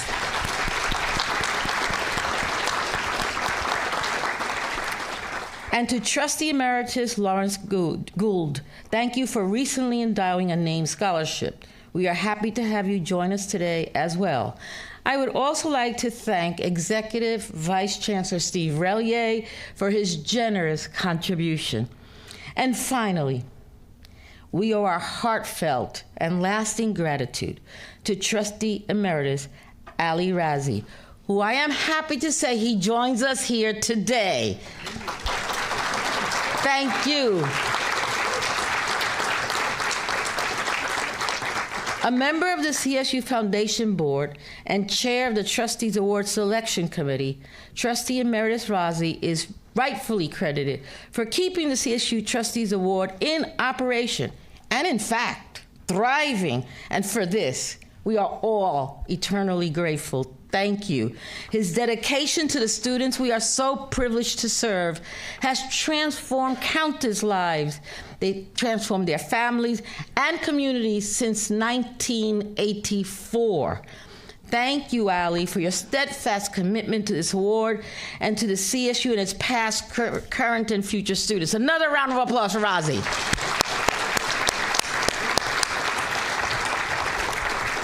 And now it is my pleasure to turn it over to Chair Clark, who will introduce this year's Razie Scholar. Chair Clark. Thank you, Chancellor. And I would be remiss if I didn't offer my deep appreciation to all trustees, past and present, whose generosity has made these awards possible. The program serves as a perfect and impactful opportunity for us as trustees to support and uplift students across our system. Without further delay, I will begin today's program by recognizing this year's top scholar, the Razie Scholar, who receives an $18,000 scholarship. The Razie Scholar for 2024 is Rebecca Reyes.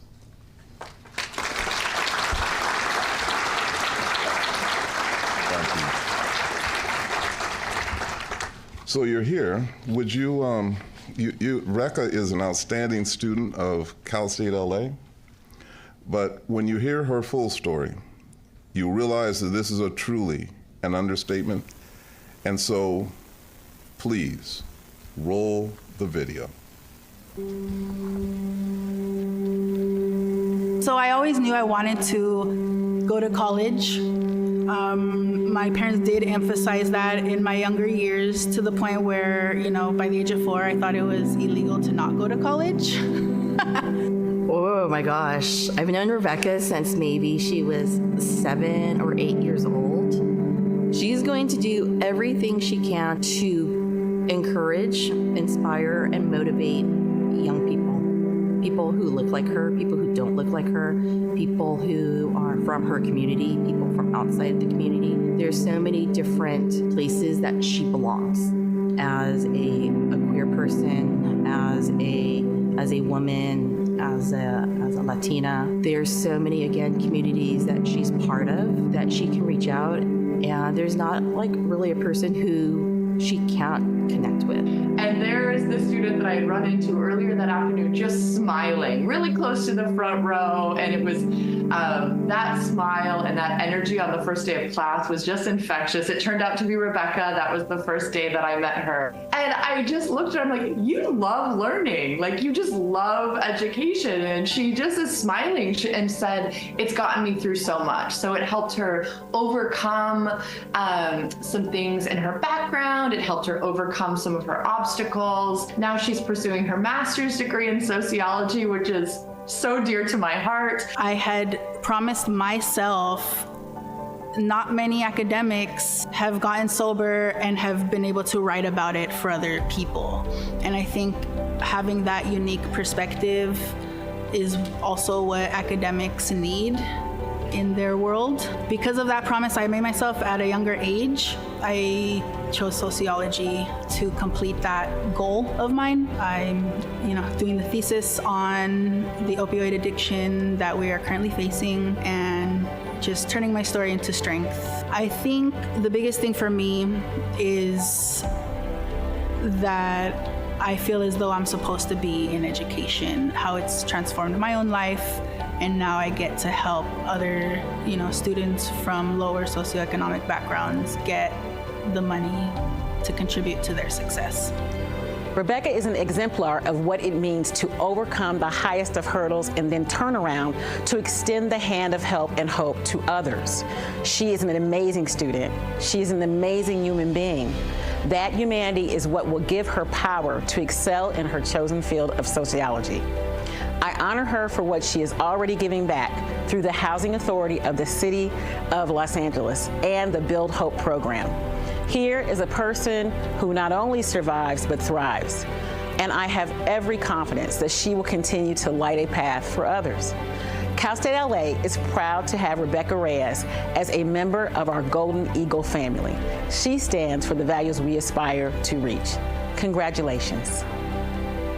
To be awarded, to be affirmed and validated in her own journey, and to be the recipient of this scholarship is huge. And it really just speaks to the work she has done and the journey she's been on. And now Rebecca is the Razie Scholar for 2024. Congratulations, Rebecca. I'm so proud of you. Congratulations on this amazing scholarship. My name's Rebecca Reyes, and I am studying sociology.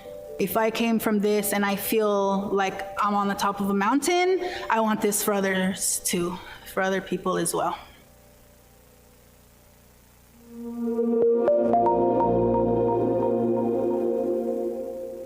Rebecca.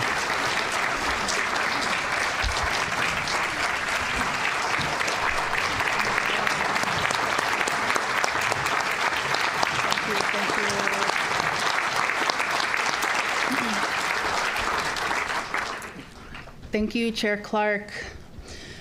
On behalf of my fellow recipients, thank you for believing in us, similarly to how we've believed in ourselves, because it is the culmination of the two that got us all here today. I know my fellow recipients cherish this award and our CSU education. The recipients here will carry on the legacy of this award through the educational foundation we received at the CSU. Thank you.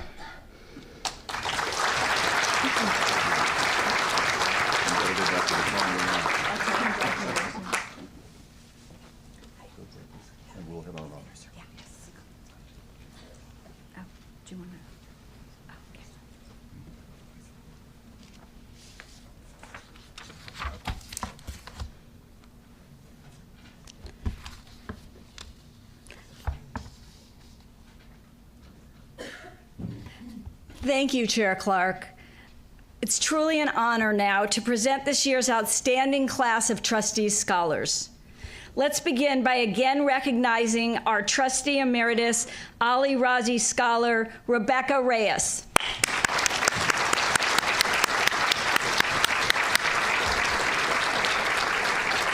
Having just seen her video, we know a bit about Rebecca's background. She has overcome an abusive childhood and drug addiction to become a 4.0 student. She's now studying for her master's degree in sociology at Cal State LA.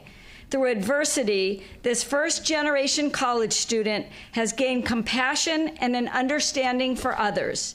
She's motivated by a desire to serve low-income, first-generation students seeking higher education.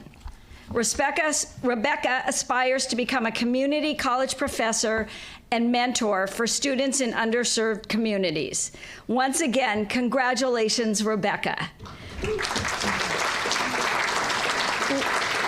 We wish you every success, and we look forward to learning about the positive impact you will undoubtedly have on individuals and their communities. The following awardees will now be announced in alphabetical order by university. First, the CSU Trustee Emeritus Kenneth Fong Scholar. Alexandra Brown struggled with anxiety and depression while attending community college. Her grades suffered as a result. She was eventually diagnosed with attention deficit hyperactivity disorder. With treatment and time, Alexandra began to soar. Now a student at CSU Bakersfield, Alexandra has presented at several national and international conferences to support her graduate research, which is being used to affect change in aquatic ecology research. She's pursuing a master's degree in biology, studying microplastic pollution in aquatic environments and its effect on animals. Alexandra plans to earn a doctorate with the goal of becoming a research professor.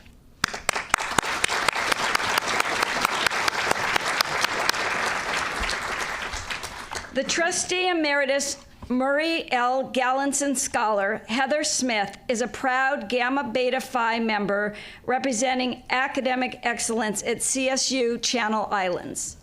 Before earning her certified nursing assistant license, Heather volunteered for more than 200 hours, providing companion care to end-of-life patients at Serenity House, a hospice care center. She has also volunteered as a medical scribe at Doctors Without Walls, serving homeless people in Santa Barbara. The mother of 3 hopes to work in a neonatal intensive care unit and pursue her master's degree in the health and wellness field.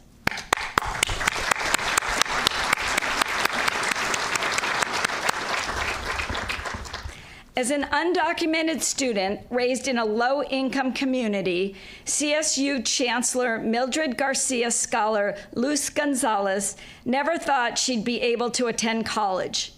But today, she is majoring in liberal studies at Chico State and has received recognition for academic excellence and perseverance in her studies.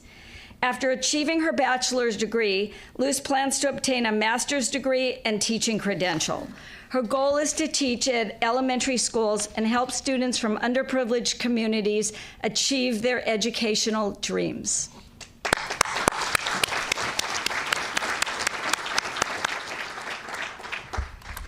William Randolph Hearst Foundation scholar Gabriela Amaya is pursuing a master's degree in occupational therapy at CSU Dominguez Hills. In addition to maintaining a rigorous academic schedule and a 3.88 GPA, she also works as a mentor to middle schoolers in the Gear Up program, serves as treasurer for the Student Occupational Therapy Association, and sits on the executive board of the Occupational Therapy Honor Society, Pi Theta Epsilon. After graduating, the first-generation college student plans to pursue clinical practice in under-resourced communities across the state.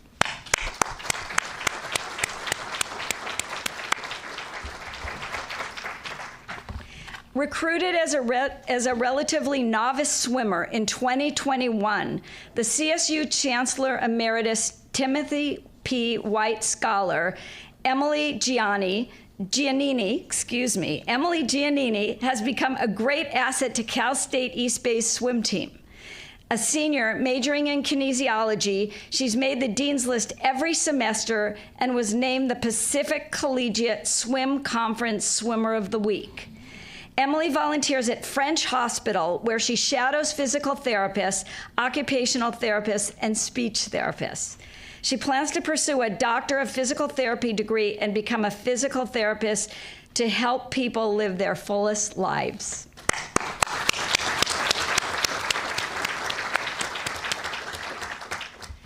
CSU trustee emeritus Peter G. Mejas scholar Anthony Aguida is completing the final year of his undergraduate program at Fresno State, where he studies agricultural business. A first-generation college student, Anthony struggled as he juggled the demands of becoming a full-time student while working as a farmer. But he has since learned the value of perseverance and has maintained an outstanding GPA. After graduation, Anthony plans to return to his family's dairy farm, utilizing his education to expand business operations for future generations.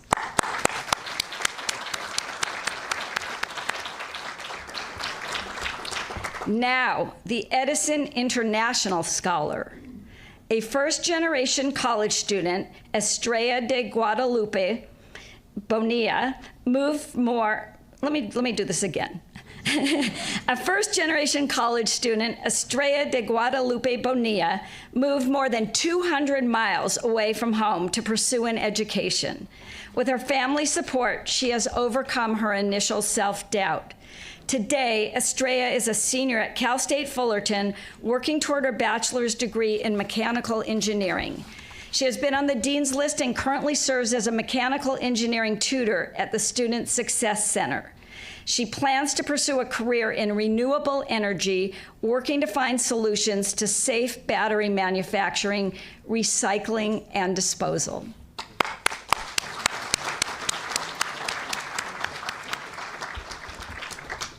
CSU Chancellor Emeritus Charles B. and Catherine Reed Scholar Dylan Avery Harp has faced significant challenges, including experiencing houselessness and the death of his father.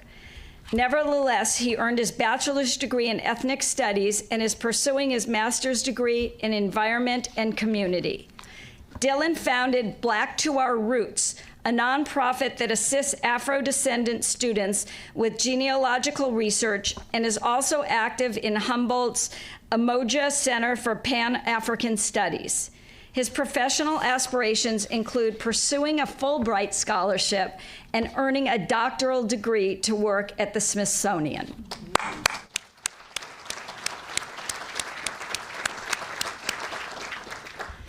William Randolph Hearst Foundation scholar Katrina Watson is working on her bachelor's degree in healthcare administration at Cal State Long Beach. Throughout college, she has supported her relatives through healthcare challenges, including multiple cancer diagnoses, long-term hospitalizations, and emergency procedures. She is also a We Honor Veterans Program Coordinator for a local hospice center and a regular platelet donor with the American Red Cross. Katrina plans to earn a master's degree in gerontology to provide aging populations with improved access to long-term care and end-of-life care.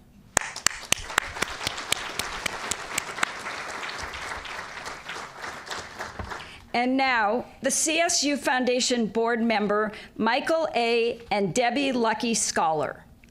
One of the most impactful experiences in Thomas Porter's journey was joining the United States Marine Corps. An active duty Marine who was selected for the Marine Enlisted Commissioning Education Program, he's now majoring in international business and logistics at Cal Maritime. Thomas plans to earn a commission to the Marine Corps and pursue a master's degree at Cal Maritime in the field of logistics and supply chain management.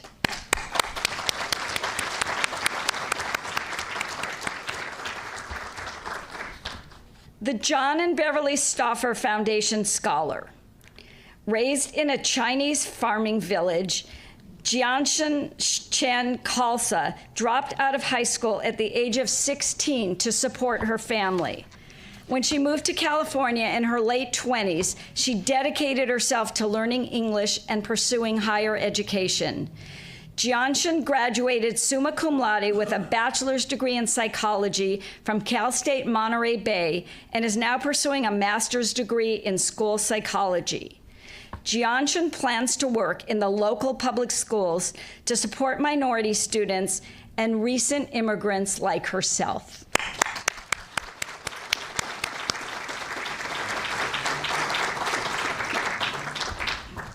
Next, our CSU Executive Vice Chancellor and CFO, Steve Relier Scholar. In 2024, Tricia Williams graduated from CSUN with a double major in real estate and marketing and is now pursuing an MBA at her alma mater. Tricia is a cancer survivor who founded Hair for a Cause, a nonprofit organization that provides resources for individuals undergoing cancer treatment. She also volunteers with organizations such as One Generation and Tree People. Her goals include combining an entrepreneurial spirit with social responsibility to create positive change in her community.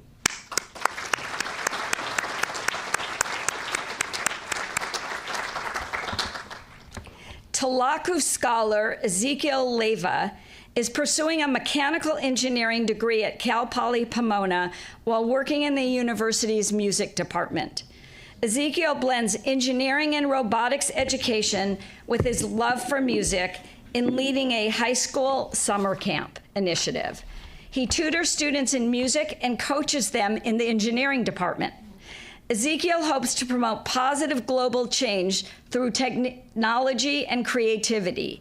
He plans to create a 3D printing business to produce affordable casts or custom wheelchairs for animals that are disabled.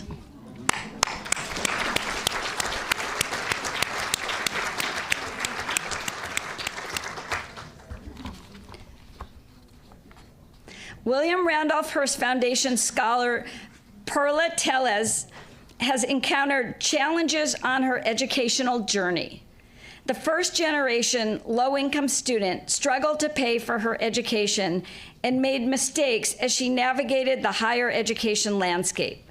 Through everything, Perla is proud of all she's overcome. Now majoring in economics at Sacramento State, she's learning how to enact policies that alleviate poverty, promote income equality, and advance sustainable development strategies. After graduation, Perla is excited to help the environment in a positive way, benefiting and supporting communities.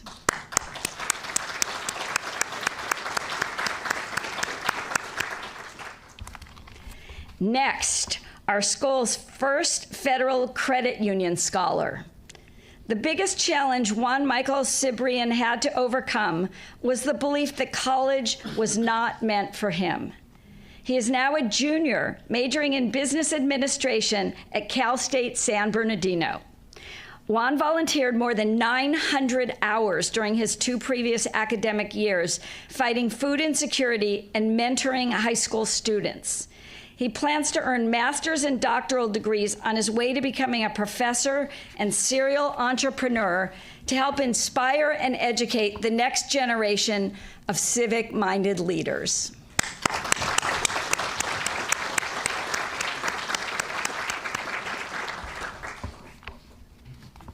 Our next honoree is the CSU trustee Jack McGrory Scholar. When Maria Cristina Huerta Avila became a young mother, she put her education on hold. Following a 13-year break, she returned to college with a resolve to succeed for herself and for her daughters. Now a senior working toward her bachelor degree in psychology, Maria was recently honored with an Undergraduate Research Excellence Award at the 2024 SDSU Student Symposium. Maria plans to earn a doctorate in clinical psychology or neuroscience and pursue a career in research on brain disorders.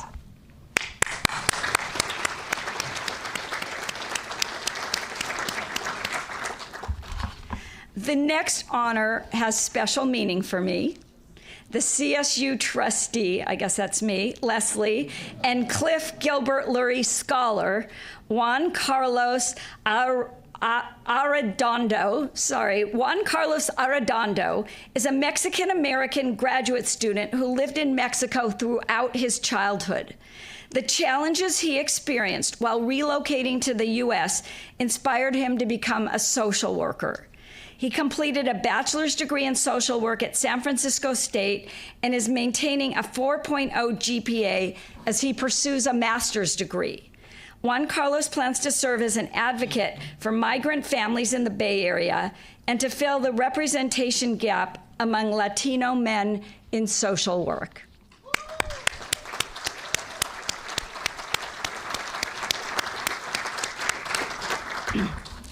The CSU trustee emeritus William Hawk and Paget Kaiser Scholar is Fernando Sanchez Lopez. A first-generation, undocumented student learning English as a second language, Fernando has faced academic hurdles while navigating the education system in the United States. With resilience, Fernando was able to pivot and find a route to higher education through the community college system.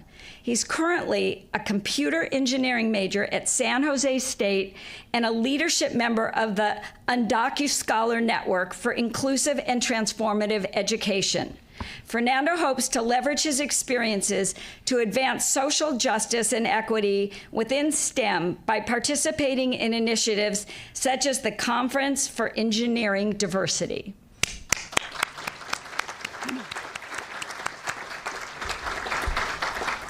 As a non-native English speaker and an older immigrant student with dependents, and despite facing financial constraints and enduring the loss of a child, William Randolph Hearst Foundation scholar Mylene Soriano Mama Rodlow has navigated her difficult educational journey by using creative solutions.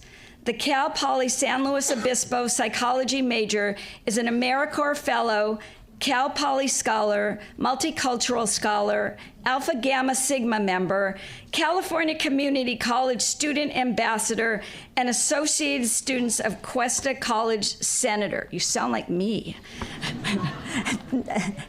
Mylene's goal is to become a psychologist specializing in clinical or counseling psychology, drawing from her own experiences to provide support and guidance for those facing life's challenges.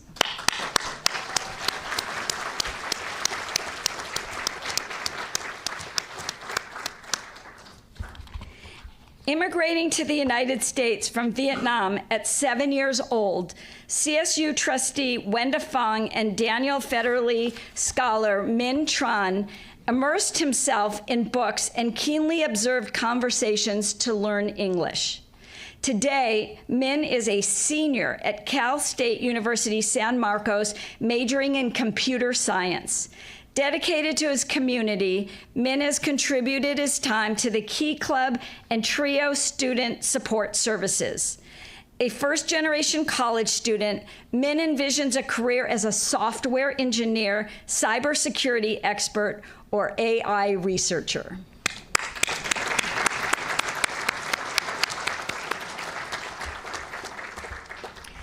CSU trustee emerita Claudia H. Hampton scholar Bryce Iverson is a self-made scholar and researcher who has distinguished himself in abstract mathematics despite not having had any formal elementary education.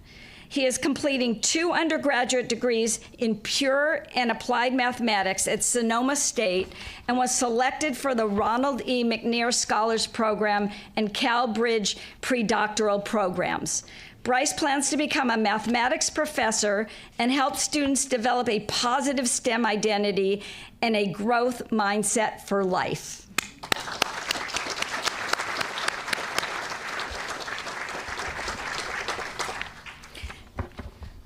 The CSU Foundation board member Ron and Mitzi Barhorst scholar Estefania Hernandez Luna has witnessed the pervasive impact of generational trauma.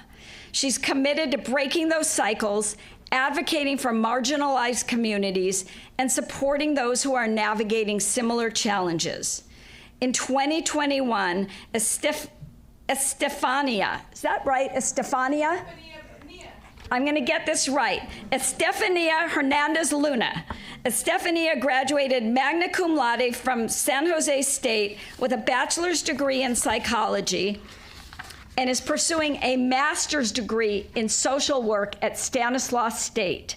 Estefania plans to obtain her social work license and continue serving oppressed populations within the mental health field.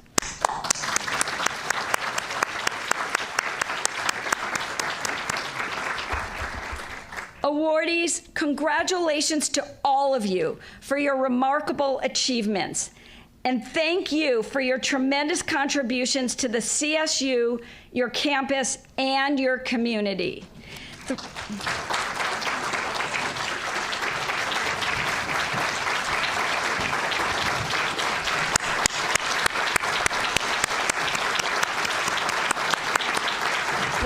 Wait, there's a little more. There's a little more. Through your uplifting and inspiring stories, we see the common threads of perseverance, intelligence, and hard work. We also see the love and support of your families, friends, colleagues, professors, and staff who have helped you all along the way. On behalf of my fellow trustees and the Cal State University more broadly, I wish you the very best in your future endeavors. Fellow trustees, it has been my great honor to introduce to you the CSU Trustees Award Class of 2024.